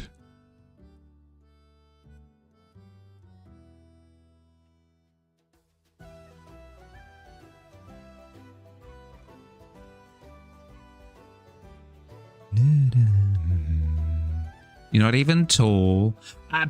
Being tall is overrated. Coming from somebody who's what would we decided last time? That was 2 foot 8 or something. Coming from somebody who's 2'8", height is overrated. Like to be at least 5'4".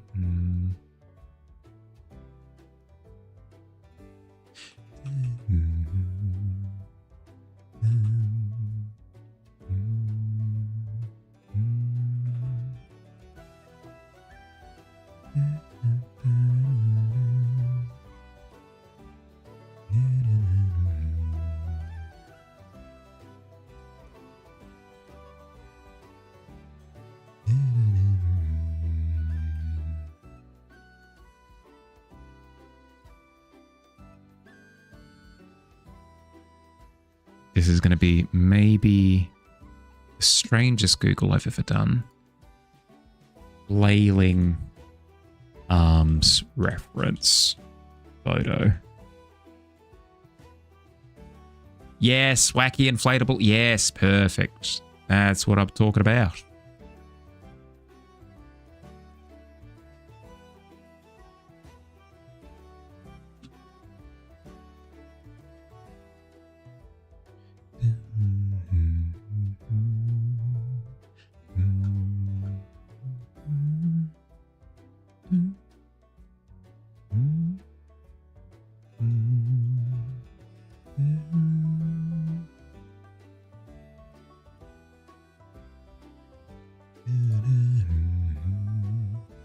Show you. Already gone. Goblin height for sure. Definitely within the ballpark. Height has its perks. It does. It does. And we're passing the savings on to you. Wah-hey.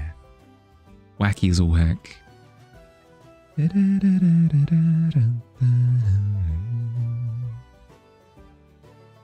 Wacky inflatable arm guy. Yeah, it was. Keep your secrets. I will keep my secrets. They were delicious secrets at that.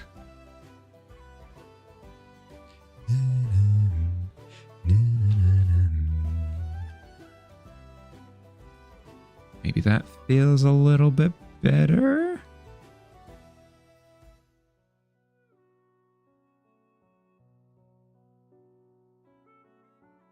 Don't eat my secrets though. But they call me Mahali, Eater of Secrets. What, I'm supposed to just not live up to that title?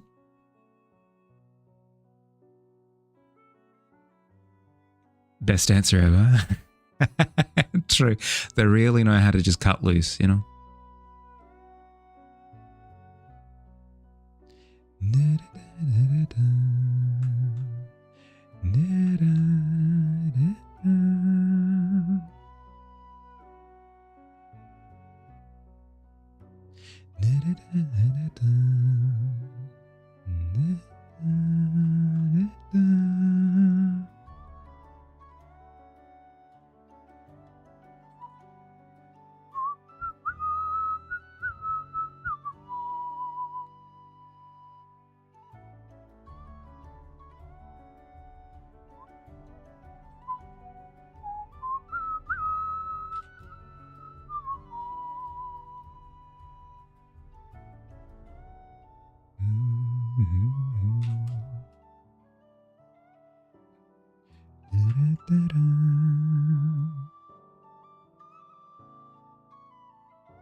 What are these centimeters you speak of? They're pretty good. Don't knock them till you try them, okay? Highly recommend centimeters. It's a good time. Far better than inches, in my humble opinion.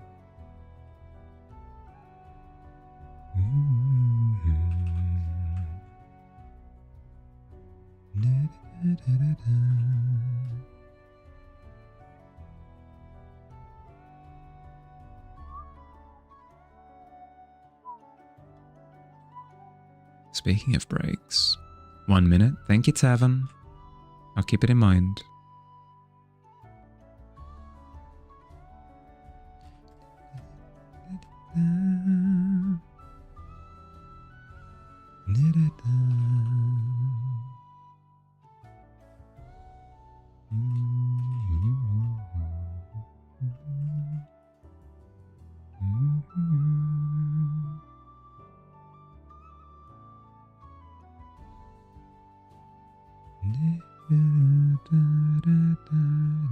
But empirical is so into it's not.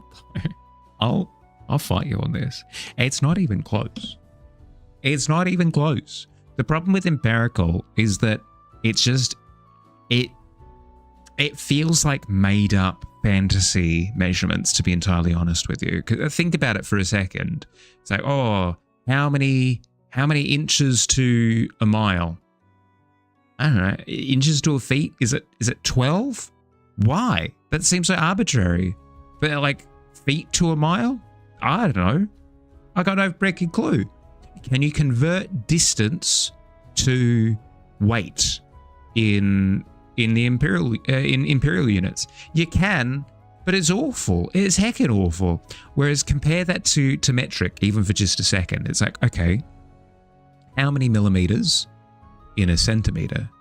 10. Okay. How many centimeters in a meter? 100. Okay.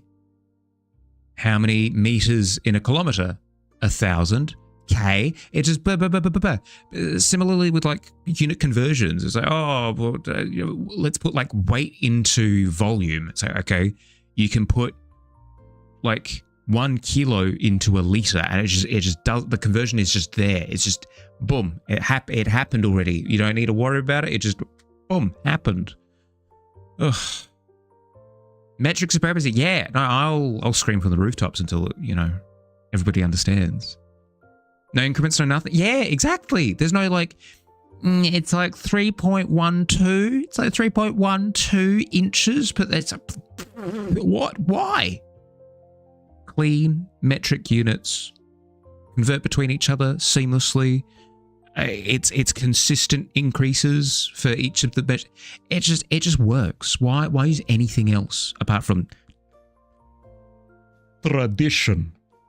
I can understand wanting to stick to tradition and all that, but just don't say that it's better. Just say that your reasoning is it's the thing that we've always done. Therefore, don't try and argue that it's better.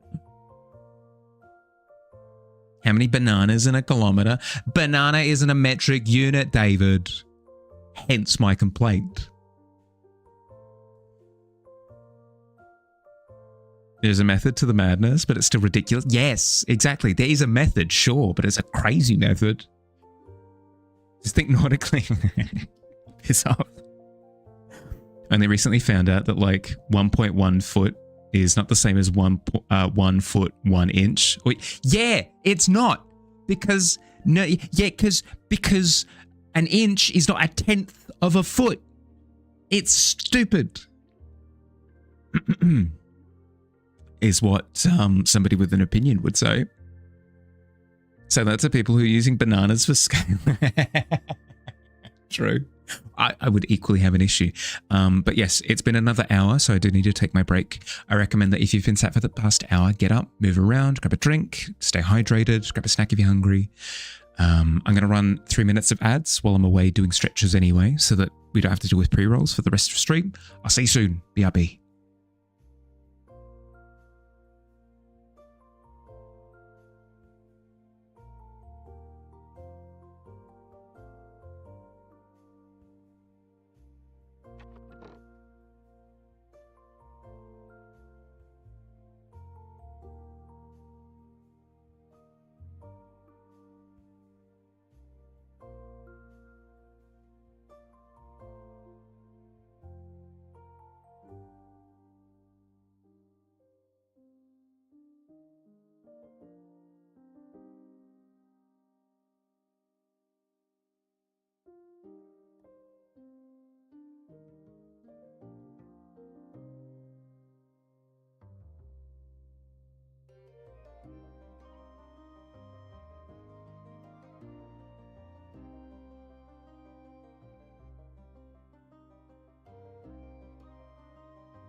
back a little bit early. A little bit early.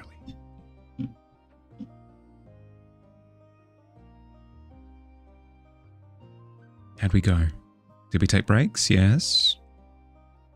Yes. Thank you, thank you. As an American, you get it. Also find it hilarious. It's ridiculous. I understand. I understand why it is the way that it is, and it's fine. Like, I don't actually care. I do care when other people come stumping up to me like, well, Harley, the Imperial system's better. You stick to your corner, I'll stick to mine. Can just distance in miles, but not yards. Can judge speed in miles per hour, not feet. Close in measure, metric, distant imperial, otherwise just go nautical. Throw caution to the wind. I mean, as soon as you're working with nautical, I feel as though both sides disregard what you're saying. So how far do we need to drive for the party? 3 nautical miles west.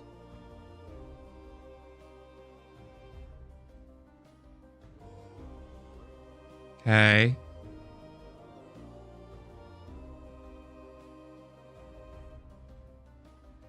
Got up and walked a few foot.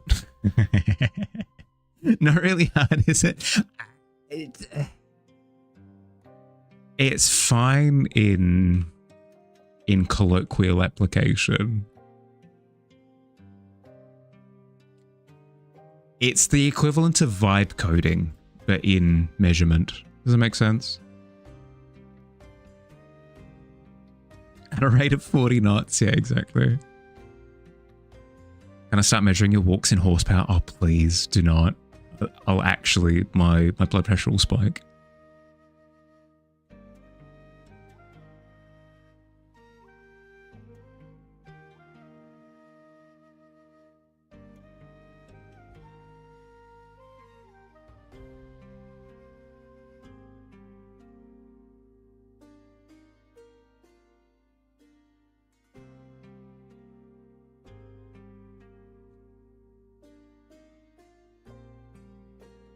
That would be like me trying to track my weight loss in like metric tons. You could do it, but why? What are you accomplishing? It's like, oh, I lost 0.003 metric tons the other day. It's like, really? Okay.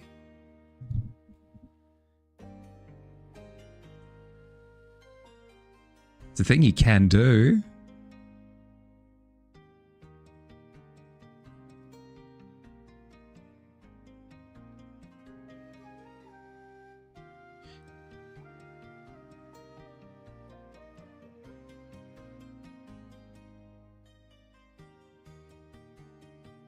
America? I mean, I guess.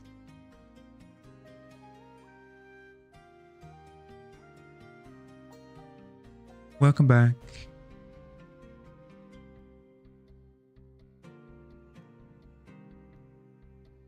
Collapses on floor. Is that you done? Like you're finished with all of the EOFI stuff? You've made it across the line? You're good? Wasn't a bad day? Good. Mostly? Okay. Just because you can doesn't mean you should.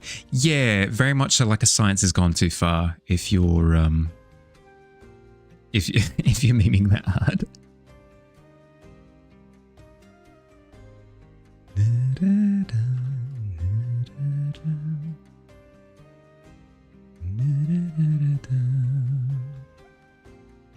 Just so keen to zone out and play games tonight. Yeah.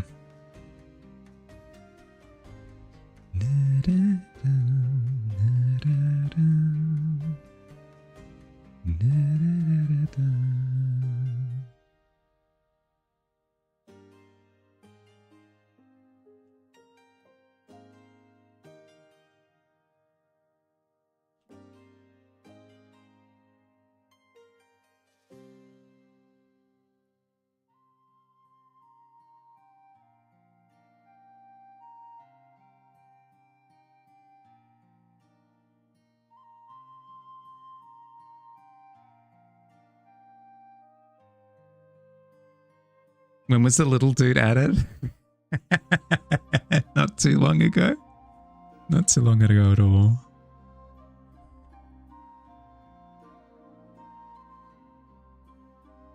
What you got there, big guy? Funnily enough, a lot of things you learn in science is in metric. Well, that's the thing, right? Is apparently people who work in the sciences in the US have to use metric. But then again, a lot of the data that they're receiving is in imperial.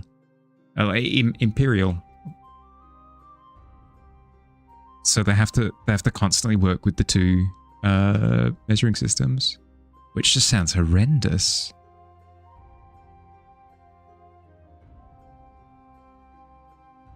I'd be yelling insults at anyone and everyone that would listen to me at that point.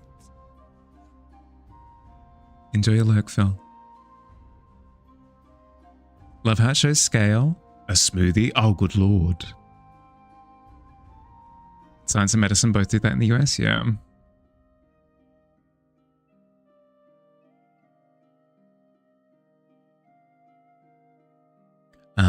But yeah, that was the goal.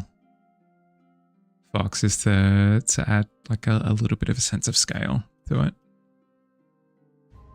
Although I haven't gotten the anatomy quite right because I'm getting this like uncanny valley feeling from the proportions. So I'm going through and just adjusting until I'm happy with it.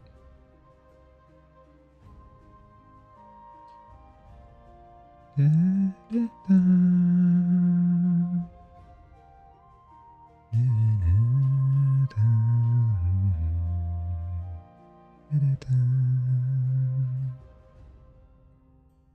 least we can agree on time. And now, until you're like, oh, we measure time in spoonballs. Why? It's okay. We've agreed on it up until now. I don't anticipate that we're going to have a turn in the third quarter. Bone debris. How much time left on stream? At a decent break point. Keen to bother the bean before it's too late. About half an hour left, so you got time. You got time. How would you like to approach?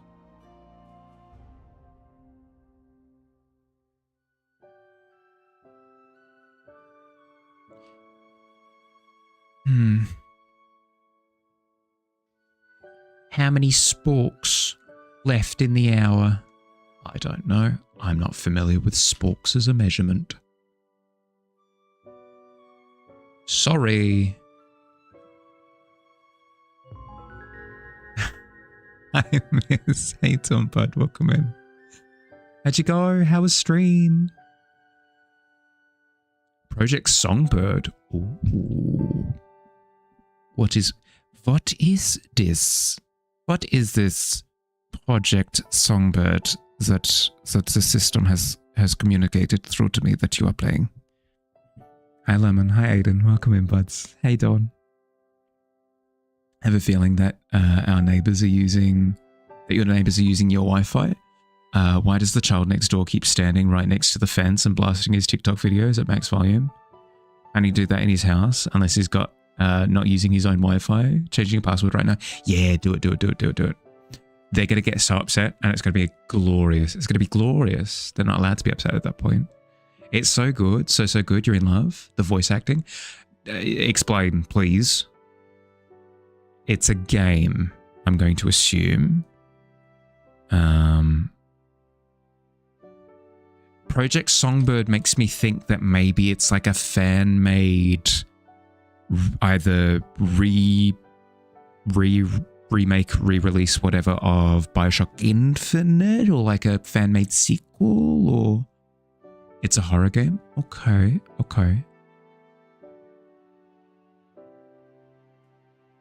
Because Songbird, you know what? Give me a second.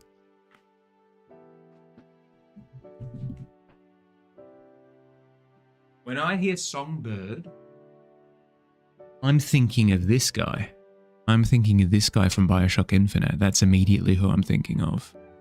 But I'm assuming, based on what you're saying, that that's not the case.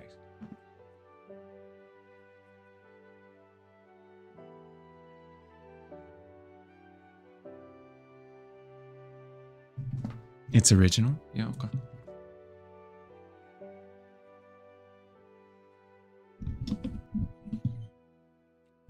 But yeah, no, I'm glad to... Yeah, you know what?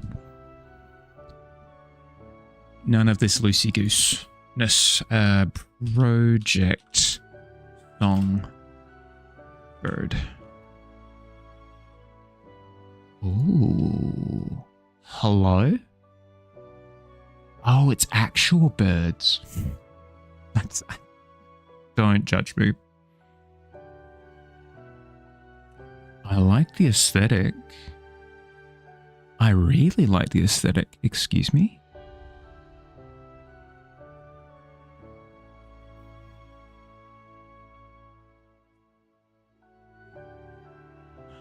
This is going to sound silly and not make any sense,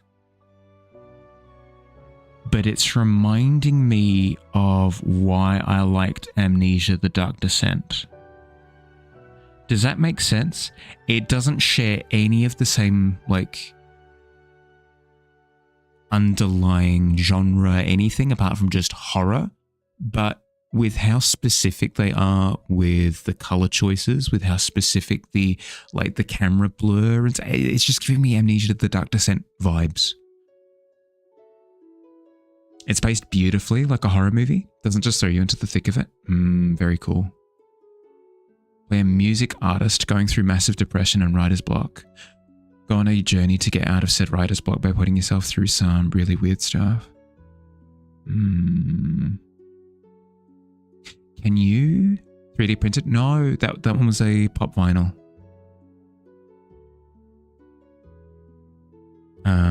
But yeah, I'm not huge into pop vinyls, Basti, but there'll be like a couple. Yeah, I'll show another one. There are just a couple that I just had to get.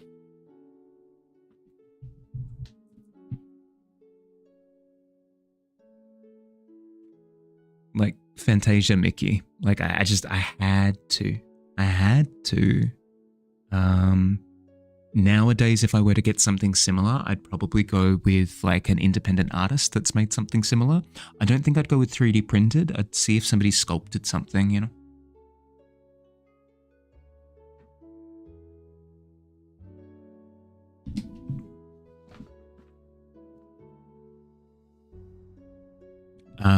But yeah, I'm gonna make sure that I don't close that window so I can wish list that later. It looks really cool. Yes, my Harley is 3D printed. Shh, don't tell him. Don't tell him. I'll have to check it out. Check out the VOD if I get the chance. It's hard to explain without seeing it. Well, the visuals are intriguing me to the point where this is going to sound terrible, but I really don't want to. I want to play it myself. I'm sorry. Ignore what I said. Please, everyone, go follow Miz and watch all of his streams. But I kind of want to stay blind to it. Not the Funky Pops. This was heckin' ages ago. This was I've made all of my Funko Pop purchases like 5-6 years ago at this point. Good, please do. That is a good point though. Please, for anybody who isn't following Miz, highly recommend. Wonderful vibes. If you enjoy the coziness here, similar coziness there. Really good time. Wonderful voice to listen to. No like screaming and like super chill vibes.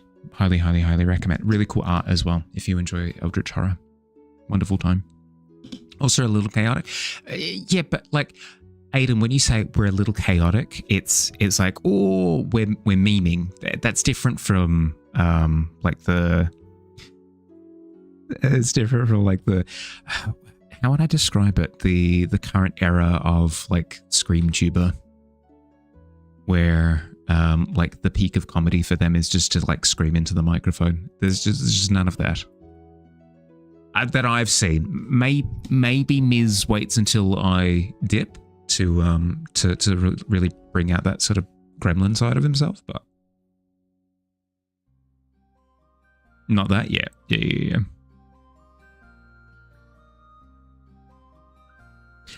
Miz, if you have to look after yourself after stream, like if you got to go sleep, eat, grab food, eat food with your face, eat delicious food.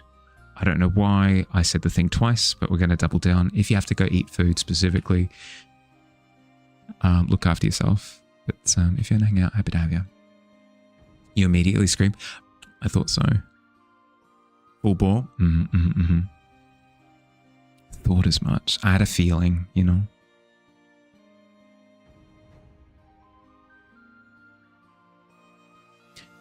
Still pondering how the Funky Pops get such a popularity.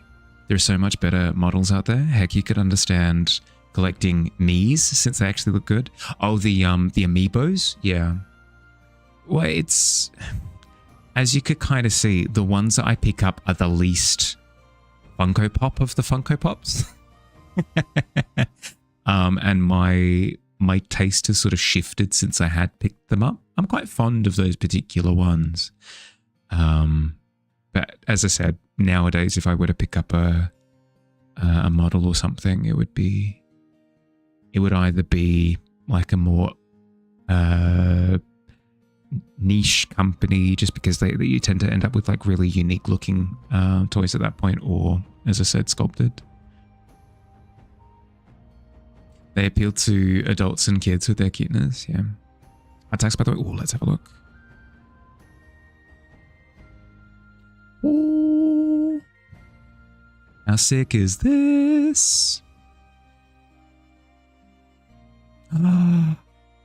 You're also doing hands. Ah, hooray. Bone Collector is looking dope as hell. Thank you. I appreciate it, bud. I mean, speaking of dope as hell, the sentient black hole is sick as a concept. That's heckin' sick. How good is that?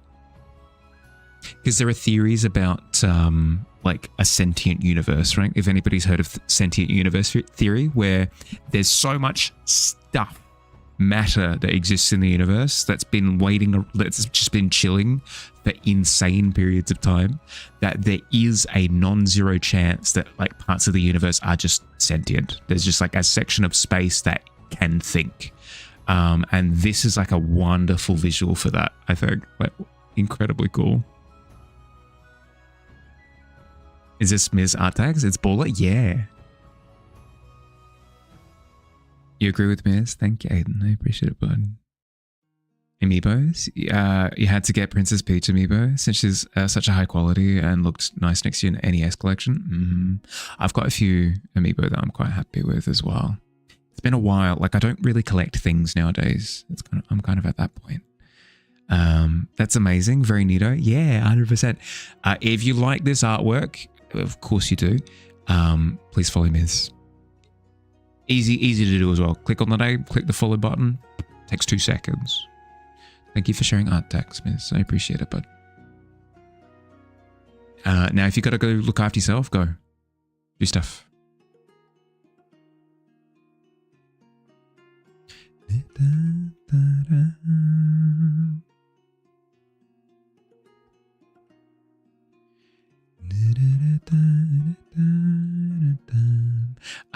Fox, I did ask you before, but I'm not sure if you answered. Like, I might have missed it. My sincere apologies if I did. How did you want to approach the Bone Collector today? Similarly to yesterday, where you were approaching with your pair of bones? Apologies. Do you need potato salad and some watermelon? Yeah, go. Sustenance. Going back to square one, no sudden moves, big prioritize just gently as possible and sit down as usual. Okay. Hi. Hi Theoro, how you doing? Welcome in. But yes, you sit down, you chill. The bone collector emerges from the pile.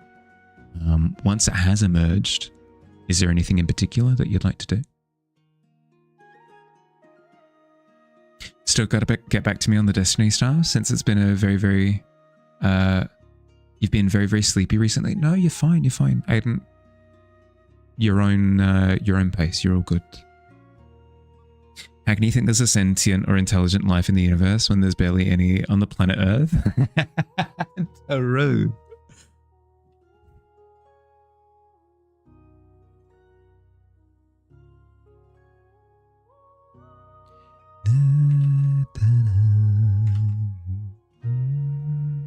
Do you have any insight on where you are at right now? Does their body language give away any hesitation? Roll insight when you get an opportunity. This won't necessarily result in something happening. You're just getting a vibe. Ooh, very good. You're good. Such a lucky goose to catch this stream. Usually you're at work right now. Welcome in. I'm looking to expand my streaming hours in the next month or so. I've shifted my Tuesdays and Thursdays substantially earlier. And I'm also bumping from 4 to 6 hours. So I've gone from 4 to 5. We're then going to go from 5 to 6 across the next month or so. So hopefully that means that we can hang out a little bit. No pressure. If you're busy, you're busy. No stress. But I do want to hang out. But yes, with a 19, I'd say that you pick up on the fact that it's not like the bone collector doesn't trust you or anything like that. It's approached you of its own volition. Very much so like it's resting near you at this point. But there's not a sense of like, it's not expecting anything of you. Does that make sense? Like it's not sort of scanning you for anything of it. It's just sort of enjoying your company.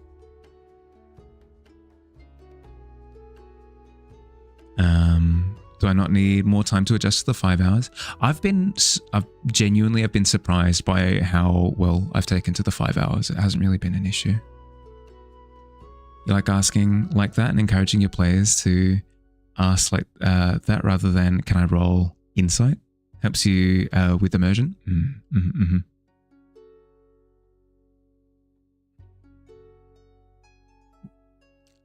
Just kidding.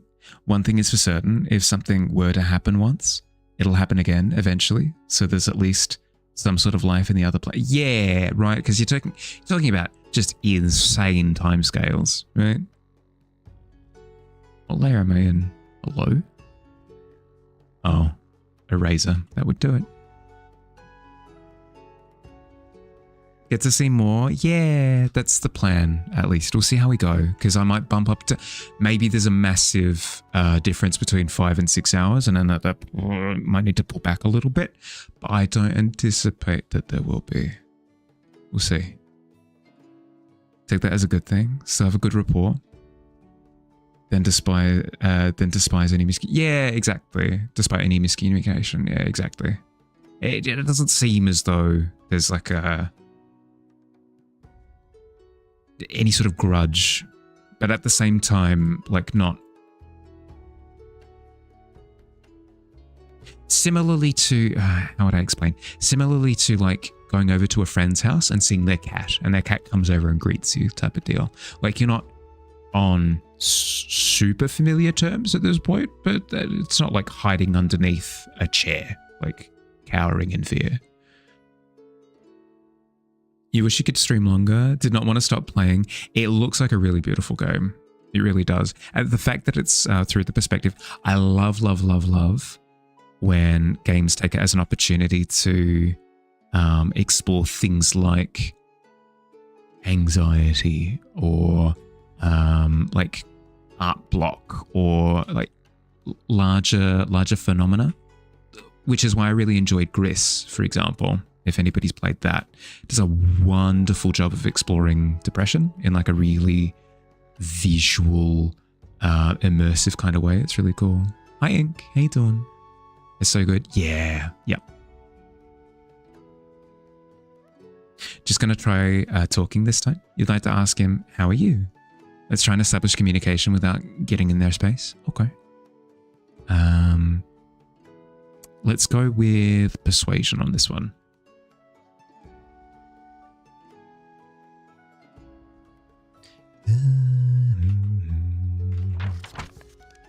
Oh no.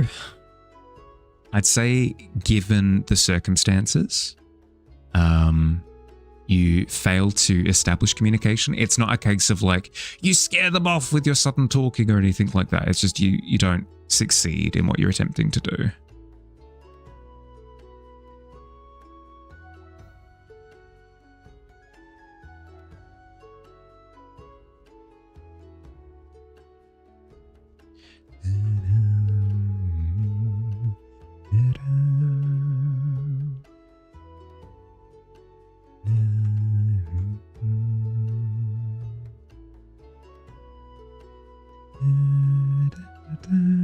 Gonna see the pharmacy, see what they say about your toe. Oh, good luck.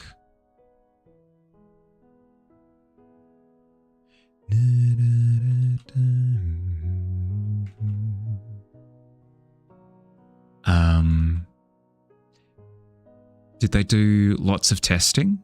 Yes, because you said that you saw the doctor yesterday and they said that it was relatively fine. Did they x-ray, anything like that? That's fine, as long as the interaction isn't ending with them being disappointed or spooked. This is progress. Yeah. Because here's the thing. Outcomes in D&D aren't just like, you rolled a 1, therefore the world explodes, you know? It still keeps context in mind. Thank you for streaming. Gotta go spread some love to other streamers as well. Catch you, bestie. Thank you for hanging out. I appreciate you, bud. Lovely to meet you.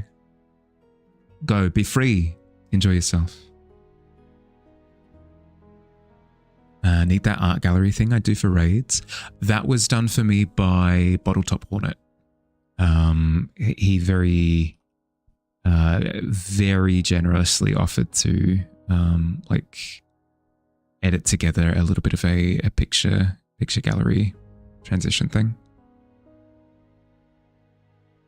I'm eternally grateful.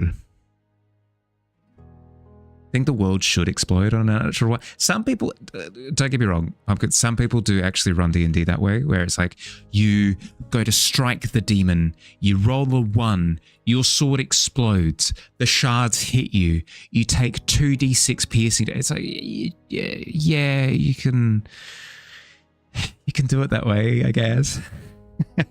It's not my preferred method. I don't want like all of the outcomes to be so heavily dictated by just RNG. I want some of my players' efforts to result in things being sculpted a little bit. Like, if you've built up a rapport with a character for an extended period of time, I don't want it to be like, no, explode. They've exploded. You rolled a natural 1 trying to persuade them, they exploded, they died. This time you're just going to work on your own thing, talk to yourself so they can get used to your presence and voice. Okay. When you get an opportunity... Ooh, actually, you know what? Maybe a roll on my part. No, understanding just ain't happening today, apparently. I know. Them's the breaks. Is the roll in metric? How dare. He didn't. He just looked at it, even though you said it still hurt. It showed it to him, what it looked like. The day that it started. Yeah, maybe the pharmacy will give you a second opinion. Them's the breaks. I feel like Nat 1 failures should be more of an environmental thing, not feel like a strong character fails to be strong all of a sudden. Yeah, like as you go to swing, like a curtain falls away as somebody falls against the window and the sun hits you in the eye for a second. It's distracting just long enough for you to barely miss. And it's like, what are the chances? You know, there was a cataclysmic failure of a series of events that led to thing. And it led to outcome, but it's not like, you forgot how to hold the sword. Oh, you're so goofy. Oh my God, so clumsy. Oh my goodness, natural 1.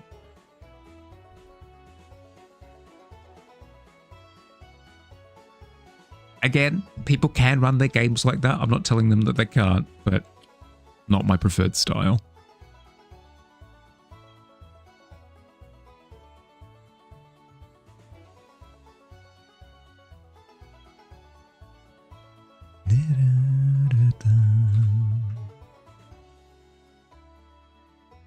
You've had that happen?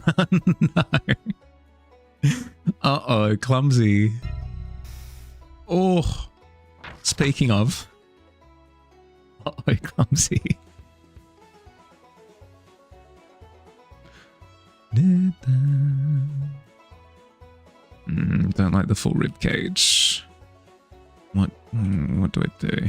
A wing? Maybe like a little skeletal wing?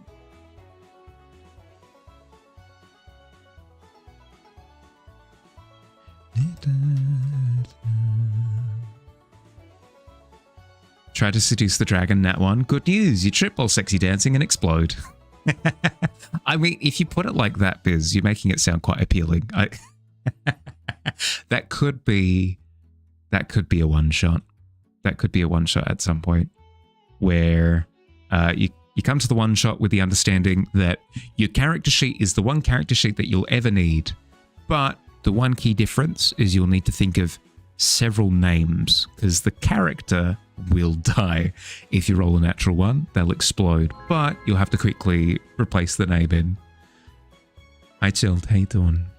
Welcome in. Thank you for the follow. I appreciate it, bud. You do love it. It would have to be a one-shot because I don't want any sort of investment in the character. I wouldn't want you to care for the character and then I keep exploiting them, but it would be a lot of fun for that one setting. We're all guilty of seducing a dragon, no? I don't think I've played a bard on 3 occasions and I haven't ever gone for the seductive bard. The first bard that I ran was Spooky Bard, actually. Spooky Bard for the first one, who used all of his like instrumentality stuff to like sense ghosts. That was fun. Social Anxious Bard, who will exert with every nat 1 blunder, will be so embarrassed they'll come up with an entirely new identity. My name is Gareth the Third. That sounds right.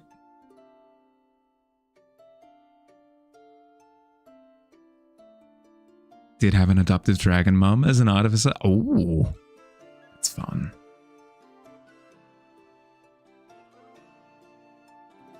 The 2 bards that you've played, Ace, yeah. Yep. I guess that would have been the same with my bards.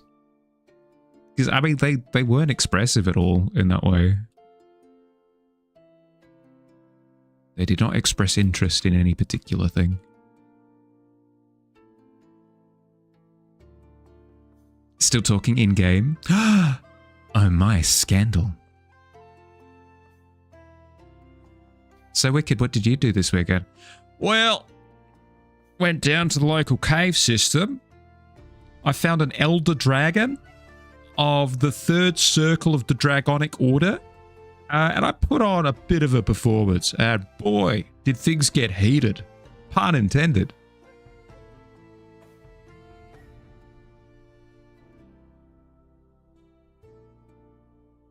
Don't mind me.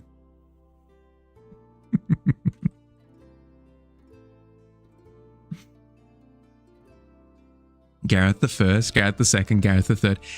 Yeah, no, you'd have to go through sequentially. Could also be Aloe, but just better things to do, like hobbies and stuff. I'm not familiar with the abbreviation of Aloe.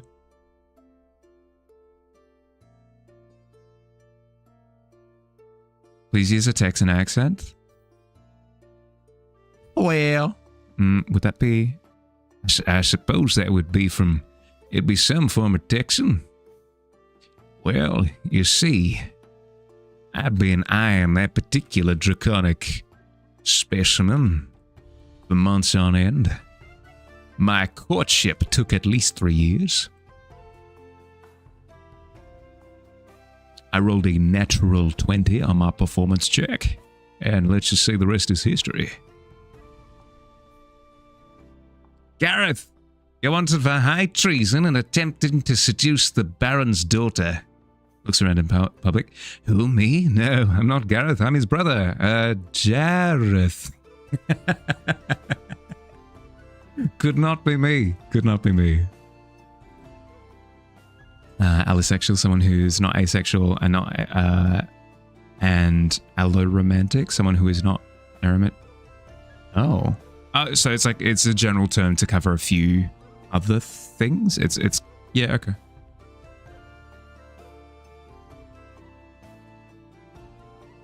I might need to look it up to get a proper understanding.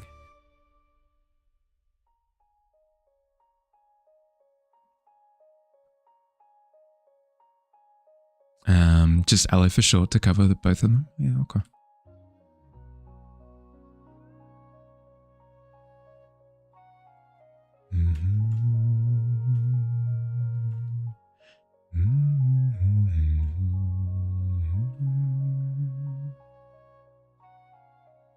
Should have asked for Midwestern. What would Midwestern be? Well, howdy. I'm not familiar with the stereotypical voices, unfortunately. I can do wide sweeps. Basically, allo is the term, so you don't have to say asexual and the normal people. Right. Okay, fair. Similar to what's the term? Cis?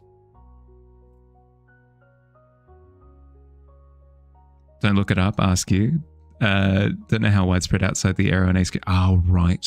Might find some incorrect. Yeah, okay, that's fair. Exactly. Yeah, okay. I understand. That was close, just not as nasally. Well, howdy. More velvety? Yeah, I could do that, I guess.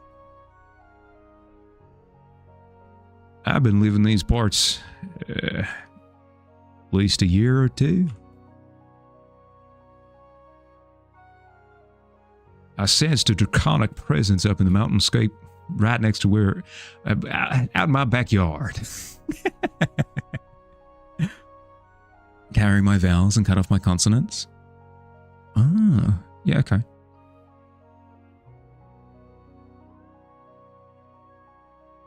Damn.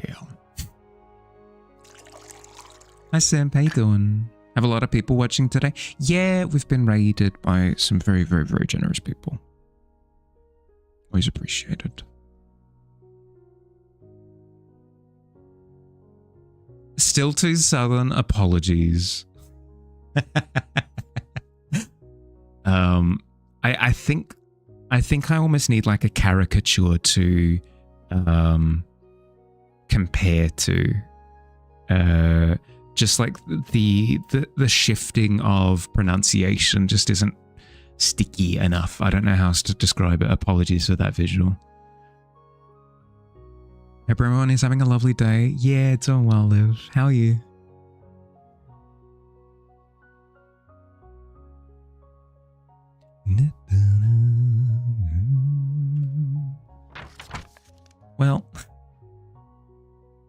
Well, howdy there, Mahali. Well, howdy back to you, Aiden. Because Mahali's just too heckin' cool. I mean...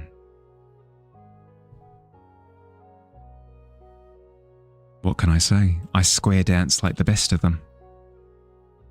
That's a thing, right?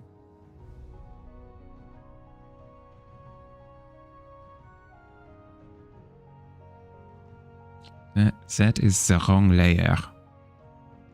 There we go. Nah, you're all good. Good. Woke up in the middle of the night with a migraine. Thankfully, it cleared up earlier today. It's been up and up from there? Yeah, good. No, it's the worst, absolute worst when, the absolute worst thing is going to sleep with a migraine with the intention to sleep it off and then waking up with it again. Oh, I'm glad that it did clear. I'm glad that it cleared. Absolutely horrendous. Gives a tip of the hat while dropping into the pen. Sadly, square dancing is a thing. Sadly, square dancing is for squares. Squares are cool as heck. You ain't seen a cooler square than me.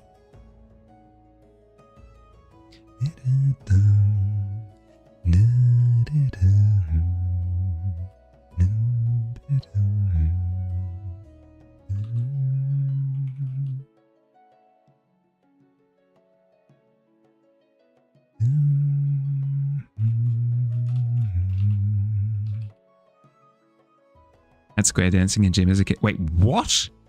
That's amazing. I mean, I can't judge. Like I did I did like Greek dancing lessons after church back when I was a kid as well. Like, it's a cultural thing. You had Nutbush as a kid? You're gonna have to explain. You can't just you can't leave me with that with no explanation. Square dancing reminds you of Bugs Bunny. In what way? You hated it? I don't know. I feel as though even though I don't dance anymore in that way, there was something to be learned. There was something to be gleaned from going through the process of learning dance steps.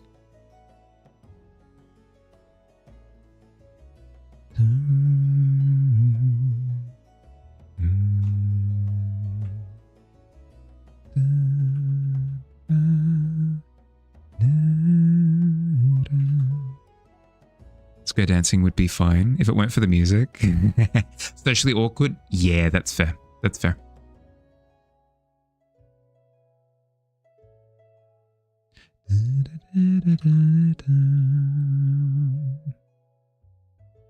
That green is so good. Thank you. I made it myself. I planted this green crop about 6 months ago. And it's been healthily growing ever since. It's all went bad.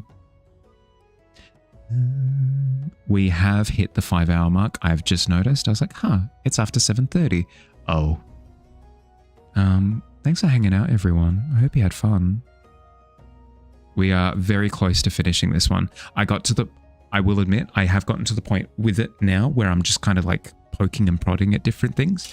After stream, I'll have a think about exactly what I want to touch up on before I'm finished with it. There will be things, tired brain.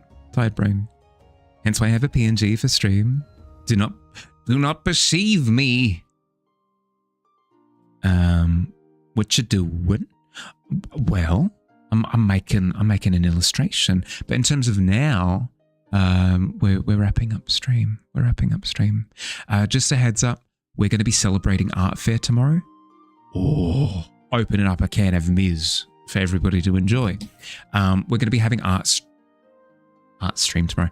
We're going to be celebrating Art Fair tomorrow. So if you've got a piece that you've put together for Art Fair, you've got a little bit of time. We're not actually cracking them open until stream happens. So you've got a little bit of time until they're due.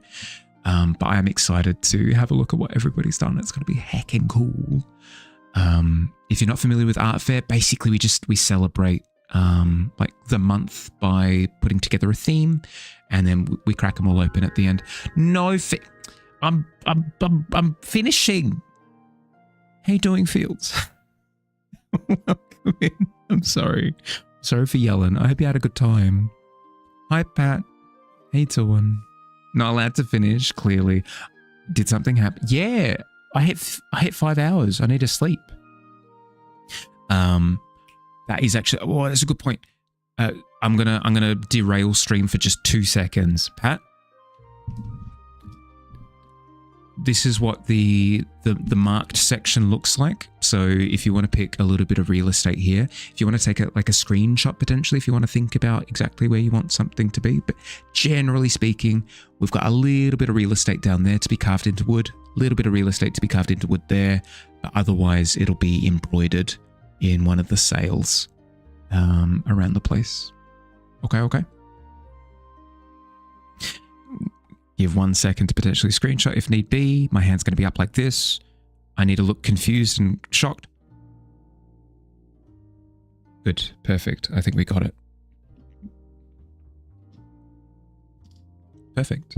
But yeah, art fair is just essentially we pick a theme for the month, and then at the end of the month we open them up. We have a look at what everybody did live on stream. We celebrate, like, yeah, sweet. It's just a way of feeling good about doing art stuff, you know. So if you're interested in that, you can find the details for the art fair down in the Discord. Hearthside this Sunday. If you're interested in Hearthside, or if you don't know what it is and you're interested in finding out, I'll have the details up for that before I go to sleep tonight. I'll so keep your eyes peeled for the announcements. I think that's everything. There's more stuff to talk about, but I've forgotten entirely. You still want to do one of them? It will forever be available, so please don't feel pressured to like, oh, I've got to make like every single whatever. When you're free. What's the theme for this month? For June, that's coming to a close tomorrow. It was exploring the unknown. I have not released what the prompt for July is yet. People will be finding out tomorrow. But yeah, thanks for hanging out, everyone. Hope you had fun. Hope you had a good time. Have an excellent rest of your day or night, depending on where you are. Look after yourselves. I'll see you soon. Okay. Bye. Drinks?